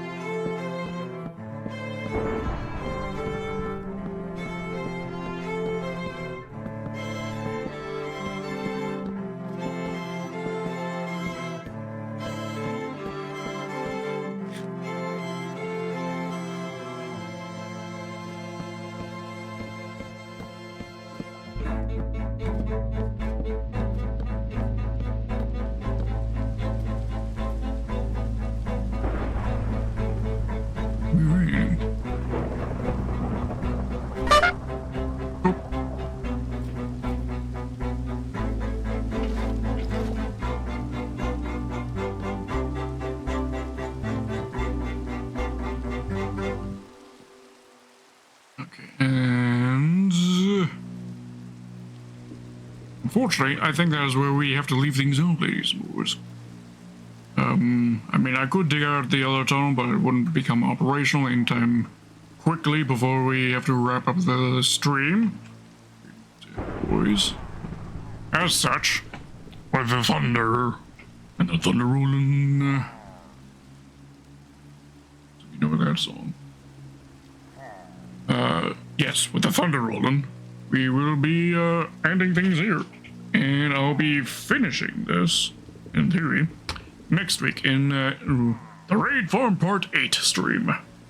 Will be the final stream that will be done in 1.19.3 on the server, because on this server we decided to skip 1.19.4 entirely.